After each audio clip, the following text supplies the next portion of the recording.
The East is still red. Mao Zedong Portrait, Beijing. Introduction. The East is still red. Modern China is the subject of a great deal of ignorance and misunderstanding in the imperialist countries. People in Britain, the US, Australia, Canada, and Western Europe are subjected to an extraordinary quantity of anti-China propaganda, particularly in the years since the US launched its new Cold War, of which China is a primary target. Not any other ism. Socialism with Chinese characteristics is socialism. It is not any other sort of ism. The foundational scientific principles of socialism cannot be abandoned. Only if they are abandoned would our system no longer be socialist. From first to the last, our party has emphasized that socialism with Chinese characteristics adheres to the basic principles of scientific socialism and is imbued with characteristically Chinese features bestowed by the conditions of the times. Xi Jinping. The Chinese leadership has always been clear that its political and economic system is socialism, albeit what the post-Mao leadership defined as the primary stage of socialism, during which the emphasis is on the development of the productive forces in order to create the material conditions for a more advanced stage. Deng Xiaoping described this theory in conversation with Robert Mugabe in 1985.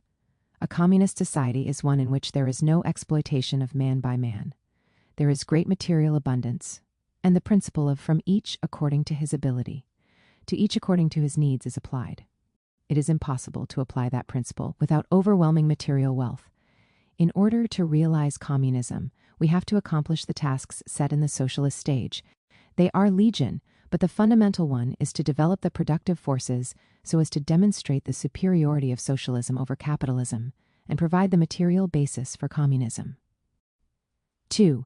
The Australian Marxist academic Roland Bohr talks of the dialectical relation between ownership and the liberation of the productive forces. In the Western context, one typically finds a one-sided definition of socialism as the common ownership of the means of production, reflecting the reality that the productive forces in the major capitalist countries are already advanced.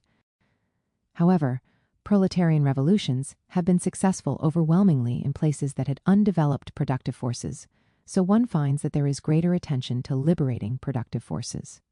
This helps to explain why China puts such an enormous emphasis on prosaic matters like productive forces, things that are easy to take for granted when you live in an advanced capitalist country that has accumulated wealth over hundreds of years, assisted to a considerable degree by colonization, slavery, and plunder.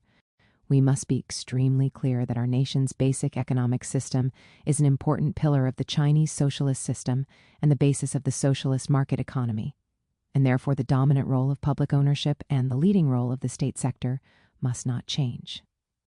The Chinese state maintains tight control over the commanding heights of the economy, heavy industry, energy, transport, communications, and foreign trade. China's financial system is dominated by the Big Four majority state-owned banks, which are primarily accountable to the government rather than to private shareholders.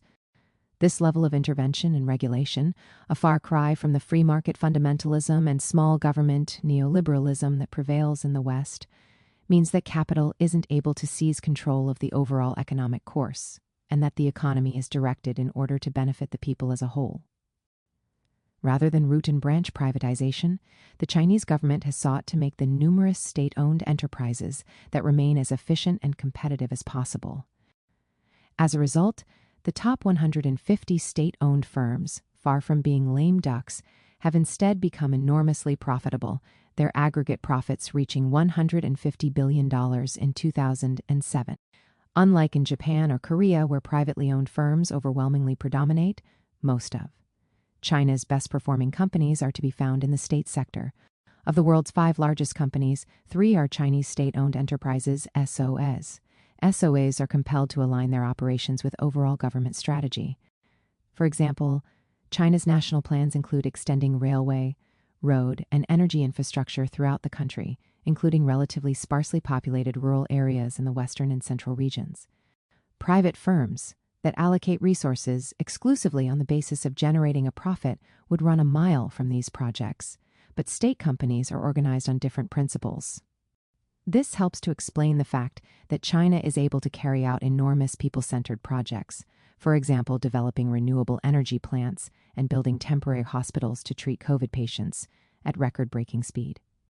Opening up has stimulated scientific and technological advance. China's opening up to foreign investment and its integration into global markets is often presented as prima facie evidence of its having become a capitalist country.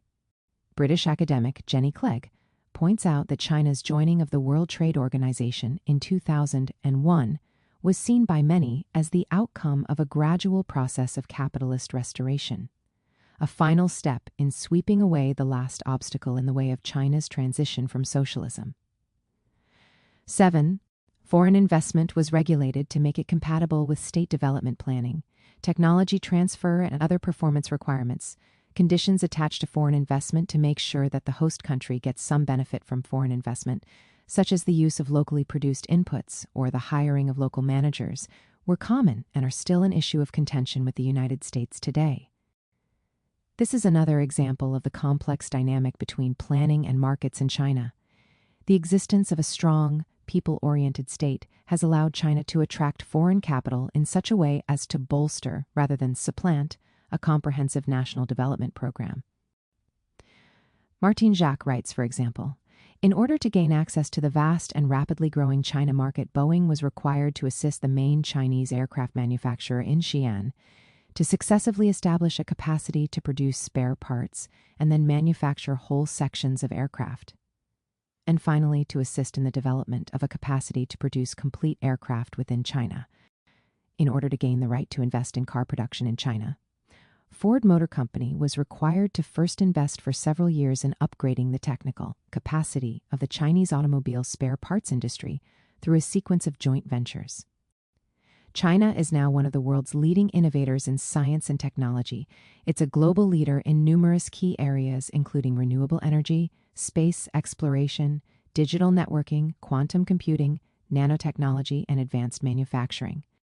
It has displaced the U.S. as the world leader in both scientific research publication and patent grants.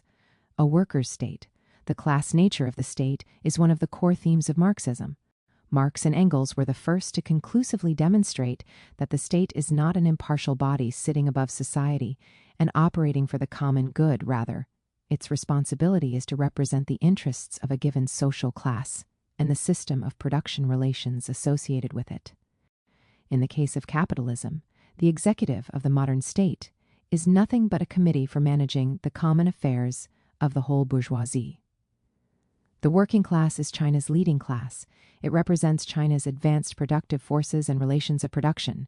It is our party's most steadfast and reliable class foundation, and it is the main force for realizing a moderately prosperous society in all respects, and upholding and building socialism with Chinese characteristics. To uphold and build Chinese socialism in the future, we must rely wholeheartedly on the working class, enhance its position as China's leading class, and give full play to its role as our main force. Relying fully on the working class is not just a slogan or label. Chinese Marxists posit that the fundamental defining characteristic of socialist society is not the relative proportions of public and private ownership, but the consolidation of political power in the working class and its allies. A socialist state can clearly incorporate market mechanisms, as long as these operate under the guidance of the state and introduce some benefit for working people, so long as capital is not allowed to become politically dominant. As Deng insisted, if markets serve socialism, they are socialist. If they serve capitalism, they are capitalist. 14, or as Sitaram Yeshuri, General Secretary of the Communist Party of India, Marxist, puts it, in the final analysis, it boils down to the question of who controls the state or whose class rule it is. Under bourgeois class rule, it is the profit indicators that are the driving force. Under working class rule, it is the society's responsibilities that are the priorities. A government's priorities can provide a useful indicator as to its ideology and the social forces it represents. The top priorities of the Chinese government in the present era are very much consistent with the demands of the Chinese people, in particular, protecting China's unity and territorial integrity, improving living standards, clamping down on corruption, protecting the environment, eradicating poverty, maintaining peace and stability, protecting people's health and well-being, and re-establishing China's national prestige, all but wiped out in the century of humiliation preceding the establishment of the PRC in 1949. The average citizen of the U.S. or Britain would surely be pleased if their government embraced a set of priorities focused on the interests of the masses, Unfortunately, the close correlation between wealth and power in capitalist society means that the interests of the masses are never the top priority. Hence Deng Xiaoping's 1987 comment that only the socialist system can eradicate poverty. 16. China's economic planners have the power to make decisions that cost a lot of money but will benefit the people and the world over the long run. They're not driven by profits and each quarter's bottom line. In countries where the super rich run and control everything, you get a well-financed campaign of lies by the polluting corporations to turn public opinion against science and the environmental movement. But not in China. Another useful indicator of the class nature of the Chinese state is the government's vigilance in tackling corruption. Breaking laws and exerting political pressure in the name of expansion of capital is par for the course in capitalist countries, and precious little is done to combat it, including in Britain, where what Sumas Milne terms the revolving door colonization of public life has become pervasive. Meanwhile, in China, resolute action has been taken over the last decade in particular to wipe out the corruption that proliferated as a byproduct of market reforms. Soon after his election as CPC General Secretary in 2012, Xi Jinping asserted, "In the new circumstances, our party faces many severe challenges, as well as many pressing issues within the party that need to be addressed, particularly corruption, being divorced from the people, and being satisfied merely with going through formalities and bureaucracy on the part of some party officials." In his work report to the 20th National Congress of the CPC in 2022, Xi was able to truthfully report that we have waged a battle against corruption on a scale unprecedented in our history, successfully dealing with literally hundreds of thousands of cases at all levels of society. The government chose to offend a few thousand rather than fail 1.4 billion, and as a result significantly deepened the people's confidence in and support for the government. Commitment to Marxism. Only socialism can save China, and only Chinese socialism can lead our country to development, a fact that has been fully proved through the long-term practice of the party and the state. Xi Jinping, 21. Through more than 4 decades of reform and opening up, the CPC has retained its commitment to Marxism. Deng Xiaoping was clear from the very beginning of the reform process that China must keep to the socialist road. Some people are now openly saying that socialism is inferior to capitalism. We must demolish this contention, deviate from socialism, and China will inevitably revert to semi-feudalism and semi-colonialism. The overwhelming majority of the Chinese people will never allow such a reverse. Although it is a fact that socialist China lags behind the developed capitalist countries in its economy, technology, and culture, this is not due to the socialist system, but basically to China's historical development before liberation. It is the result of imperialism and feudalism. The socialist revolution has greatly narrowed the gap in economic development between China and the advanced capitalist countries. In no country in the world is Marxism studied as widely as it is in China. Xi Jinping has a doctorate in Marxist theory. Marxism is part of the core curriculum at every level of the education system. The close to 100 million members of the party are required to engage in Marxist study. Marx is considered the teacher of revolution for the proletariat and working people all over the world, and the greatest thinker of modern times. Peter Nolan observes that Marx's ideas remain centrally important for the Chinese Communist Party. 24. Marxism is highly relevant to everyday life in the world's most populous country, a mandatory curricular course taught at every level of the education system from kindergarten to graduate school. Tens of millions of devoted political teachers in the schools, unknown millions of ideological workers at every level of the society, and the ubiquitous political commissars in the People's Liberation Army. They all collectively serve as the official clergy of Marxism. Some consider that the CPC merely pays lip service to Marxism in order to disguise its capitulation to capitalism. But it's quite a stretch of the imagination to believe that such a conspiracy has been going for over 40 years and includes the CPC leadership, tens of thousands of scholars, tens of millions of CPC members, and hundreds of millions of Chinese citizens. 26. Furthermore, it's difficult to understand why the Chinese leadership would go to such lengths to pretend to be Marxists. Feudal society replaced slave society, capitalism supplanted feudalism, and, after a long time, socialism will necessarily supersede capitalism. This is an irreversible general trend of historical development, but the road has many twists and turns. Over the several centuries that it took for capitalism to replace feudalism, how many times were monarchies restored? So, in a sense, temporary restorations are usual and can hardly be avoided. Some countries have suffered major setbacks, and socialism appears to have been weakened. But the people have been tempered by the setbacks and have drawn lessons from them, and that will make socialism develop in a healthier direction. So don't panic, don't think that Marxism has disappeared, that it's not useful anymore, and that it has been defeated. Nothing of the sort. Indeed, Marxism has not disappeared and has not been defeated, and the socialist countries are at the cutting edge of preventing its disappearance and defeat. As such, it's essential to understand and support all the socialist countries and all those states, such as Venezuela, that are exploring new paths towards socialism. China has a particular significance, since its size and level of development give it an objectively critical role in the global transition to socialism. 28. If you want to talk about socialism, you must not forget what socialism has done in China. Once it was a country of hunger, poverty, disasters. Today there is none of that. Today, China feeds, clothes, cares for, and educates 1.2 billion people. I think China is a socialist country, and Vietnam is a socialist country as well. And they insist that they've introduced all the necessary reforms, precisely to stimulate development and to continue advancing towards the objectives of socialism. In Cuba, for example, we have many forms of private property. We have tens of thousands of landowners who own, in some cases, up to 45 hectares. In Europe, they would be considered latifundistas. Practically all Cubans own their own homes, and, what's more, we are more than open to foreign investment. But none of this detracts from Cuba's socialist character. That socialists and communists should support and defend Chinese socialism is, in my view, axiomatic. China provides a powerful living example of what can be achieved under a socialist system by a Marxist government firmly grounded in the masses of the people. My central objective in writing this book is to present some of these achievements, to explain the escalating hostility by the imperialist powers towards China, and to contribute to clearing up various popular misconceptions. I hope it will have something useful to offer to those who seek to deepen their knowledge and understanding of Chinese socialism. No Great Wall, the continuities of the Chinese Revolution. The Communist Party of China, CPC, was formed in July 1921.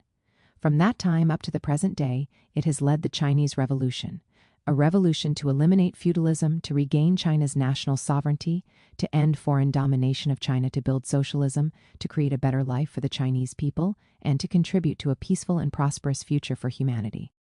Some of these goals have already been achieved, others are ongoing. Thus, the Chinese Revolution is a continuing process, and its basic political orientation remains the same. Feudalism was dismantled in CPC-controlled territories from the early 1930s onwards, and throughout the country in the period immediately following the establishment of the People's Republic in 1949. Similarly, warlord rule was ended, and a unified China essentially established. In 1949, Hong Kong was returned to Chinese rule in 1997, and Macau in 1999. Only Taiwan continues to be governed separately and to serve foreign interests. And yet, in a world system still principally defined by U.S. hegemony, the imperialist threat remains and is intensifying with the development of a U.S.-led hybrid war against China. Therefore, the project of protecting China's sovereignty and resisting imperialism continues. Similarly, the path to socialism is constantly evolving. In the course of trying to build socialism in a vast semi-colonial, semi-feudal country, mistakes have certainly been made. The collected works of Marx and Lenin bubble over with profound ideas, but they contain no templates or formulae. Chinese Marxists have had to continuously engage in concrete analysis of concrete conditions, one applying and developing socialist theory, creatively adapting it to an ever-changing material reality.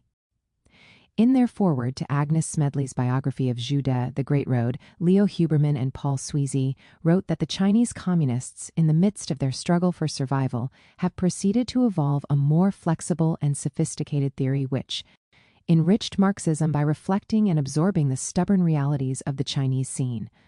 2. As Liu Shaoqi, a prominent CPC leader until his denunciation during the Cultural Revolution, explained, because of the distinctive peculiarities in China's social and historical development and her backwardness in science, it is a unique and difficult task to apply Marxism systematically to China and to transform it from its European form into a Chinese form.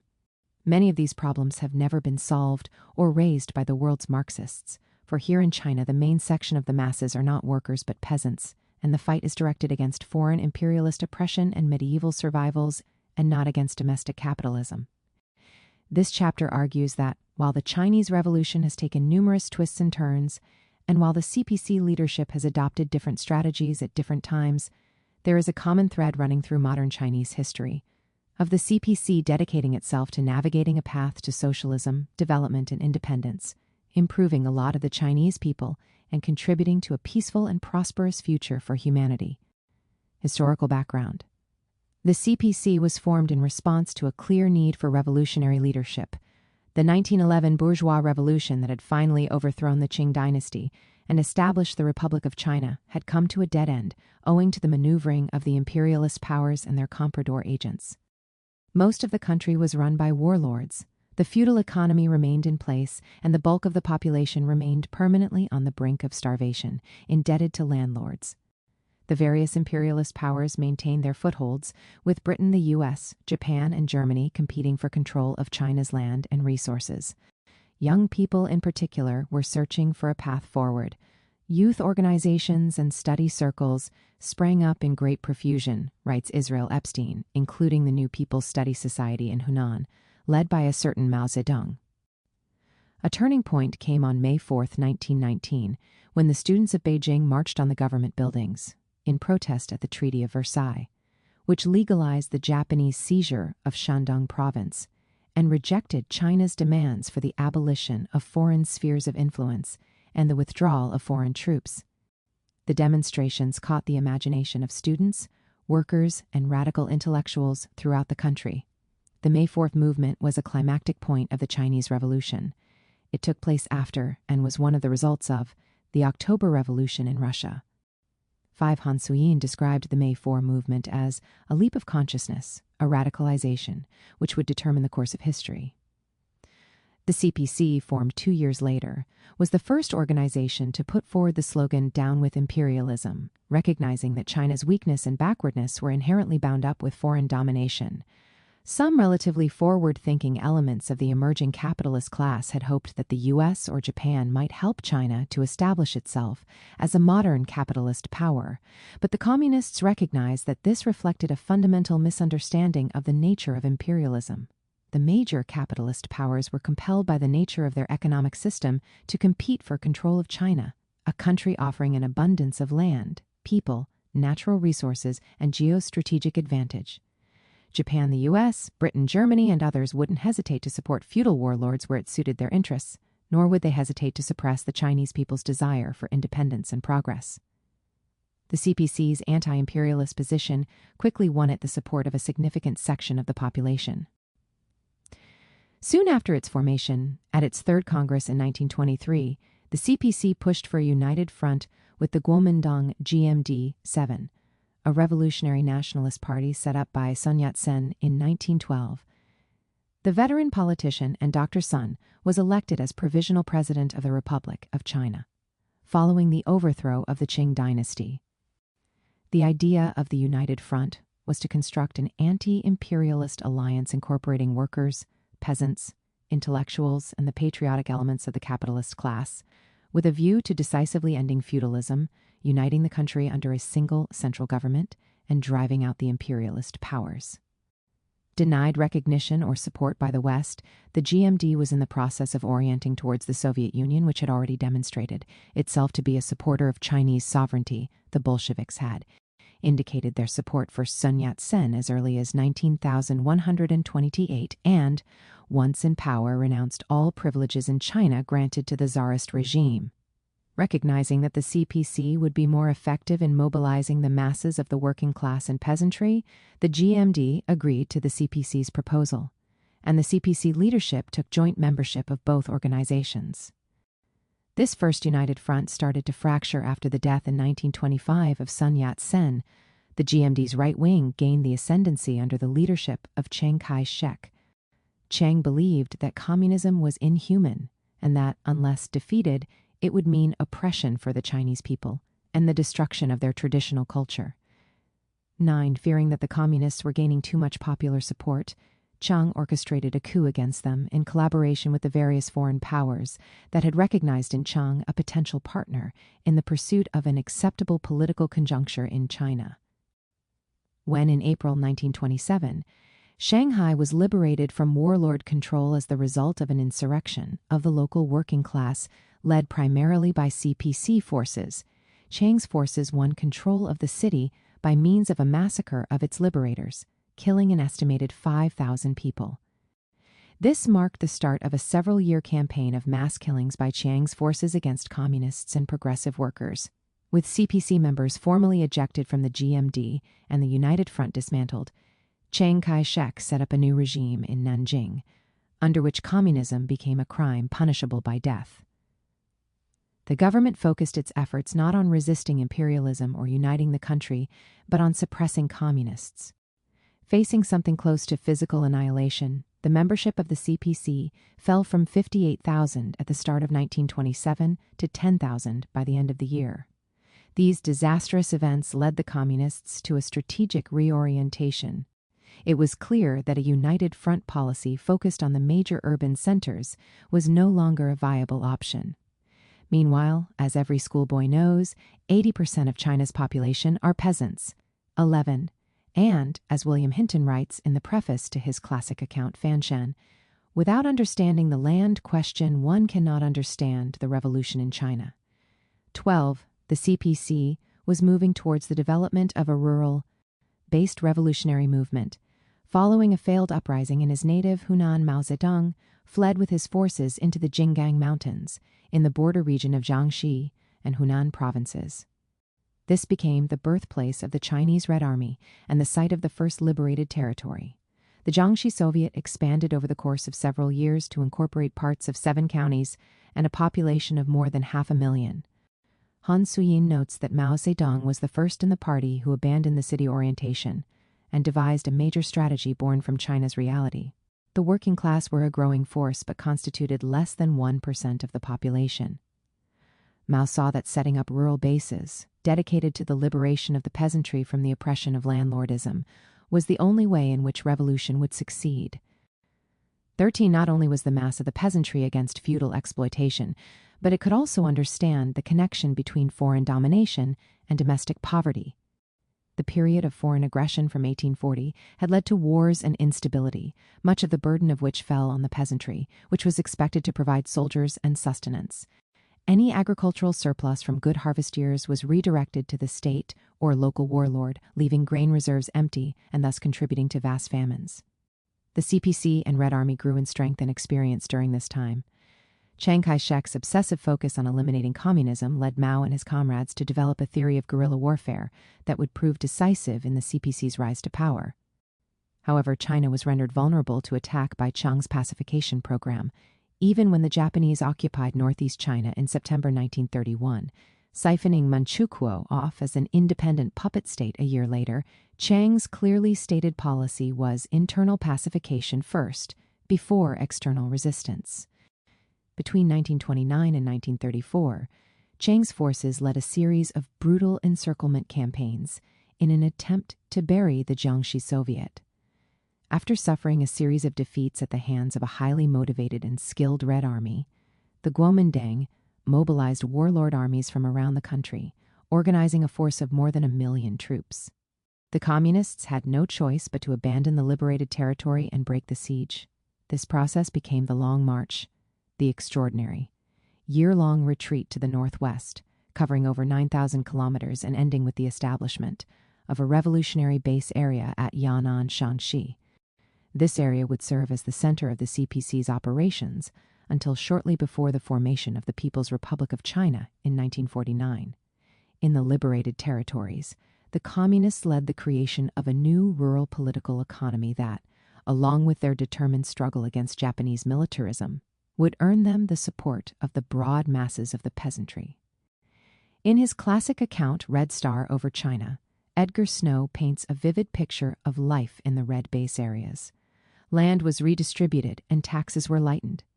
Collective enterprise was established on a wide scale, Unemployment, opium, prostitution, child slavery, and compulsory marriage were reported to be eliminated, and the living conditions of the workers and poor peasants in the peaceful areas greatly improved.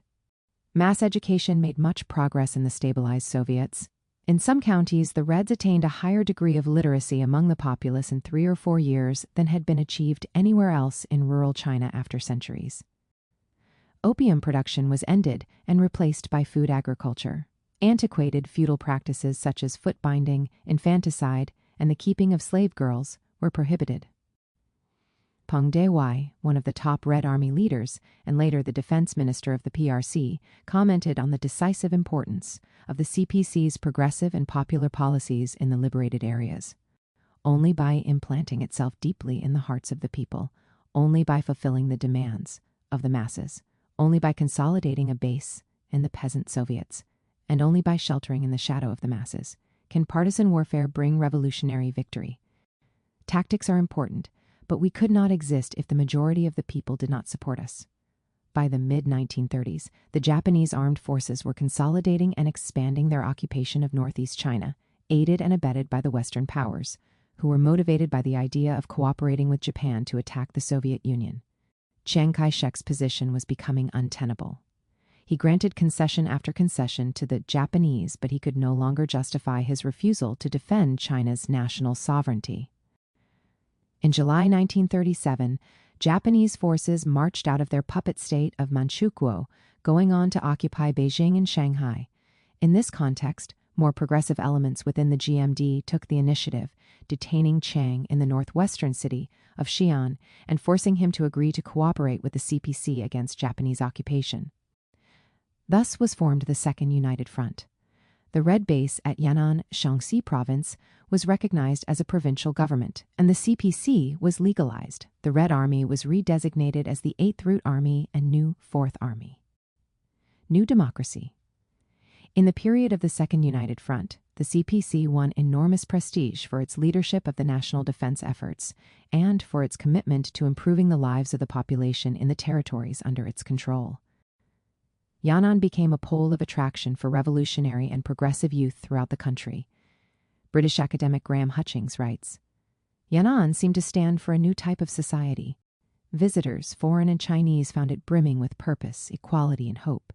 Many students and intellectuals chose to leave areas under the control of a central government they felt lacked a sense of justice, as well as the will to confront the national enemy, for life in the border regions and the communist or progressive camp. Indeed, Yan'an remains a crucial component of the PRC's origin story. Following the conclusion of the 20th National Congress of the CPC, in October 2022, Xi Jinping led the members of the Politburo on a delegation to Yan'an, emphasizing the need to carry forward the great founding spirit of the party, the Yan'an spirit and our fighting spirit. 17. It was increasingly clear that the communists were the most cohesive, committed, and competent political force in China, the only political party with the potential to restore China's sovereignty, unity, and dignity. Mao and the CPC leadership took the time to theorize the type of society they were trying to build, what the substance of their revolution was. The results of these debates and discussions are synthesized in Mao's 1940 pamphlet on New Democracy, which describes the Chinese Revolution as necessarily having 2 stages, first of new democracy and then of socialism. 18. New democracy was not to be a socialist society, but a democratic republic under the joint dictatorship of all anti-imperialist and anti-feudal people led by the proletariat. Extending a friendly hand to patriotic non-communist forces, Mao invoked the spirit of Sun Yat-sen, calling for a republic of the genuinely revolutionary new 3 people's principles with their 3 great policies. The 3 people's principles were approximately nationalism, people's government, and social welfare. The 3 great policies were alliance with the Soviet Union, alliance with the CPC, and support for the workers and peasants. The key elements of this stage of the revolution were to defeat imperialism and to establish independence as an essential step on the road to the longer-term goal of building socialism. How long would this stage last? It would need quite a long time and cannot be accomplished overnight. We are not utopians and cannot divorce ourselves from the actual conditions confronting us. 19. Such a society would not be a dictatorship of the proletariat, that is, The working class would not exercise exclusive political control. Rather, political power would be shared by all the anti-imperialist classes: the working class, the peasantry, the petty bourgeoisie, and the national bourgeoisie, those elements of the capitalist class that stood against foreign domination. In economic terms, new democracy would include elements of both socialism and capitalism. The state enterprises will be of a socialist character and will constitute the leading force in the whole national economy, but the republic will neither confiscate capitalist private property in general, nor forbid the development of such capitalist production as does not dominate the livelihood of the people, for China's economy is still very backward. Land reform would be carried out, and the activities of private capital would be subjected to heavy regulation. In conversation with Edgar Snow, Mao envisaged China taking its place within an ever more globalized world, perhaps anticipating the opening up of 4 decades later. When China really wins her independence, then legitimate foreign trading interests will enjoy more opportunities than ever before. The power of production and consumption of 450 million people is not a matter that can remain the exclusive interest of the Chinese, but one that must engage the many nations. Our millions of people, once really emancipated, with their great latent productive possibilities, freed for creative activity in every field, can help improve the economy as well as raise the cultural level of the whole world. Following Japan's defeat in 1945, the CPC and GMD attempted to negotiate a post-war government alliance. However, the agreement forged in Chongqing in October 1945 fell apart as Chiang's forces continued their military attacks on the CPC-controlled areas. A bitter 4-year civil war ensued, resulting in the communist victory, Chiang Kai-shek's flight to Taiwan, and the establishment of the People's Republic of China on October 1, 1949. The newly installed government, led by the CPC, attempted to build the type of society described in On New Democracy. Its governance was based on the Common Program, an interim constitution drawn up by the Chinese People's Political Consultative Conference, a united front body created by the CPC, with 662 delegates representing 45 different organizations. The Common Program did not call for the immediate establishment of a socialist society, and it promised to encourage private business. As Mao had written earlier in the year, our present policy is to regulate capitalism and not to destroy it. 21 patriotic capitalists were invited to participate in government. The most important immediate economic change was the comprehensive dismantling of feudalism, the abolition of the rural class system, and the distribution of land to the peasantry, a process already well underway in the areas under CPC control. Land reform resulted in a large agricultural surplus, which, along with Soviet support, created the conditions for a rapid state-led industrialization. Hutchings notes that dramatic improvements in life expectancy and literacy rates, and increases in living standards, accompanied the appearance of factories, roads, railways, and bridges across the country. 22. Along with this came an unprecedented shift in the status of women, who had suffered every oppression and indignity under feudalism. Via a system of barefoot doctors, basic medical care was made available to the peasantry. As a consequence, fertility rose, infant mortality declined, life expectancy began to climb, and the population stabilized and then grew for the first time since the Japanese invasion of 1937. 23. The New Democracy period only lasted a few years. By 1954, the government was promoting collectivization in the countryside and shifting private production into state hands. By the time of the Great Leap Forward in 1958, there was no more talk of a slow and cautious road to socialism. The plan now was to surpass Britain and catch up to America within 15 years. The reasons for moving on from New Democracy are complex and contested and reflect a shifting global political environment. The CPC had envisaged, or at least hoped for, mutually beneficial relations with the West, as is hinted at in the quote above, that legitimate foreign trading interests will enjoy more opportunities than ever before. However, by the time of the founding of the PRC, the Cold War was already in full swing. After the defeat of Japan in 1945, and with the outbreak of civil war between the communists and the nationalists, the U.S. came down on the side of the latter, on the basis that Chiang understood the Civil War to be an integral part of the worldwide conflict between communism and capitalism. 24, and was resolutely on the side of capitalism.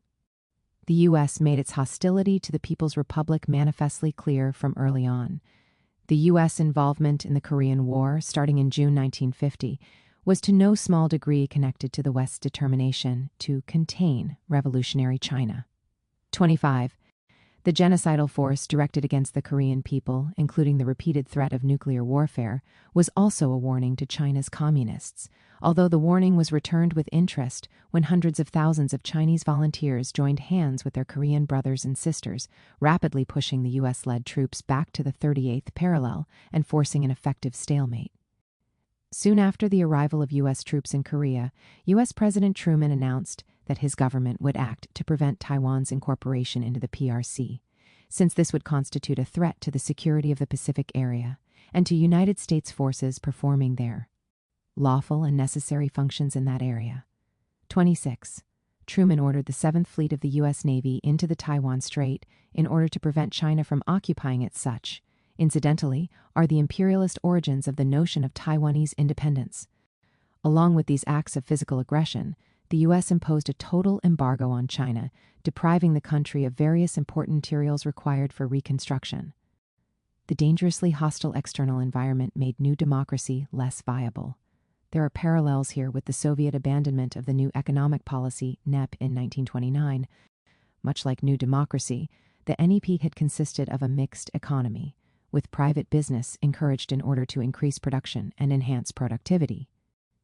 Introduced in 1921, the NEP proved highly successful, allowing the Soviet Union to recover economically from war whilst minimizing internal class conflict.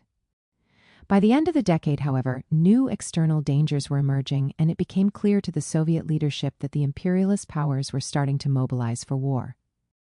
From 1929, the Soviet economy shifted to something like a wartime basis, with near total centralization, total state ownership of industry, collectivization of agriculture, and a major focus on heavy industry and military production.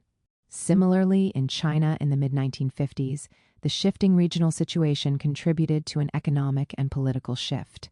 Beyond that, there was undoubtedly a subjective factor of the CPC leadership wanting to accelerate the journey to socialism, to accomplish socialist industrialization and socialist transformation in 15 years, or a little longer, as Mao put it in 1953. With the death of Stalin in March 1953, and the gradual deterioration of relations between the CPC and the new Soviet leadership under Nikita Khrushchev, the Chinese came to feel that the Soviets were abandoning the path of revolutionary struggle, and that responsibility for blazing a trail in the construction of socialism had fallen to China. To move from a position of economic and scientific backwardness to becoming an advanced socialist power would require nothing less than a great leap. Mao as monster? To this day, the most popular method for casually denigrating the People's Republic of China and the record of the CPC is to cite the alleged crimes of Mao Zedong, who, from the early 1930s until his death in 1976, was generally recognized as the top leader of the Chinese Revolution. If the CPC was so dedicated to improving the lot of the Chinese people, why did it engage in such disastrous campaigns as the Great Leap Forward and the Cultural Revolution? The Great Leap Forward, GLF, launched in 1958, was an ambitious program designed to achieve rapid industrialization and collectivization, to fast-track the construction of socialism, and allow China to make a final break with centuries-old underdevelopment and poverty, in Mao's words, to close the gap between China and the U.S. within 5 years, and to ultimately surpass the U.S. within 7 years. In its economic strategy, it represented a rejection of plodding Soviet-style urban industrialization. 29 reflecting the early stages of the Sino-Soviet split. The Chinese were worried that the Khrushchev leadership in Moscow was narrowly focused on the avoidance of conflict with the imperialist powers, and that its support to China and the other socialist countries would be sacrificed at the altar of peaceful coexistence. Hence, China would have to rely on its own resources. For all its shortcomings, the core of the GLF was pithily described by Indian Marxist Vijay Prashad as an attempt to bring small-scale industry to rural areas. 30 Mao considered the countryside would once again become the true source for revolutionary social transformation and the main arena where the struggle to achieve socialism and communism will be determined. 31. Agricultural collectivization was fast-tracked, and there was a broad appeal to the revolutionary spirit of the masses. Ji Chaozhou, at the time an interpreter for the Ministry of Foreign Affairs and later China's ambassador to the UK, notes in his memoirs, the peasants were left with small plots of their own, for subsistence farming only. All other activity was for the communal good, to be shared equally. Cadres were to join the peasants in the fields, factories, and construction sites. Even Mao made an appearance at a dam-building project to have his picture taken with a shovel in hand. The GLF was not overall a success. Lu Mingfu writes that the Great Leap Forward did not realize the goal of surpassing the UK and US. It actually brought China's economy to a standstill and then recession. It caused a large number of unnatural deaths and pushed China's global share of GDP from 5.46% in 1957 to 4.01% in 1962, lower than its share of 4.59% in 1950. 33. The disruption to the basic economic structure of society, combined with the sudden withdrawal of Soviet experts in 1960 and a series of terrible droughts and floods to produce poor harvests. Meanwhile, with millions of peasants drafted into the cities to work in factories, no one was available to reap and to thresh. The historian Alexander Pantsov opines that the battle for steel had diverted the Chinese leadership's attention from the grain problem, and the task of harvesting rice and other grain had fallen on the shoulders of women, old men, and children. A shortage of grain developed, and Mao gave the command to decrease the pace of the Great Leap. 35. Ji Chaozhou observes that malnutrition leading to edema was common in many areas, and deaths among the rural population increased. 36. Certain of the GLF's goals were achieved, most notably the irrigation of arable land. However, it didn't achieve its overall objective, and the disruption it caused contributed to a deepening of poverty and malnutrition. It was called off in 1962. It remains a highly controversial topic in Chinese history. For anti-communists, the GLF provides incontrovertible proof of the monstrous, murderous nature of the CPC, and Mao Zedong in particular. Western bourgeois historians seem to have settled on a figure of 30 million for the estimated number of lives lost in famine resulting from the Great Leap. On the basis of a rigorous statistical analysis, Indian economist Utse Patnaik concludes that China's death rate rose from 12 per thousand in 1958. A historically low figure resulting from land reform and the extension of basic medical services throughout the country to a peak of 25.4 per thousand in 1960. If we take the remarkably low death rate of 12 per thousand that China had achieved by 1958 as the benchmark and calculate the deaths in excess of this over the period 1959 to 1961, it totals 11.5 million. This is the maximal estimate of possible famine deaths. Patnaik observes that even the peak death rate in 1960 was little different from India's 24.8% death rate in the same year, which was considered quite normal and attracted no criticism. This is an important point. Malnutrition was at that time a scourge throughout the developing world. Sadly, it remains so in some parts of the planet. China's history is rife with terrible famines, including in 1907, 1928, and 1942. It is only in the modern era, under the leadership of precisely that monstrous CPC, that malnutrition has become a thing of the past in China. In other words, the failure of the GLF has been cynically manipulated by bourgeois academics to denigrate the entire history of the Chinese Revolution. The GLF was not some outrageous crime against humanity. It was a legitimate attempt to accelerate the building of a prosperous and advanced socialist society. It turned out not to be successful and was therefore dropped. In the aftermath of the GLF, Mao's more radical wing of the CPC leadership became somewhat marginalized, and the initiative fell to those wanting to prioritize social stability and economic growth over ongoing class struggle. Principal among these were Liu Shaoqi, head of state of the PRC from 1959 and widely considered to be Mao's successor, and Vice Premier Deng Xiaoping. Liu, Deng, Chen Yun, and Zhou Enlai put forward the concept of the four modernizations in agriculture, industry, defense, and science and technology, which would come to constitute a cornerstone of post-Mao economic policy.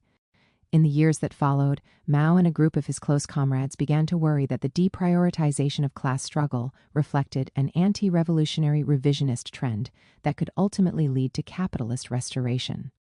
As Mao saw it, revisionist elements were able to rely on the support of the intelligentsia, particularly teachers and academics, who, themselves coming largely from non-working class backgrounds, were promoting capitalist and feudal values among young people. It was necessary to exterminate the roots of revisionism and struggle against those in power in the party who were taking the capitalist road. 38. The Cultural Revolution started in 1966 as a mass movement of university and school students, incited and encouraged by Mao and others on the left of the leadership. Student groups formed in Beijing, calling themselves Red Guards, and taking up Mao's call to thoroughly criticize and repudiate the reactionary, bourgeois ideas in the sphere of academic work, education, journalism, literature, and art. The students produced big character posters Dazabao, setting out their analysis against and making their demands of anti-revolutionary bourgeois elements in authority. Mao was enthusiastic, writing the students in support of their initiative, "I will give enthusiastic support to all who take an attitude similar to yours in the Cultural Revolution movement." He produced his own Dazabao, calling on the revolutionary masses to bombard the headquarters, that is, to rise up against the reformers and bourgeois elements in the party. These developments were synthesized by the CPC Central Committee, which in August 1966 adopted its decision concerning the Great Proletarian Cultural Revolution. Although the bourgeoisie has been overthrown, it is still trying to use the old ideas, culture, customs, and habits of the exploiting classes to corrupt the masses, capture their minds, and endeavor to stage a comeback. The proletariat must do the exact opposite. It must meet head in every challenge of the bourgeoisie in the ideological field and use the new ideas, culture, customs, and habits of the proletariat to change the mental outlook of the whole of society. At present, our objective is to struggle against and overthrow those persons in authority who are taking the capitalist road, to criticize and repudiate the reactionary bourgeois academic authorities and the ideology of the bourgeoisie and all other exploiting classes, and to transform education, literature, and art and all other parts of the superstructure not in correspondence with the socialist economic base, so as to facilitate the consolidation and development of the socialist system. 41. Thus, the aims of the Cultural Revolution were to stimulate a mass struggle against the supposedly revisionist and capitalist, restorationist elements in the party, to put a stop to the hegemony of bourgeois ideas in the realms of education and culture, and to entrench a new culture, socialist, collectivist, modern. The Cultural Revolution also marked a further escalation of the Sino-Soviet split, as the revisionist illness was considered to have a Soviet ideology. Liu Shaoqi, previously considered as Mao's successor and now the principal target of the radicals, was labeled China's Khrushchev. Singaporean scholar Li Mingjiang notes that, throughout the Cultural Revolution, the Soviet Union was systematically demonized. Sino-Soviet hostilities reached an unprecedented level, as exemplified by Mao's designation of Moscow as China's primary enemy. 42. Han Suyin describes the chaotic atmosphere of the early days of the Cultural Revolution: extensive democracy, great criticism, wall posters everywhere, absolute freedom to travel, freedom to form revolutionary exchanges. These were the rights and freedoms given to the Red Guards, and no wonder it went to their heads, and very soon became total license. In August 1966, the simmering Cultural Revolution exploded in a maelstrom of violence. Mao had not reckoned that he would lose control of the havoc he had launched. There was widespread disruption. Universities were closed. Red Guards occupied and ransacked the foreign ministry, while most ambassadors were recalled to Beijing for political education. The British embassy was attacked, and the Soviet embassy was laid under siege by youthful Maoists for several months. Many of those accused by the Cultural Revolution Group CRG, a body of the CPC initially reporting to the Politburo Standing Committee but becoming the de facto center of power, suffered horrible fates. Posters appeared with the slogan, "Down with Liu Shaoqi, down with Deng Xiaoping, hold high the great red banner of Mao Zedong." Thought Liu's books were burned in Tiananmen Square. They were declared to be poisonous weeds, yet they had been a mainstay of the theoretical construct, which in Yan'an in 1945-47 had brought Mao to power. 45, he was expelled from all positions and arrested. Liu had been repeatedly tortured and interrogated, confined to an unheated cell, and denied medical care. He died in November 1969, his remains surreptitiously cremated under a false name. His death was kept from his wife for 3 years and from the public for a decade. Peng Dehuai, former defense minister and the leader of the Chinese People's Volunteer Army's operations in the Korean War, had been forced into retirement in 1959 after criticizing the Great Leap Forward. Jiang Qing, Mao's wife and a leading figure in the CRG, sent Red Guards to Sichuan, where Peng was living. A band of thugs burst into his house, seized him, and brought him to the capital, where he was thrown into prison. Peng was tortured and beaten more than 100 times, his ribs were broken, his face maimed, and his lungs damaged. He was repeatedly dragged to criticism and struggle meetings. He died in a prison hospital in 1974. Even Premier Zhou Enlai, unfailingly loyal in spite of his quiet horror at the CRG's extremism, didn't escape unscathed. In November 1966, according to Han Suyin, he had a heart attack after 22 hours of being surrounded and shouted at by Red Guards. Although Mao had intended it to last for just a few months, the Cultural Revolution continued for a decade, albeit with varying intensity. Realizing that the situation was getting out of control, in 1967, Mao called on the army to help establish order and reorganize production. However, it flared up again with the ascendancy of the Gang of Four from 1972. Historians in the capitalist countries tend to present the Cultural Revolution in the most facile and vacuous terms. To them, it was simply the quintessential example of Mao's obsessive love of violence and power, just another episode in the long story of communist authoritarianism. But psychopathology is rarely the principal driving force of history. In reality, the Cultural Revolution was a radical mass movement. Millions of young people were inspired by the idea of moving faster towards socialism, of putting an end to feudal traditions, of creating a more egalitarian society, of fighting bureaucracy, of preventing the emergence of a capitalist class, of empowering workers and peasants, of making their contribution to a global socialist revolution, of building a proud socialist culture unfettered by thousands of years of Confucian tradition. They wanted a fast track to a socialist future. They were inspired by Mao and his allies, who were in turn inspired by them. Such a movement can get out of control easily enough, and it did. Mao can't be considered culpable for every excess, every act of violence, every absurd statement.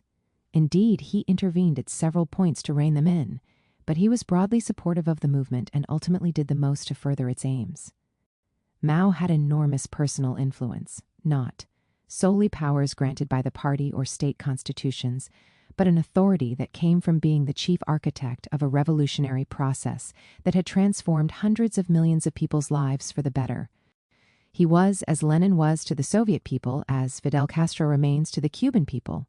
Even when he made mistakes, these mistakes were liable to be embraced by millions of people.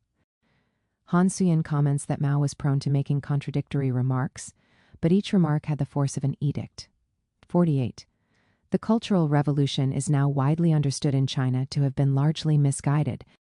It was the most severe setback suffered by the party, the state, and the people since the founding of the People's Republic. The political assumptions of the movement, that the party was becoming dominated by counter-revolutionaries and capitalist roaders, that the capitalist roaders in the party would have to be overthrown by the masses, that continuous revolution would be required in order to stay on the road to socialism, were explicitly rejected by the post-Mao leadership of the CPC, which pointed out that the capitalist roaders overthrown were leading cadres of party and government organizations at all levels who formed the core force of the socialist cause. 50. Historian Rebecca Carl posits that this post-Mao leadership in fact benefited from the Cultural Revolution, in the sense that it came to be seen as the savior of China from chaos. Perhaps the Cultural Revolution had a more directly useful outcome. Its principal aim was, after all, to prevent the ideological decay that was taking place in the Soviet Union at the time, an ideological decay that made a major contribution towards the Soviet people's loss of confidence in the socialist project, and, ultimately, the end of Soviet socialism. Indeed, it can be argued that the Cultural Revolution set the parameters of how far reform and opening up could go. It laid the ground for Deng Xiaoping's 4 cardinal principles, which the CPC continues to observe today. 1. We must keep to the socialist road.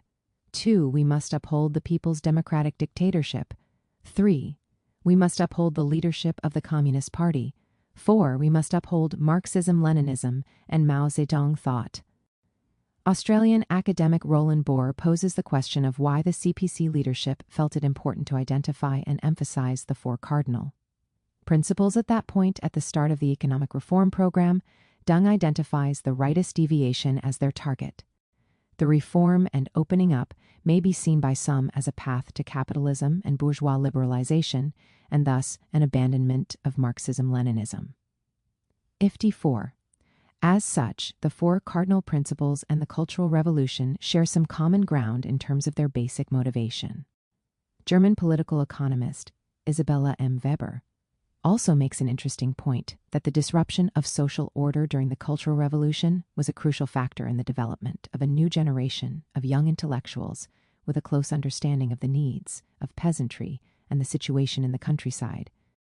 A cohort of young intellectuals who were sent up to the mountains and to the countryside during the Cultural Revolution emerged as influential reform economists in the course of agricultural reform. Like the veteran revolutionaries before them, their intellectual and political formation was intimately connected to the agrarian question, to China's peasant majority, and to their struggle for material well-being. These young and old intellectuals with close ties to the countryside formed an unusual alliance that proved critical for China's reform. As a historical irony, these Cultural Revolution campaigns also established new links between the urban and rural spheres that became instrumental for the breakthrough in the early years of reform. Nonetheless, the turmoil of the Cultural Revolution impeded the country's development and brought awful tragedy to a significant number of people. What so many historians operating in a capitalist framework fail to understand is why, in spite of the chaos and violence of the Cultural Revolution, Mao is still revered in China. For the Chinese people, the bottom line is that his errors were the errors of a great proletarian revolutionary. 56. It was the CPC, led by Mao, and on the basis of a political strategy principally devised by him, liberated China from foreign rule, that unified the country, that led the dismantling of feudalism, that distributed land to the peasants, that led the industrialization of the country, that forged a path to women's liberation. British economist John Ross points out, in the 27 years between the establishment of the People's Republic of China in 1949 and the death of Mao Zedong in 1976, life expectancy in China increased by 31 years, or over a year per chronological year. China's rate of increase of life expectancy in the 3 decades after 1949 was the fastest ever recorded in a major country in human history. The excesses and errors associated with the last years of Mao's life have to be contextualized within this overall picture of unprecedented, transformative progress for the Chinese people. The pre-revolution literacy rate in China was less than 20%. By the time Mao died, it was around 93%. China's population had remained stagnant between 400 and 500 million for 100 years or so, up to 1949. By the time Mao died, it had reached 900 million. A thriving culture of literature, music, theater, and art grew up that was accessible to the masses of the people. Land was irrigated. Famine became a thing of the past. Universal health care was established. China, after a century of foreign domination, maintained its sovereignty and developed the means to defend itself from imperialist attack. Hence, the Mao as monster narrative has little resonance in China. As Deng Xiaoping himself put it, without Mao's outstanding leadership, the Chinese Revolution would still not have triumphed even today. In that case, the people of all our nationalities would still be suffering under the reactionary rule of imperialism, feudalism, and bureaucrat capitalism. Furthermore, even the mistakes were not the product of the deranged imagination of a tyrant, but rather creative attempts to respond to an incredibly complex and evolving set of circumstances. They were errors carried out in the cause of exploring a path to socialism, a historically novel process, inevitably involving risk and experimentation. Reform and opening up, the great betrayal? From 1978, the post-Mao Chinese leadership embarked on a process of reform and opening up, gradually introducing market mechanisms to the economy, allowing elements of private property, and encouraging investment from the capitalist world. This program of socialism with Chinese characteristics posited that, while China had established a socialist society, it would remain for some time in the primary stage of socialism, during which period it was necessary to develop a socialist market economy, combining planning, the development of a mixed economy, and the profit motive, with a view to maximizing the development of the productive forces. Deng Xiaoping, who had been one of the most prominent targets of the Cultural Revolution and who had risen to become de facto leader of the CPC from 1978, theorized reform and opening up in the following terms. Marxism attaches utmost importance to developing the productive forces. The advance towards communism calls for highly developed, productive forces and an overwhelming abundance of material wealth. Therefore, the fundamental task for the socialist stage is to develop the productive forces. The superiority of the socialist system is demonstrated, in the final analysis, by faster and greater development of those forces than under the capitalist system. As they develop, the people's material and cultural life will constantly improve. Socialism means eliminating poverty. Pauperism is not socialism, still less communism. The reform strategy aimed at shaking off China's poverty and backwardness, gradually improving the people's living standards, restoring a position for China in international affairs commensurate with its current status, and enabling China to contribute more to mankind. 60. Was this the moment the CPC gave up on its commitment to Marxism? Such is the belief of many. For supporters of capitalism, the idea that China ascended to capitalism from 1978 onwards is a validation of their own ideology. China was socialist and poor, and then became capitalist and rich. This view is near universal among mainstream economists. Even the well-known Keynesian Jeffrey Sachs, who is both politically progressive and friendly towards China, considers that the key turning point in Chinese history was not 1949, but 1978. After nearly 140 years of economic and social strife, marked by foreign incursions, domestic rebellions, civil wars, and internal policy blunders of historic dimensions, China settled down after 1978 to stable, open, market-based production and trade. On the other hand, for many on the left, particularly in the West, 1978 marked a turning point in the wrong direction, away from socialism, away from the cause of the working class and peasantry. The introduction of private profit, the decollectivization of agriculture, the appearance of multinational companies, and the rise of Western influence, these added up to a historic betrayal and an end to the Chinese Revolution. The consensus view within the CPC is that socialism with Chinese characteristics is a strategy aimed at strengthening socialism, improving the lives of the Chinese people, and consolidating China's sovereignty. Although China had taken incredible steps forward since 1949, China in 1978 remained backward in many ways. The bulk of the population lived a very precarious existence, many lacking access to modern energy and safe water. China's per capita income was $210. Food production, and consequently average food consumption, was insufficient. An estimated 30% of rural residents, about 250 million, lived below the poverty line, relying on small loans for production and state grants for food. 62. The low per capita income figure is deceptive in the sense that the poor in China had secure access to land and housing, by which measure they were doing much better than most of their counterparts in the developing world. Nonetheless, the vast majority were genuinely poor. Meanwhile, the capitalist world was making major advances in science and technology, and the gap in living standards between China and its neighbors was growing sufficiently wide as to threaten the legitimacy of the CPC government. Chinese economist Justin Yifu Lin notes that, at the time of the founding of the PRC, there was only a relatively small per capita income gap between China and its East Asian neighbors. But by 1978, Japan had basically caught up with the United States, and South Korea and Taiwan province had narrowed the income gap with developed countries. China, although boasting a complete industrial system, an atomic bomb, and a man-made satellite, had a standard of living a far cry from that of the developed world. In Guangdong, the southern province bordering Hong Kong, many were fleeing because, in the words of Hua Guofeng, Mao's chosen successor as head of the CPC, Hong Kong and Macau were wealthy and the PRC was poor. The leadership simply decided to change the situation and make the PRC wealthy. 64. Opening up to foreign capital, learning from foreign technology, and integrating into the global market would allow for a faster development of the productive forces. Export manufacturing would allow China to build up sufficient hard currency to acquire technology from rich countries and improve productivity. Foreign capital would be attracted by China's virtually limitless pool of literate and diligent workers. All this was highly unorthodox compared to the experience of the socialist world up to that point, with some partial exceptions, such as Yugoslavia and Hungary.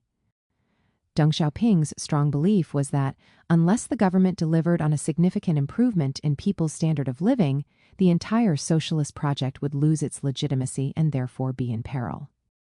Assessing that China was around 20 years behind the advanced countries in science and technology, he stated, "When a backward country is trying to build socialism, it is natural that during the long initial period its productive forces will not be up to the level of those in developed capitalist countries, and that it will not be able to eliminate poverty completely. Accordingly, in building socialism, we must do all we can to develop the productive forces and gradually eliminate poverty, constantly raising the people's living standards. If we don't do everything possible to increase production, how can we expand the economy? How can we demonstrate the superiority of socialism and communism?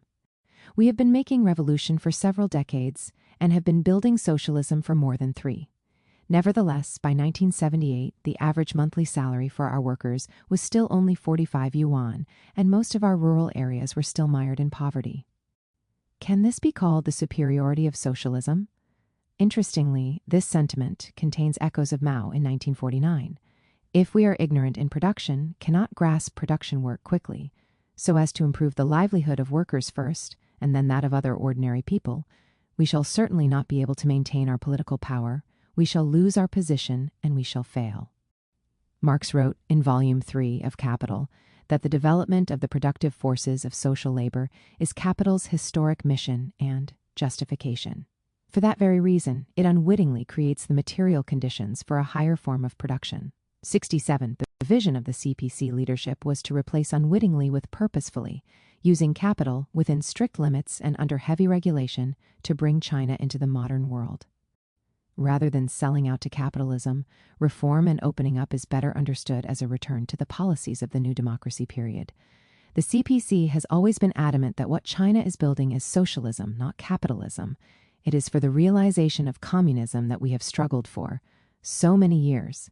It was for the realization of this ideal that countless people laid down their lives. The basic guiding ideology of the CPC has not changed in its century of existence, as was summed up succinctly by Xi Jinping. Both history and reality have shown us that only socialism can save China, and only socialism with Chinese characteristics can bring development to China. In borrowing certain techniques and mechanisms from capitalism, China is following a logic devised by the Bolsheviks during the new economic policy, using markets and investment to stimulate economic activity, whilst maintaining Communist Party rule and refusing to allow the capitalist class to dominate political power. As Lenin put it in 1921, "We must not be afraid of the growth of the petty bourgeoisie and small capital. What we must fear is protracted starvation, want, and food shortage, which create the danger that the working class will be utterly exhausted and will give way to petty bourgeois vacillation and despair." This is a much more terrible prospect. Modern China has gone much further than the NEP. In the sense that private property is not limited to the petty bourgeoisie and small capital, there are some extremely wealthy individuals and companies controlling vast sums of capital. And yet their political status is essentially the same as it was in the early days of the PRC. Their existence as a class is predicated on their acceptance of the overall socialist program and trajectory of the country. As long as they are helping China to develop, they are tolerated, even encouraged. Even in 1957, with socialist construction in full swing, Mao considered, the contradiction between the working class and the national bourgeoisie comes under the category of contradictions among the people. In the concrete conditions of China, this antagonistic contradiction between the two classes, if properly handled, can be transformed into a non-antagonistic one and be resolved by peaceful methods. The reform strategy has been undeniably successful in terms of alleviating poverty and modernizing the country. Economist Arthur Kroeber notes that workers' wages have increased continuously, pointing out that, in 1994, a Chinese factory worker could expect to earn a quarter of what their counterpart in Thailand was earning. Just 14 years later, the Chinese worker was earning 25% more than the Thai worker. Jude Woodward writes that per capita income in China doubled in the decade from 1980, whereas it took Britain 6 decades to achieve the same after the Industrial Revolution in the late 18th century and America 5 decades after the Civil War.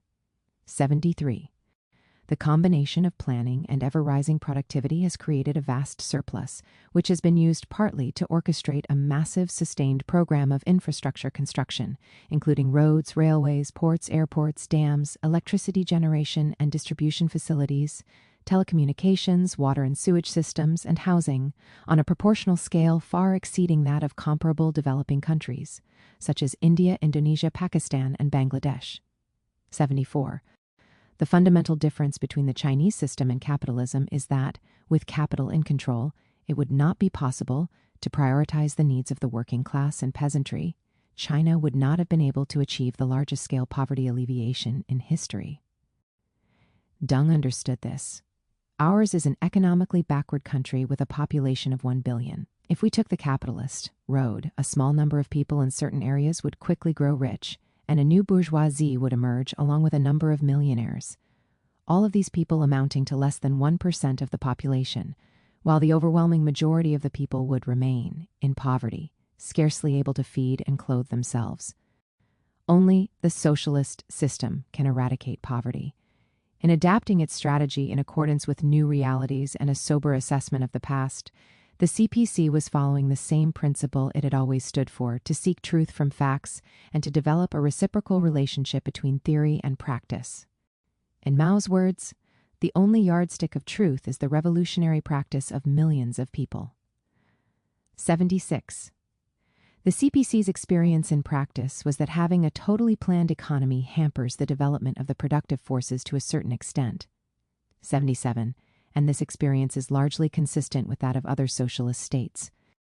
Roland Bohr observes, while a largely planned economy immediately after a successful communist revolution is a necessity, with its nationalizations, collectivization, and crushing or transformation of the former bourgeois landlord, owners of the means of production, it leads after a few decades to new contradictions that stifle economic efficiency and improvement.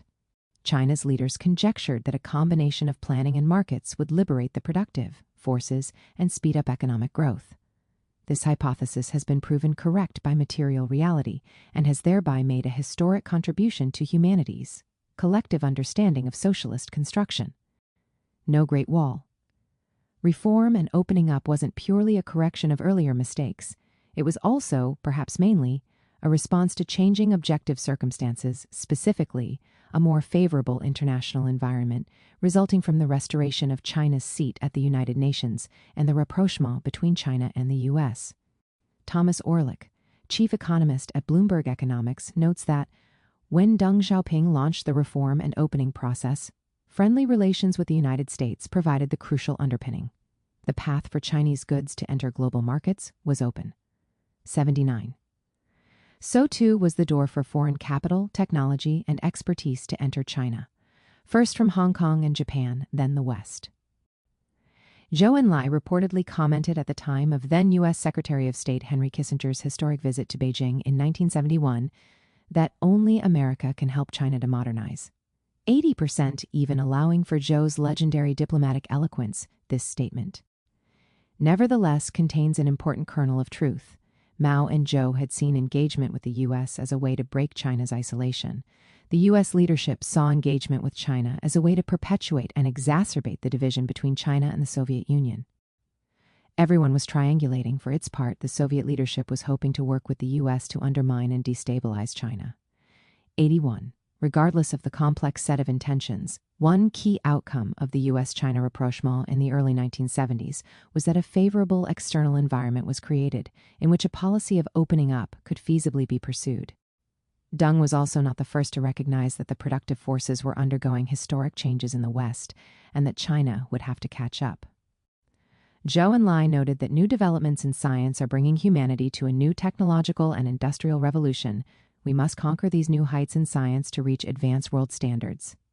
82, indeed, it was Zhou who first conceptualized the four modernizations that Deng made the cornerstone of his strategy. In early 1963, Zhou stated, "If we want to build a powerful socialist country, we must modernize agriculture, industry, national defense, science, and technology." 83. Again, in January 1975, in his last major speech, he talked of the urgent need to take advantage of the more peaceful and stable international context and accomplish the comprehensive modernization of agriculture, industry, national defense, and science and technology before the end of the century, so that our national economy will be advancing in the front ranks of the world. 84. The economic takeoff of the post-1978 period would not have been possible without the economic, political, and social foundations that had been built up in the preceding period, in the words of the late Egyptian Marxist Samir Amin. Even with the disruption caused by the Cultural Revolution, the early period of socialist construction achieved progress on a scale which old China could not achieve in hundreds or even thousands of years. 86. This is universally understood among Chinese communists. Prominent economist Hu Anggang writes that, by 1978, all children received an education. Adult illiteracy had fallen from 80% to 33%, and basic health care was available to everyone. Industry had been built up from almost nothing.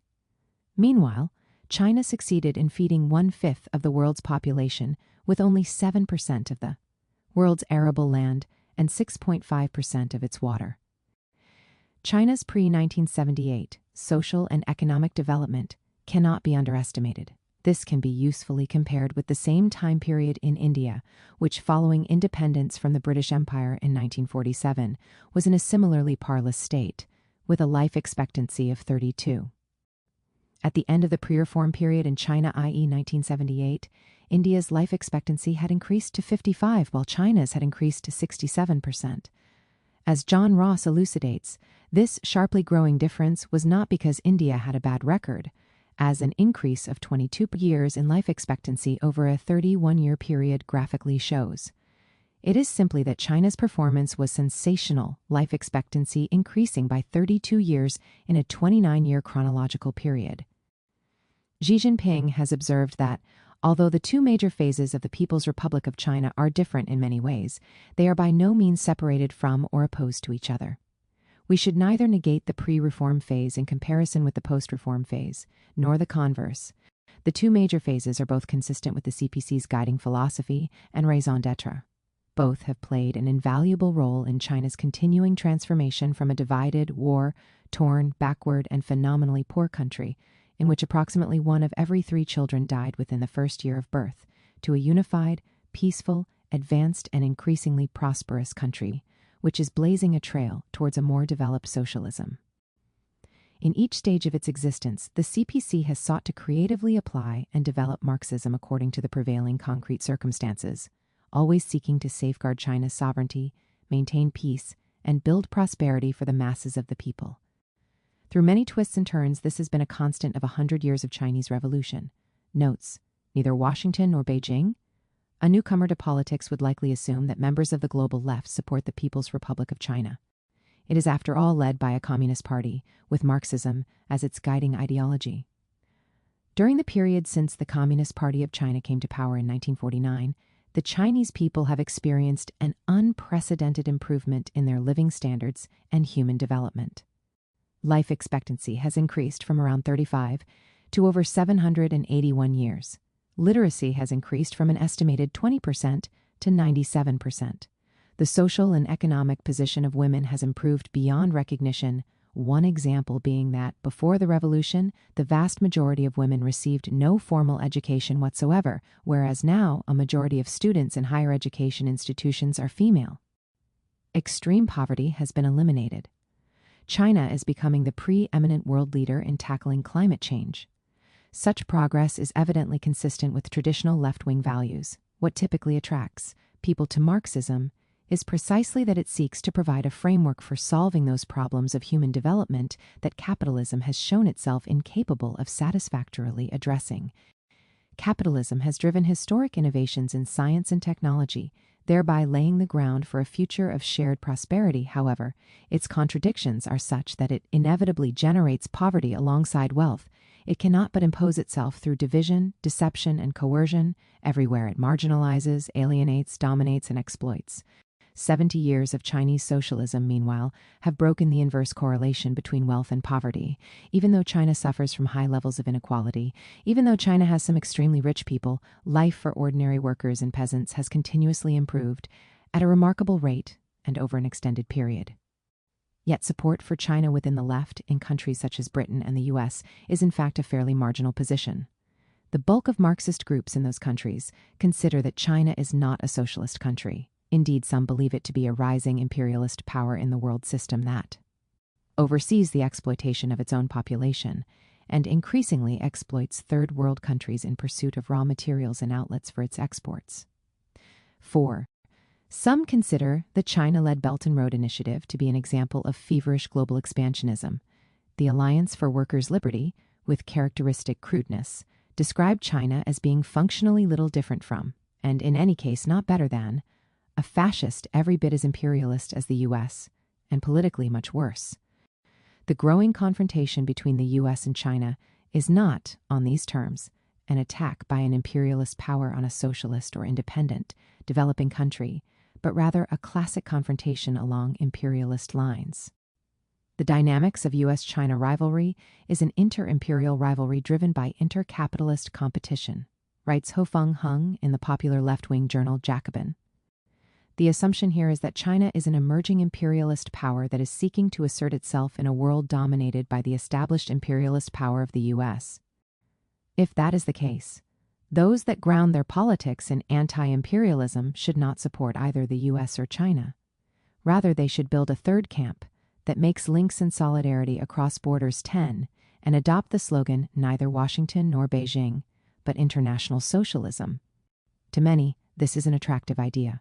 We don't align with oppressors anywhere. Our only alignment is with the global working class. Eli Friedman eloquently presents this grand vision in Jacobin. Our job is to continually and forcefully reaffirm internationalist values.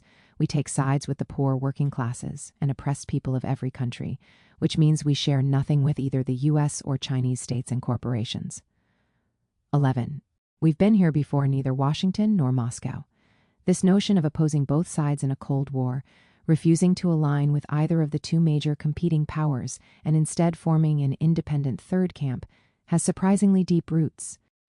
Prominent U.S. Trotskyist Max Shachtman described the third camp in 1940 as the camp of proletarian internationalism, of the socialist revolution, of the struggle for the emancipation of all the oppressed. 12 during the original Cold War, in particular in Britain, a significant proportion of the socialist movement rallied behind the slogan neither Washington nor Moscow, withholding their support from a Soviet Union they considered to be state capitalist and or imperialist. Then as now, the third camp position drew theoretical justification from the strategy promoted by Lenin and the Bolsheviks in relation to World War I. The communist movement in the early 1910s recognized that a war between the two major competing imperialist blocs, Germany on one side and Britain and France on the other, was near inevitable. At the 1912 conference of the Second International in Basel, Switzerland, the assembled organizations vowed to oppose the war, to refuse to align themselves with any component part of the international capitalist class, and to utilize the economic and political crisis created by the war to arouse the people and thereby to hasten the downfall of capitalist class rule. 13. Rather than rallying behind the German, British, French, or Russian ruling classes, workers were called on to oppose the power of the international solidarity of the proletariat to capitalist imperialism. When war eventually broke out in July 1914, the Bolsheviks stuck to this internationalist position. Lenin wrote regarding the warring imperialist blocs, "One group of belligerent nations is headed by the German bourgeoisie. It is hoodwinking the working class and the toiling masses by asserting that this is a war in defense of the fatherland, freedom and civilization, for the liberation of the peoples oppressed by Tsarism. The other group of belligerent nations is headed by the British and the French bourgeoisie, who are hoodwinking the working class and the toiling masses by asserting that they are waging a war for the defense of their countries, for freedom and civilization, and against German militarism and despotism." Further, neither group of belligerents is inferior to the other in spoliation, atrocities, and the boundless brutality of war, however, to hoodwink the proletariat. The bourgeoisie of each country is trying, with the help of false phrases about patriotism, to extol the significance of its own national war, asserting that it is out to defeat the enemy, not for plunder and the seizure of territory, but for the liberation of all other peoples except its own. However, the majority of the organizations that had signed up to the Basel Manifesto just 2 years earlier now crumbled in the face of pressure, opting to support their own ruling class's war efforts. Lenin condemned the prominent Marxist leaders in Germany, Austria, and France for holding views that were chauvinist, bourgeois, and liberal, and in no way socialist. This bitter strategic dispute was a catalyst to a split in the global working class movement. The Second International was disbanded in 1916, and the Third International, widely known as the Comintern, was established in 1919 with its headquarters in Moscow. A century later, this rift, described by Lenin in his famous article Imperialism and the Split in Socialism, remains a fundamental dividing line in the international left.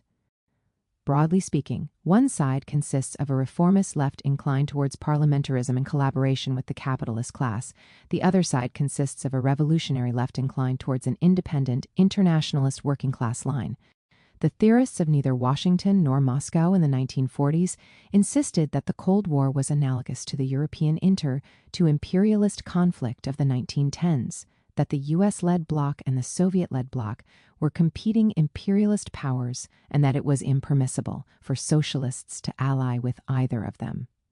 The characterization of the Soviet Union as imperialist was highly controversial within the global left at the time, but prominent socialist thinkers led by Tony Cliff of the Socialist Review Group, the precursor to the Socialist Workers' Party, argued strongly that the logic of accumulation and expansion drove the Soviet leadership to take part in external global military competition.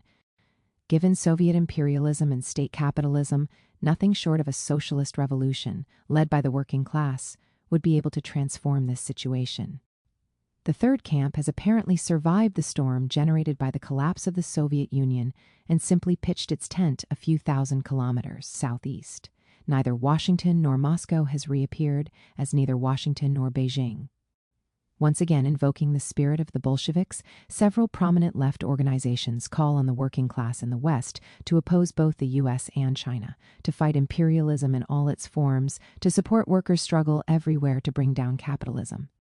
If their assumptions are correct, if the new Cold War is, indeed analogous to the situation prevailing in Europe before World War I, if China is an imperialist country, if the Chinese working class is ready to be mobilized in an international revolutionary socialist alliance, then perhaps their conclusion is also correct. I argue in this chapter that these assumptions are not correct, that China is not an imperialist country, that China is in fact a threat to the imperialist world system, and that the correct position for the left to take with regard to the new Cold War is to resolutely oppose the U.S. and to support China. Is China imperialist? The position of opposing both the U.S. and China relies mainly on the premise that China is imperialist and that the new Cold War is an inter-imperialist war, a war in which both belligerent camps are fighting to oppress foreign countries or peoples. 19. If China can be shown not to be an imperialist power, and if the new Cold War can be shown not to be an inter-imperialist struggle, then the slogan neither Washington nor Beijing should be rejected. What is imperialism? One definition is the policy of extending the rule or authority of an empire or nation over foreign countries, or of acquiring and holding colonies and dependencies. 20. Although vague, this incorporates the core concept of empire, hinted at by the word's etymology. In his classic work Imperialism, the Highest Stage of Capitalism, the first serious study of the phenomenon from a Marxist perspective, Lenin states that, reduced to its briefest possible definition, imperialism can be considered simply as the monopoly stage of capitalism. Lenin notes that such a concise definition is necessarily inadequate, and is only useful to the extent that it implies the presence of 5 basic features. 1. Capitalism has developed to a level where, in the main branches of production, the only viable businesses are those that have been able to concentrate a huge quantity of capital, thereby forming monopolies. 2. The emergence of a financial oligarchy, essentially banks, as the driving force of the economy. 3. Export of capital foreign investment as an important engine of growth. 4. The formation of international monopolist capitalist associations, which share the world among themselves, the equivalent of the modern multinational company. 5. The world's territory has been completely divided up among the capitalist powers, markets, and resources around the globe have been integrated into the capitalist world system. A century later, Lenin's definition remains a useful and relevant description of the capitalist world. Indeed, in some important ways, it is more apt than ever, given the further concentration of capital and the domination of generalized monopolies, which exert their control over the productive systems of the periphery of global capitalism. 22.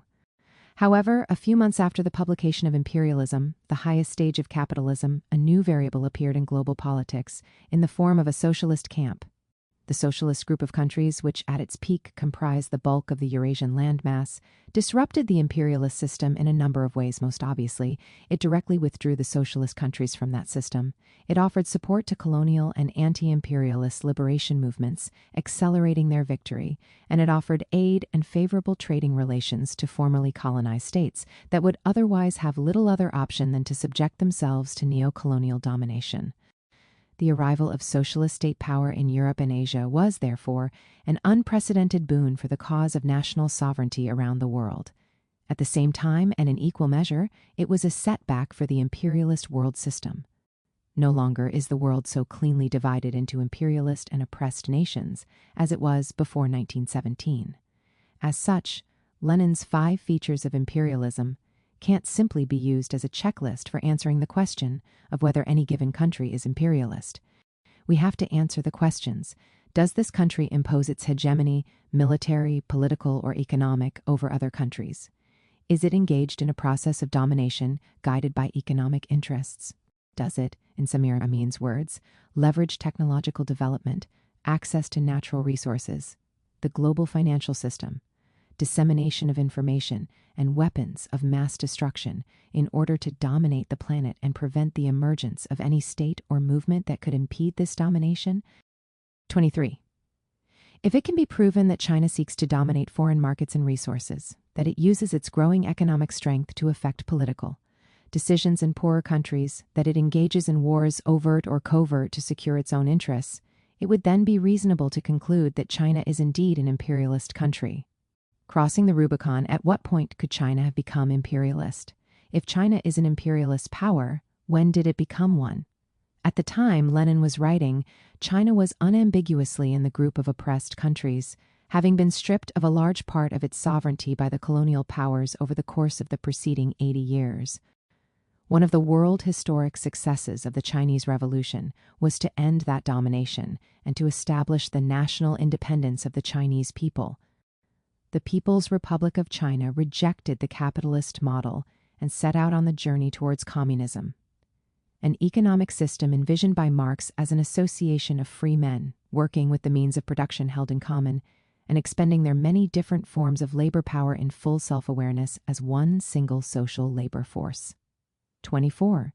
Jumping directly from semi-feudal conditions such as existed in pre-revolutionary China to a communist system of production relations isn't feasible, and what was established in China in the 1950s was a mixed economy, with publicly owned industry and massive land reform as its key features. Feudalism was comprehensively dismantled, another historic step forward, and one that remains incomplete in most other parts of the global South. This mixed economy, which oscillated left with accelerated collectivization and a heavy emphasis on moral incentives, and right with the limited use of market mechanisms, was anything but imperialist. By no reasonable metric was it an example of monopoly capitalism. China's export of capital was limited largely to foreign aid projects in Africa, most famously the Tazara Railway linking Tanzania and Zambia, which, aside from enabling regional development, broke Zambia's dependency on apartheid-ruled territories, Rhodesia, South Africa, Mozambique. Following the death of Mao Zedong in 1976, the economic reformers among the revolutionary leadership won the debate about how to move the revolution forward, and China embarked upon a course of socialism with Chinese characteristics, leveraging market mechanisms, the profit, motive, and foreign investment within a context of central planning and heavy regulation in order to rapidly develop the productive forces and pave the way for a better quality of life for hundreds of millions of Chinese people. private business became increasingly important, and parts of the economy took on an essentially capitalist character. But again, not even the most hardline Third Campus could consider China in the 1980s and 1990s an imperialist country. It exported precious little capital. Rather, it was the recipient of enormous volumes of foreign capital from Japan, Taiwan, Hong Kong, the US, and Europe. In a controlled, limited, and strategic way, China opened itself up to exploitation by the imperialist powers so as to develop its technological capacity and insert itself into global value chains. So, inasmuch as China is imperialist, this must be a phenomenon of the last 20 years, in which period China's sustained GDP growth has resulted in it becoming the largest economy in the world in purchasing power parity (PP) terms and a technological powerhouse. Certainly, China has its fair share of monopolies that deploy extraordinary quantities of capital. Outgoing FDI has increased by an order of magnitude, albeit starting from a very small base. The number of Chinese firms operating globally has grown at an estimated 16% a year since 2010. China's foreign direct investment outflows stand at around 145 billion USD, slightly less than Germany and Japan, slightly more than the UK. In terms of FDI outflows ratio to GDP, i.e. the importance of capital export to the national economy as a whole, the value for China is 0.7%, a similar level to Italy and far less than Ireland, Canada, Japan, and Sweden. It would be difficult to make a case for labeling China imperialist on the basis of its foreign investment alone. In a long piece for Counterfire, Dragan Plavsic poses the question of whether China is a socialist force for good or an imperial superpower in the making. Concluding the latter, he claims that China's global expansion is merely the latest example of a road well traveled by other major economies, such as Britain, Germany, and the US, as they too expanded beyond their national limits in order to take competitive advantage of global trade and investment opportunities. Moreover, the competitive logic that motivated them is not qualitatively different from the one motivating China today. 28. Competition demands relentless innovation, which tends to reduce the role of human labor in the production process. In Marxist terms, that means reducing the ratio of variable capital to constant capital, spending relatively less on human labor power and relatively more on machinery, materials, fuel, and so on. Given that variable capital is, ultimately, the component of capital that creates new value, the declining proportion of variable capital leads to a tendency of the rate of profit to fall. Historically, the capitalist class has sought to compensate for declining rates of profit with ferocious expansion, capturing new markets and lowering the costs of production. This is the economic engine at the heart of imperialism. The problem with Plavsic's analysis is that the well-traveled road taken by Britain, Germany, and the US is no longer open. By the time Lenin was writing, a century ago, the world was already completely divided up, so that in the future only redivision is possible. That is, country A can only dominate country B by displacing country C. The means for this process is war and military conquest. Since China's record remains remarkably peaceful, it's evident that inasmuch as China has a path to becoming an imperialist power, it is by no means the well-traveled one. Noam Chomsky, by no measure an ideological adherent of the CPC, pokes fun at the idea that China would become an aggressive military power on the order of the US, with 800 overseas military bases invading and overthrowing other governments or committing terrorist acts. I think this will not and cannot happen in China.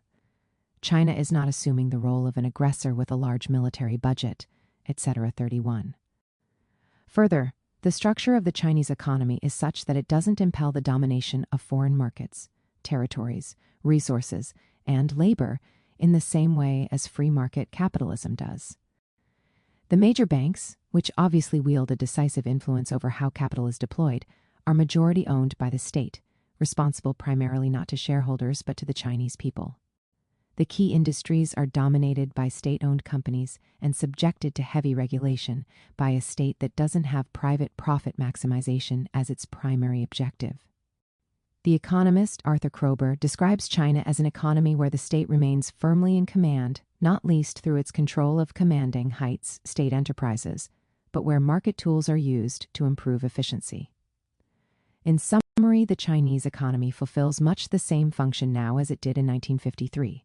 when Mao described it as existing not chiefly to make profits for the capitalists, but to meet the needs of the people and the state. Li Zhongjin and David Katz assert that while China's capitalists have the same drive toward imperialism of capitalists everywhere, this drive is restrained by a CPC government which has no need to aim for imperial domination to achieve its economic aims. While capitalists are represented within the CPC, there is no evidence that capitalists now control the CPC or can dictate state policy. Hence, the Chinese capitalist class lacks the power to compel the CPC to seek imperial domination. 34. As such, the prospect of foreign domination does not have the same gravitational pull on the Chinese economy as it does on the economies of Britain, the US, Japan, and others. Nor do the objective conditions exist for China to establish even an informal empire without direct military confrontation with the existing imperialist powers. The CPC was serious when it declared at its 17th Party Congress in 2007 that China will never seek to engage in hegemony or empire expansion. 35. This was reiterated by Xi Jinping in his work report to the 20th Party Congress in 2022. No matter what stage of development it reaches, China will never seek hegemony or engage in expansionism. The Chinese government actively positions itself in the global south as a socialist country that stands in solidarity with the developing world, and this outlook structures its foreign policy. Nevertheless, China stands accused of imperialist behavior on several fronts, notably its economic relationship with Africa, its economic relationship with Latin America, its vast Belt and Road infrastructure program, and its behavior in the South China Sea. I will address each of these. China and Africa. A brief timeline. After the establishment of the People's Republic of China in 1949, the Chinese leadership moved quickly to create bonds of solidarity between China and the African liberation movements. China was a leading supporter of the Algerian War of Liberation and an early supporter of the South African struggle against white minority rule. Nelson Mandela recounts in Long Walk to Freedom that he encouraged Walter Sisulu, then Secretary General of the African National Congress, to visit China in 1953. In order to discuss with the Chinese the possibility of supplying us with weapons for an armed struggle. 37. The links made during this trip laid the ground for the establishment in the early 1960s of a Chinese military training program for the newly founded Yu Mkonto Wi Sizwe, the ANC's armed wing. As an aside, 2 currently serving African heads of state received military training in China in the 1960s, at a time when their people were fighting for liberation: Eritrean President Isaias Afwerki and Zimbabwean President Emerson Mnangagwa. Chinese Premier Zhou Enlai conducted a landmark tour of 10 African nations between December 1963 and January 1964, during which he consolidated China's anti-imperialist solidarity with some of the leading post-colonial African states. A few years later, China provided the financing and know-how for the construction of the Tazara Railway, which runs 1,860 kilometers from Dar es Salaam, the then Tanzanian capital and seaport, to central Zambia. Built with the primary purposes of fomenting economic development and helping Zambia to break its economic dependence on the apartheid states of Rhodesia and South Africa, the Tazara has been described as the first infrastructure project conceived on a Pan-African scale. It remains an enduring symbol of China's friendship with independent Africa. Well into the 1980s, dozens of large state farms were built in Africa as part of the Chinese aid program, in Tanzania, Zimbabwe, Mali, Congo, Brazzaville, Guinea, and elsewhere. Deborah Brautigam notes that, however, during the 1970s and 1980s, the Chinese aid program shifted to emphasize much smaller demonstration farms, working with local farmers to teach rice farming and vegetable cultivation. 39. In the 1980s and 90s, partly reflecting shifting priorities in China and partly in response to data indicating that many of the aid-constructed projects were no longer working very well, if at all, China started to put its engagement with Africa on a more commercial footing, focusing on mutually beneficial deals and joint ventures. China has since become Africa's largest trading partner, with a total trade volume of $254 billion in 2021, well ahead of the U.S.-Africa figure of $64 billion. In addition to trade, China also provides vast low-cost loans for infrastructure projects, with Chinese banks now accounting for around a fifth of all lending to Africa. A 2018 article in The Guardian notes that some 40% of the Chinese loans paid for power projects, and another 30% went on modernizing transport infrastructure. The loans were at comparatively low interest rates, and with long repayment periods, the article continues, Chinese infrastructure projects stretch all the way to Angola and Nigeria, with ports planned along the coast from Dakar to Libreville and Lagos. Beijing has also signaled its support for the African Union's proposal of a Pan-African high-speed rail network. 43. Imperialism doesn't look like this. Chinese investment in and trade with Africa is stimulating development, industrialization, technological know-how, and modernization.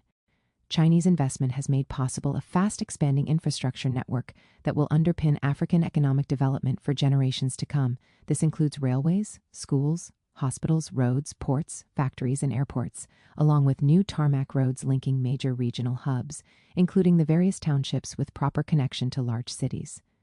Thanks in no small part to Chinese finance and expertise, Ethiopia in 2015 celebrated the opening of the first metro train system in sub-Saharan Africa, along with Africa's first fully electrified cross-border railway line, the Ethiopia-Djibouti Electric Railway. The African Union headquarters in Addis Ababa was funded by the Chinese government as a gift to the AU. China is also building the headquarters of the Economic Community of West African States, ECOWAS, in Abuja, Nigeria, and in 2022 gifted a new parliament building to the government of Zimbabwe. The new headquarters of the Africa Centers for Disease Control and Prevention, Africa CDC, again funded by China, was opened in January 2023.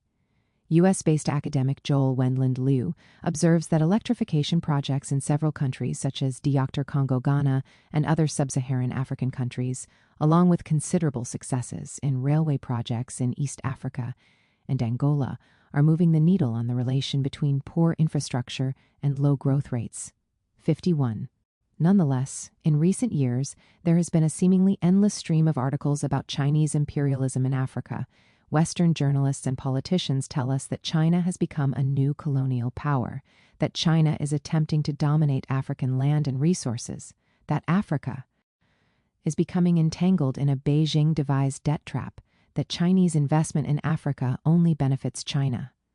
Deborah Brautigam, professor of political economy and director of the China-Africa Research Initiative at Johns Hopkins University's School of Advanced International Studies, has done extensive research on the question of China's engagement with Africa. On the basis of this research, she has been able to authoritatively debunk some of the most popular myths.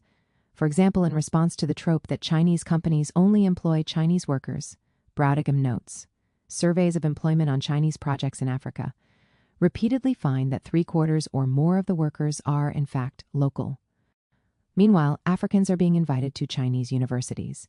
China is offering scholarships. When Africans are thinking about technology and skills, they are thinking of China as a valid option. 52. Regarding the so-called debt trap, Brautigam's research team found that China had lent at least $95.5 billion between 2000 and 2015. That's a lot of debt. Yet, by and large, the Chinese loans in our database were performing a useful service financing Africa's serious infrastructure gap. On a continent where over 600 million Africans have no access to electricity, 40% of the Chinese loans paid for power generation and transmission. Another 30% went to modernizing Africa's crumbling transport infrastructure. On the whole, power and transport are investments that boost economic growth. And we found that Chinese loans generally have comparatively low interest rates and long repayment periods. Indeed, the reluctance of Western development banks to take on risky loans means there's major demand for Chinese loans. And China tends to be more flexible with debt relief, restructuring, and canceling unsustainable payments. A 2022 report by the charity Debt Justice found that African governments owe 3 times more debt to Western banks, asset managers, and oil traders than to China. The study found that only 12% of Africa's external debt was owed to Chinese lenders, and furthermore that interest rates on Chinese loans were typically around half those on Western private loans.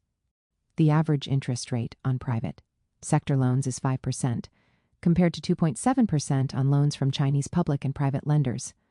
Regarding accusations of a land grab, Brodegum writes that the various stories about wealthy Chinese buying up large tracts of African land in order to grow food for China turned out to be mostly myths.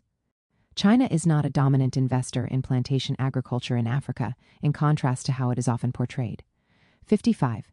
Western establishment figures enthusiastically embrace the idea of China being an imperialist power for the obvious reasons that it diverts attention from their own imperialism and helps promote disunity and mistrust within the global South. Hillary Clinton says China is engaged in a new colonialism in Africa.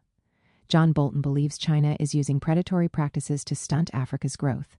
Yet these ideas are not exclusive to the professional defenders of imperialism. Adrian Budd, writing in Socialist Review, states unequivocally that China is imperialist and complains that Chinese investment in Africa, long dominated by Western imperialism, was $36 billion in 2016 against the U.S.'s $3.6 billion, Britain's $2.4 billion, and France's $2.1 billion. 58. But there's no equal sign between investment and imperialism. Angola is not an imperialist power in Portugal, in spite of its extensive investments there. China's investments in Africa are welcomed in the recipient countries because they serve to address critical gaps in infrastructure and finance. Deals are conducted on the basis of sovereignty and equality, without coercion. Progressive Greek economist and former government minister Yanis Varoufakis notes that the Chinese are non-interventionist in a way that Westerners have never managed to fathom. They don't seem to have any military ambitions. Instead of going into Africa with troops, killing people like the West has done, they went to Addis Ababa and said to the government, "We can see you have some problems with your infrastructure. We would like to build some new airports, upgrade your railway system, create a telephone system, and rebuild your roads." 60. Varoufakis, who prefaces his remarks by noting that he is by no means a supporter of the CPC, posits that the reason for this offer was not pure charity, but rather to build trust with the Ethiopian government so as to be well positioned to be awarded oil contracts. Nonetheless, it is a fundamentally different approach to doing business than that adopted by Europeans and North Americans over the course of centuries. Chinese loans are not conditional on countries imposing austerity or privatization. Indeed, the availability of alternative sources of funding means that debtor countries are not forced to accept the unfair terms that have been imposed by Western financial institutions for so long. As former South African Minister of Trade and Industry Rob Davies put it, China's expanding presence in Africa can only be a good thing because it means that we don't have to sign on the dotted line whatever is shoved under our noses any longer. We now have alternatives, and that's to our benefit. 61. Martin Jacques addresses this issue in his book When China Rules the World. Chinese aid has far fewer strings attached than that of Western nations and institutions. While the IMF and the World Bank have insisted, in accord with their Western-inspired ideological agenda, on the liberalization of foreign trade, privatization, and a reduced role for the state, the Chinese stance is far less restrictive and doctrinaire. Jacques points out that the Chinese emphasis on respect for sovereignty is a principle they regard to be inviolable and which is directly related to their own historical experience during this century of humiliation. The expanding infrastructure investment is enabling development of countries that have been forcibly underdeveloped by the imperialist powers. For example, Chipanda Chibelu notes that in the last decade, African countries have largely turned to China to help them build and expand their digital infrastructure, having received little support from Western governments for technology infrastructure. 64%. China is actively encouraging the information and communication (ICT) revolution in Africa. Meanwhile, Chinese companies are investing in green development projects throughout the continent and, indeed, the world. China has been the top investor in clean energy for 9 out of the last 10 years, according to the Frankfurt School of Finance and Management. The Chinese Academy of Sciences is heavily involved in supporting research projects in Africa, including agronomic research aimed at ending food shortages. Tens of thousands of African students attend universities in China, which now offers more university scholarships to African students than the leading Western governments combined. Mohammed Hassan, president of the World Academy of Sciences, says that China is doing better than any other country for Africa when it comes to training scholars. Overall, rising Chinese investment and trade has been welcomed by African countries and is playing an important role in the continent's development. As the Zambian economist Dambisa Moyo writes, the motivation for the host countries is not complicated. They need infrastructure, and they need to finance projects that can unlock economic growth. This is the genius of the China strategy. Every country gets what it wants. China, of course, gains access to commodities, but host countries get the loans to finance infrastructure, developmental programs in their economies. They get to trade, creating incomes for their domestic citizenry, and they get investments that can support much-needed job creation. 69. China has adhered firmly to its 5-No approach as outlined by President Xi at the 2018 Beijing Summit of the Forum on China-Africa Cooperation. No interference in African countries' internal affairs, no imposition of our will on African countries, no attachment of political strings to assistance to Africa, and no seeking of selfish political gains in investment and financing cooperation with Africa. 70. Africa has known imperialism, and it doesn't look like this. So China's engagement with Africa bears very little resemblance to the well-traveled road of Britain, France, Portugal, Belgium, Germany, and the U.S. Under European colonialism and neocolonialism, Africa remained in much the same state as was described by Marx in 1867. A new international division of labor springs up, one suited to the requirements of the main industrial countries, and it converts one part of the globe into a chiefly agricultural field of production for supplying the other part, which remains a preeminently industrial field. 71. As Liberia's former Minister of Public Works, W. Jude Moore, writes, under European colonialism, there has never been a continental-scale infrastructure building program for Africa's railways, roads, ports, water filtration plants, and power stations. Meanwhile, China has built more infrastructure in Africa in 2 decades than the West has in centuries. 72. On this question, the Senegalese-American musician Akon demonstrates a far greater insight than the third campists when he states that no one has done more to benefit Africa than the Chinese. 73. China and Latin America. Most Latin American countries won their formal independence from Spanish and Portuguese colonialism in the 19th century, but they found themselves in the shadow of an incipient North American imperialism. The Monroe Doctrine, first articulated by President James Monroe in 1823, denounced European colonialism and interference in the Western Hemisphere, not on the basis of anti-colonial principle, but with a view to buttressing U.S. hegemonic designs. Since that time, the U.S. has tended to consider Latin America as its backyard, a collection of countries subjected to the control, direct or indirect, of Washington. Eduardo Galeano wrote that the transition from colonialism to neocolonialism made little difference to Latin, America's position within the global capitalist economy. Everything from the discovery until our times has always been transmuted into European, or later, United States, capital, and as such has accumulated on distant centers of power. Everything, the soil, its fruits, and its mineral-rich depths, the people and their capacity to work and to consume, natural resources and human resources. 75. Galeano's words were written half a century ago, but they still ring true. The U.S. continues with its hegemonic strategy in relation to Latin America, a strategy which seeks to make the region's land, natural resources, labor, and markets subservient to the needs of U.S. monopoly capital. The U.S. has shown a consistent interest in Mexican labor, in Chilean copper, in Brazilian land, but it has been indifferent to the needs of the people of these countries for development, for a decent standard of living, for social justice. And when the U.S. fails to get what it wants through quiet pressure and economic coercion, it does not hesitate to use force, for example, supporting coups against the elected governments of Bolivia, Peru, and Venezuela, or imposing illegal sanctions on Nicaragua and Cuba. As a result, Latin America continues to suffer significant underdevelopment in many areas. The emergence of China as a major investor and trading partner is therefore proving to be indispensable for the region's economic progress. In the last 2 decades, economic links between Latin America and the People's Republic of China have been expanding at a dizzying rate. Bilateral trade in 2000 was just $12 billion, USD 1% of Latin Americans' total trade. Now it stands at $430 billion, USD. In the same time period, China's foreign direct investment in Latin America has increased by a factor of 5. Since the launch of the Belt and Road Initiative, BRI, in 2013, 21 of the 33 countries in the Latin American and Caribbean region have signed up to the China-led Global Infrastructure Development Strategy. Infrastructure projects have been a particular focus for Chinese firms.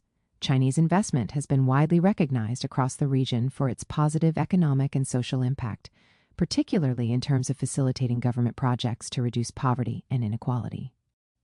Kevin Gallagher, in his important book, The China Triangle, writes that Venezuela has been actively spending public funds to expand social inclusion to the country's poor.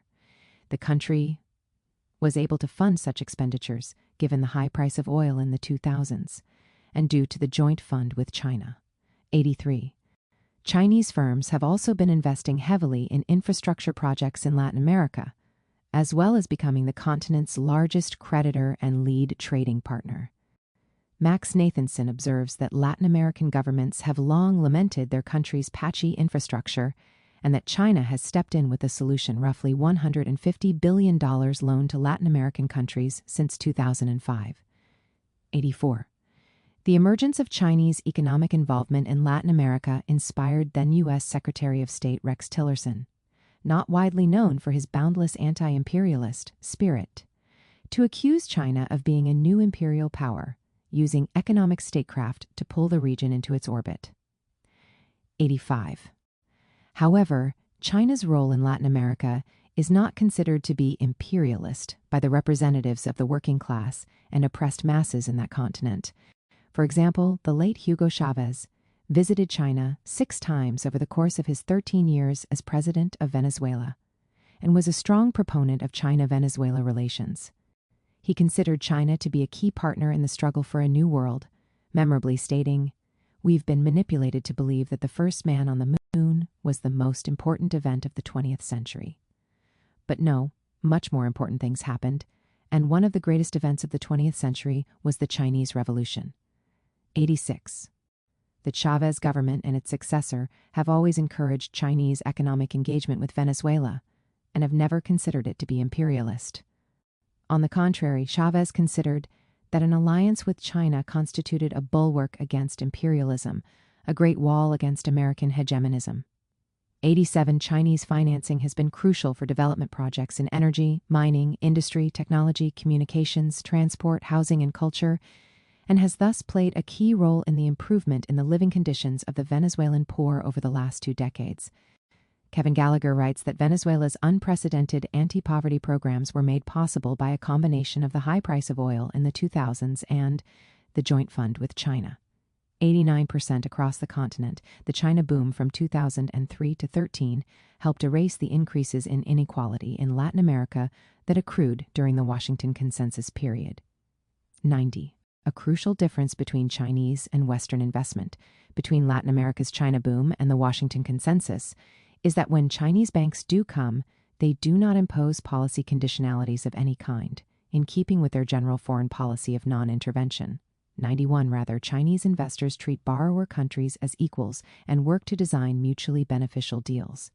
Since Chinese loans don't come with punishing conditions of austerity and privatization, Latin American governments have been able to leverage China's investment and purchase of primary commodities to spend at an unprecedented rate on reducing poverty and inequality. Chavez spoke plainly about the difference between China and the imperialist powers. China is large, but it's not an empire. China doesn't trample on anyone, it hasn't invaded anyone, it doesn't go around dropping bombs on anyone. 92. This dynamic continues. Comparing the attitude taken towards Venezuela by the U.S. and China, then Foreign Minister Jorge Arreaza stated that our country is under permanent attack and aggression from the United States of America. Thank God humanity can count on the People's Republic of China to guarantee peace or at least less conflict. Arreaza described the trade and investment deals between China and Venezuela as being set up in a just, fair, and equal manner. 93. Fidel Castro, no slouch in the anti-imperialist department, thoroughly rejected the notion that China was an imperialist power. China has objectively become the most promising hope and the best example for all third world countries, an important element of balance, progress, and safeguard of world peace and stability. 94. China's assistance and friendship has proven invaluable to socialist Cuba. China is now the island's second largest trading partner and its main source of technical assistance. China also established strong relations with Bolivia under the government of Evo Morales. Speaking at an event of the No Cold War campaign, Bolivian journalist Ali Vargas talked about China's role in launching Bolivia's first telecom satellite. Bolivia is a small country. It doesn't have the expertise to launch a rocket into space. So it worked with China to launch the satellite, which now provides internet and phone signal to all corners of the country, from the Amazon to the Andes, and here in the working class areas of the big cities. 96 Vargas said that the project had been a positive model of mutually beneficial cooperation, as China brought expertise and investment, but it didn't seek to take ownership of the final product. The satellite belongs to the Bolivian people. As with Africa, accusations of Chinese imperialism in Latin America don't stand up to scrutiny. China trades with Latin America, China invests in Latin America, but China is not attempting to dominate Latin America or compromise its sovereignty. Belt and Road. The Belt and Road Initiative (BRI) is a global infrastructure development strategy proposed by China in 2013. Unprecedented in scope, the BRI seeks to revive the original Silk Road, a vast trading network that arose during the Han Dynasty 206 BCE, 220 CE, and which connected China with India, Central Asia, and further afield. The BRI seeks to promote global economic integration and cooperation via the construction of vast numbers of roads, railways, bridges, factories, ports, airports, energy infrastructure, and telecommunications systems, all of which will enable deeper integration of markets and more efficient allocation of resources. As of 2022, 150 countries and 32 international organizations have signed cooperation agreements to join the BRI. BRI investment projects are estimated to add over USD 1 trillion of outward funding for foreign infrastructure in the 10 years from 2017. The basic economic motivation of the BRI is to drive growth through expanding cooperation and coordination across borders. As Chinese economist Justin Yifu Lin puts it, the greater the division of labor, the higher the economy's productivity. But the division of labor is limited by market size, so the larger the market, the more specialized the labor. 99%. Politically, the project fits into China's long-standing approach of using economic integration to increase the cost and thereby reduce the likelihood of confrontation. Peter Nolan writes that China is in a position to make use of its rich experience in domestic infrastructure construction in order to make a major contribution to the development of the Silk Road in Central and Southeast Asia. A key political byproduct of this is stimulating harmonious relations between the countries. 100%. China is uniquely well placed to be the driving force of such a project, given its size, its location, and the nature of its economy. The Portuguese politician and academic Bruno Macias observes that the essentially planned nature of the Chinese economy, with the state firmly in charge of the financial system, has enabled China to act quickly and decisively, directing immense financial resources towards BRI projects. Chinese engineering expertise is already opening up some of the most difficult terrains in the world for roads and railways, for example. Ashley Smith and Kevin Lin, writing in the Democratic Socialists of America, DSA's Socialist Forum, consider that the BRI is unmistakably imperialist, picking items out of the imperialism, the highest stage of capitalism grab bag in order to prove their case. China is attempting to export its vast surplus capacity, secure raw materials for its booming economy, and find new markets for its products. 102.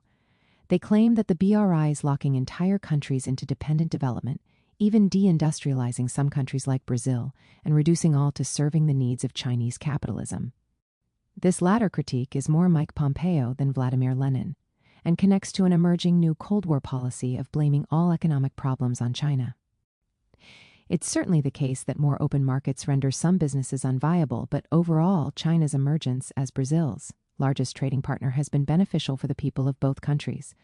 Indeed, Brazil's foreign minister under Lula from 2003 to 10, Celso Amorim, considered the blossoming China-Brazil relationship to be at the heart of a reconfiguration of the world's commercial and diplomatic geography. 103. If the BRI truly seeks to impose dependent development, it's perhaps surprising that nearly every country in the global south has signed up to it, including 43 out of 46 countries in sub-Saharan Africa.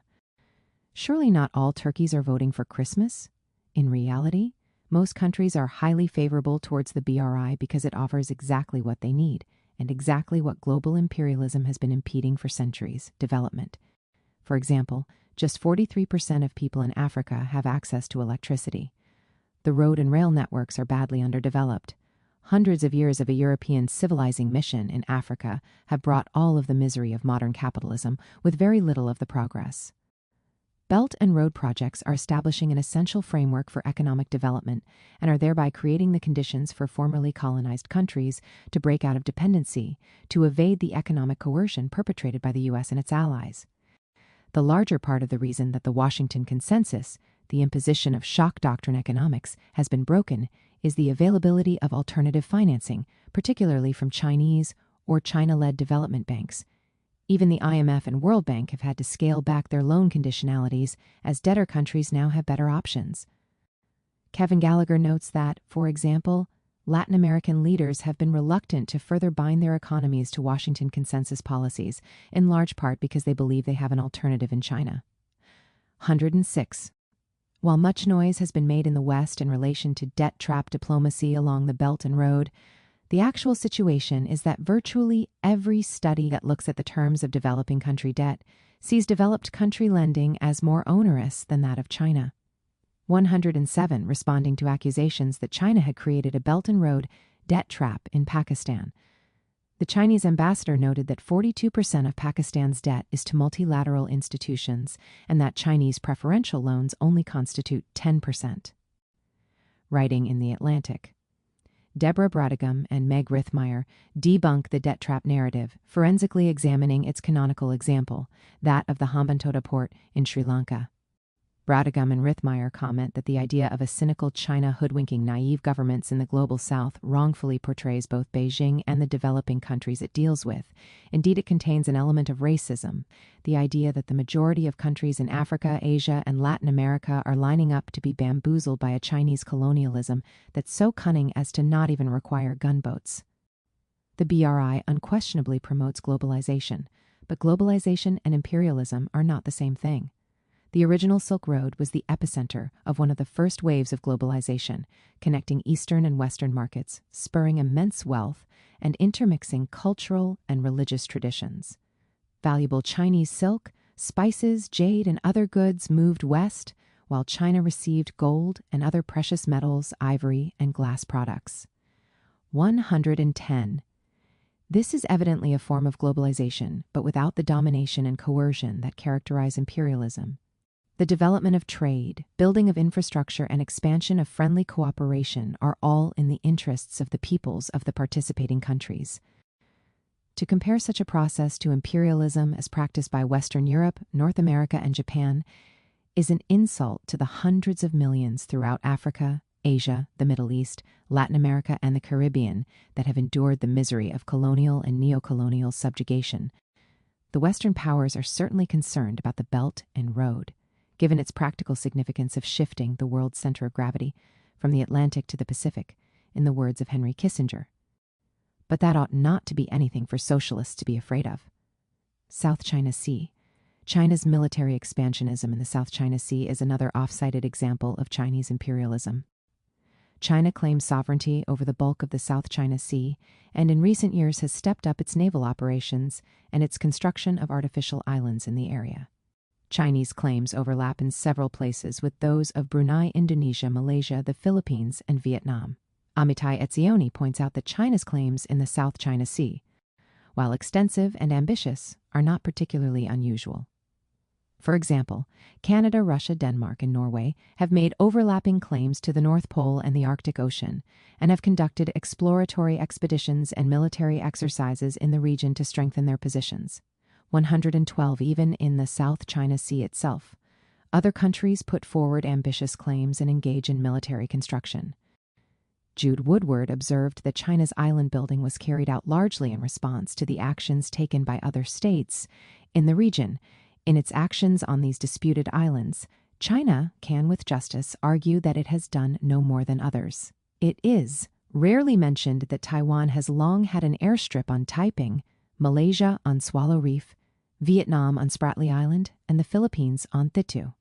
113. China's interest in the South China Sea islands isn't new, nor is it linked to the discovery of natural resources in or around those islands, as is often claimed. These are largely uninhabitable islands that have been important stopping points for Chinese ships for at least 2,000 years. China has regarded the islands as its own since the time of the Han Dynasty. The purpose of China's assertion of sovereignty over much of the South China Sea has nothing to do with expansionism, and everything to do with ensuring its economic and military security. Robert Kaplan writes that the South China Sea is uniquely crucial for China's interests, as central to Asia as the Mediterranean is to Europe. Its bases at sea have no impact on shipping or ordinary peaceful activities, but are aimed at reducing its strategic vulnerability and preventing any attempt by hostile powers to impose a blockade. Given the continued U.S. militarization of the region and its open attempt to create a Pacific alliance against China, this is more than just a hypothetical issue. For example, the only major shipping route from the South China Sea to the Indian Ocean is through the Malacca Strait. If the U.S. were allowed the unadulterated control of the oceans that it seeks, it would be in a position to quickly cut off China's energy supplies. Peter Frankopan writes, China's present and future depends on being able to ensure that it can get what it needs, safely, securely, and without interruption, and ensuring that those who are keen to manage or curtail economic growth are prevented from being able to threaten routes to and from markets elsewhere in the world.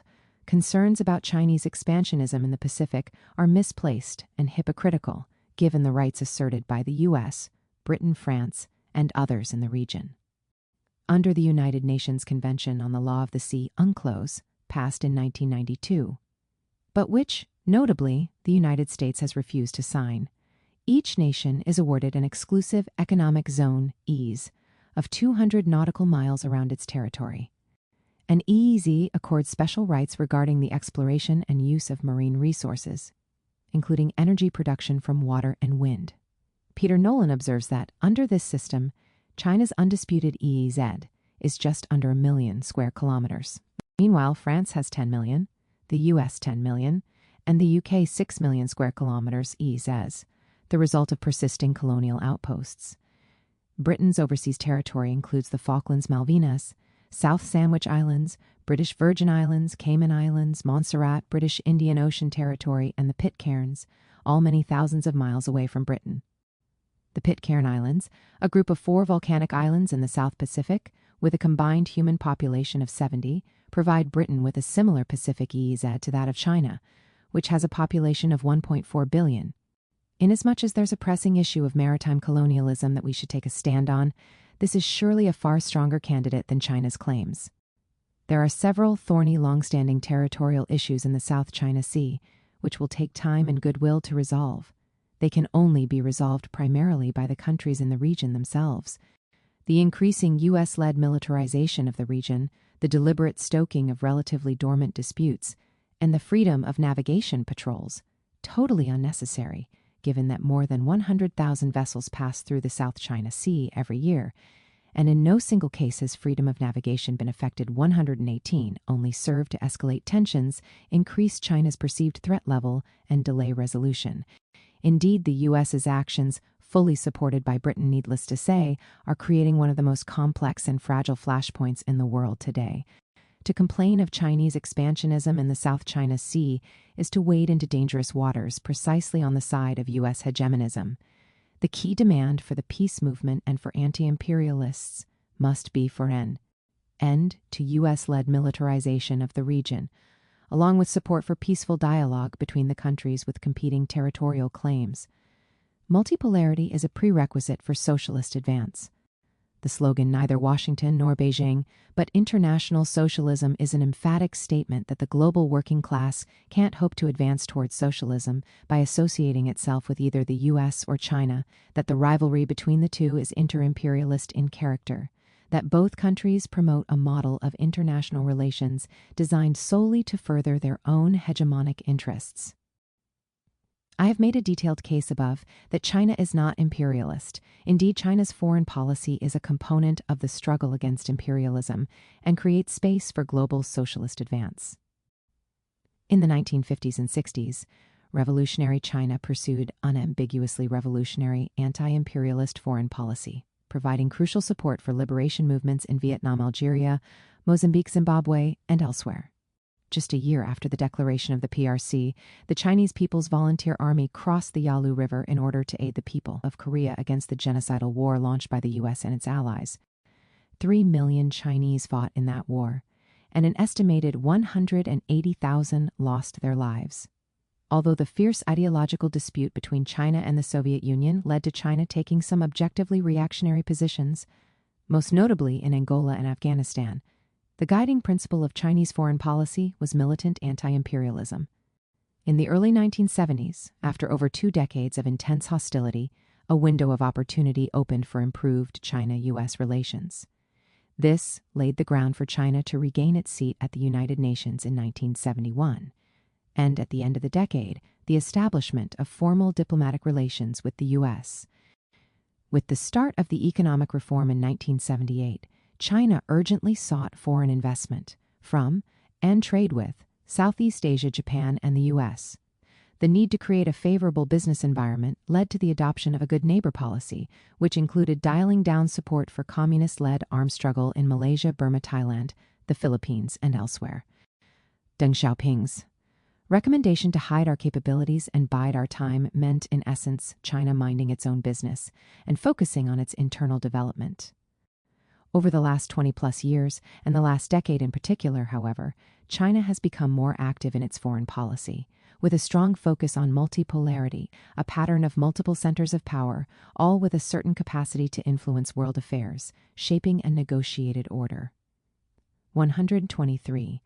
Such a world order is specifically non-hegemonic. It aims to transition from a U.S.-dominated unipolar world order to a more equal system of international relations in which big powers and regional blocs cooperate and compete. The interdependence between the different powers and their comparable levels of strength increases the cost and risk of conflict, thereby promoting peace. In the words of Columbia University professor Jeffrey Sachs, this is a multipolar world in which each region has its own issues and role in global politics, and where no country and no single region can any longer determine the fate of others. 124. Although the multipolar narrative doesn't make explicit reference to anti-imperialism, it's clear that a multipolar world implies the negation of the U.S. hegemonist project for military and economic control of the planet. As such, its basic character is anti-imperialist, which is why it is treated with such contempt in U.S. policy circles. It represents a world that looks very different from global American leadership, a world where the U.S. is no longer without peer in its ability to project power around the world. 125. As discussed above, the very fact that China exists as a source of investment and finance is a major boost to the countries of the developing world, and indeed parts of Europe, which no longer have to accept punishing austerity and privatization as conditions for emergency loans. Jenny Clegg writes that developing countries as a whole may find, in the opportunities created by China's rise, more room for flexibility to follow their own mix of state and market, and even to explore the socialist experiments they were forced to abandon by the International Monetary Fund, IMF, in the 1980s. 126. This is an important point. Multipolarity opens a path for greater sovereignty for developing countries. It breaks the stranglehold of the imperialist core, us, Europe, Japan, over the periphery and, in so doing, provides the framework for the possible and necessary overcoming of capitalism in the memorable. Words of Samir Amin. Through forums such as BRICS, an international alliance of 5 major emerging economies, Brazil, Russia, India, China, and South Africa, FOCAC Forum on China-Africa Cooperation, China CELAC Forum of China and the Community of Latin American and Caribbean States, and others, China is strongly promoting South-South cooperation and helping to advance the interests of the developing world in general. Clegg notes that what is at stake with China's rise is a real choice over the future model of the international order, the U.S. strategic goal of a unipolar world to uphold and extend existing patterns of exploitation, or a multipolar and democratic one for a more equitable, just, and peaceful world. 128. For the left to issue a plague on both these houses would be nothing short of a farce. Neither Washington nor Beijing in reality means support for Washington. Humanity knows from bitter experience and lived reality what a system of imperialism looks like. Modern imperialism takes the form of a U.S.-led military and economic system incorporating hundreds of military bases, a strategy of military encirclement, unilateral sanctions against dozens of countries, multiple wars of regime change and proxy wars, destabilization campaigns, nuclear threats, economic coercion, and more. It is clearly absurd to put an equal sign between this and the reality of China's foreign policy. The basic character of global politics in the current era is not that of inter-imperialist rivalry between the U.S. and China, but rather a struggle between the U.S.-led push for its continued hegemony and the China-led push for a multipolar world order.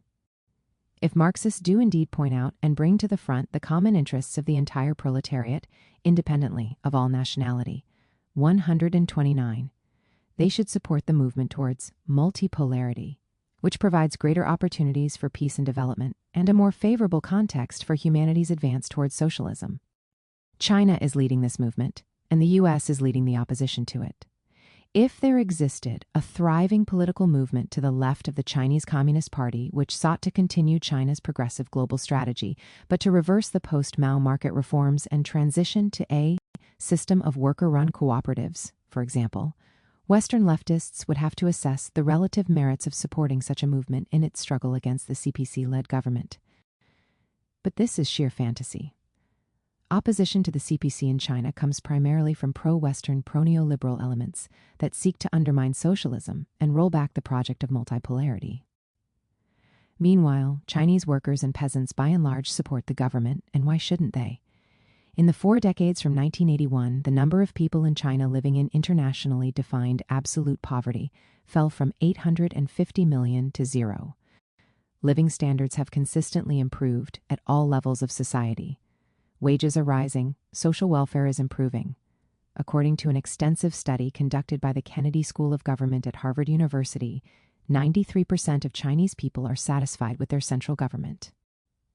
Even former MI6 Director of Operations and Intelligence Nigel Inkster grudgingly admits that if anything, objective evidence points to growing levels of popular satisfaction within China about their government's performance. 132.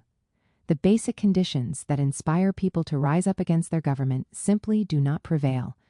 Regardless of what one thinks of socialism with Chinese characteristics, anyone on the left must support China against U.S.-led imperialist attacks in the new Cold War.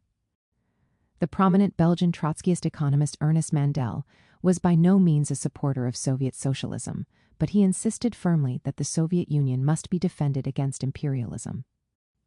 Reflecting on Tony Cliff's neither Washington nor Moscow line, he wrote, "Why, if it is conceivable to defend the SPD, German Social Democratic Party, against fascism, despite its being led by the Nazis, the assassins of Karl Liebknecht and Rosa Luxemburg, is it inconceivable to defend the USSR against imperialism?" 133. Let the latter-day third campists answer the same question in relation to China. Notes. Prepares Handover News. 52. Deborah Brautigam. 2018. U.S. politicians get China and Africa all wrong. Washington Post. Access January 9, 2023. Africa. 53. Alonso Soto 2020. Africa seen getting more debt relief from China than bondholders. Bloomberg. Access January 9, 2023. 54 African governments owe 3 times more debt to private lenders than China debt justice. Access January 9, 2023. Times more debt to private lenders than China. 55. Deborah Brautigam 2018. U.S. politicians get China and Africa all wrong. Washington Post. Access January 9, 2023. Africa. 56. Flavia Krauss Jackson. 2011. Clinton chastises China on Internet. African New Colonialism. Bloomberg. Accessed January 9, 2023. 57. David Pilling 2018. Bolton accuses China and Russia of predatory practices in Africa. Financial Times. Accessed January 9, 2023. 58. Adrian Budd 2018. China, the U.S. and Imperialism. Socialist Review. Accessed January 9, 2023. Will China suffer the same fate as the Soviet Union? we should think of China's communist regime quite differently from that of the USSR. It has, after all, succeeded where the Soviet Union failed. Martin Jacques. 1. This chapter addresses the reasons for the collapse of the Soviet Union and seeks to understand whether the People's Republic of China is vulnerable to the same forces that undermine the foundations of European socialism. What lessons can be drawn from the Soviet collapse? Has capitalism won? What future does socialism have in the world? Is there any escape for humanity from brutal exploitation, inequality, and underdevelopment? Is there a future in which the world's billions can truly exercise their free will, their humanity, liberated from poverty and alienation? The conclusions I draw are that China is following a fundamentally different path to that of the Soviet Union, that it has made a serious and comprehensive study of the Soviet collapse and rigorously applied what it has learned, that the People's Republic of China remains a socialist country and the driving force towards a multipolar world, that, in spite of the rolling back of the first wave of socialist advance, Marxism remains as relevant as ever, and that, consequently, socialism has a bright future in the world. Maintaining the legitimacy of the CPC through highly effective governance and improvement in living standards. The Chinese experience since 1978 shows that a developing country must take the improvement of people's standard of living as its top priority. With this belief, China has done its utmost to improve people's standard of living and achieved remarkable results in poverty eradication. Zhang Weiwei. 2. In the aftermath of the collapse of the Soviet Union and the European people's democracies between 1989 and 1991, many senior officials in China worried that the reform process could get out of hand.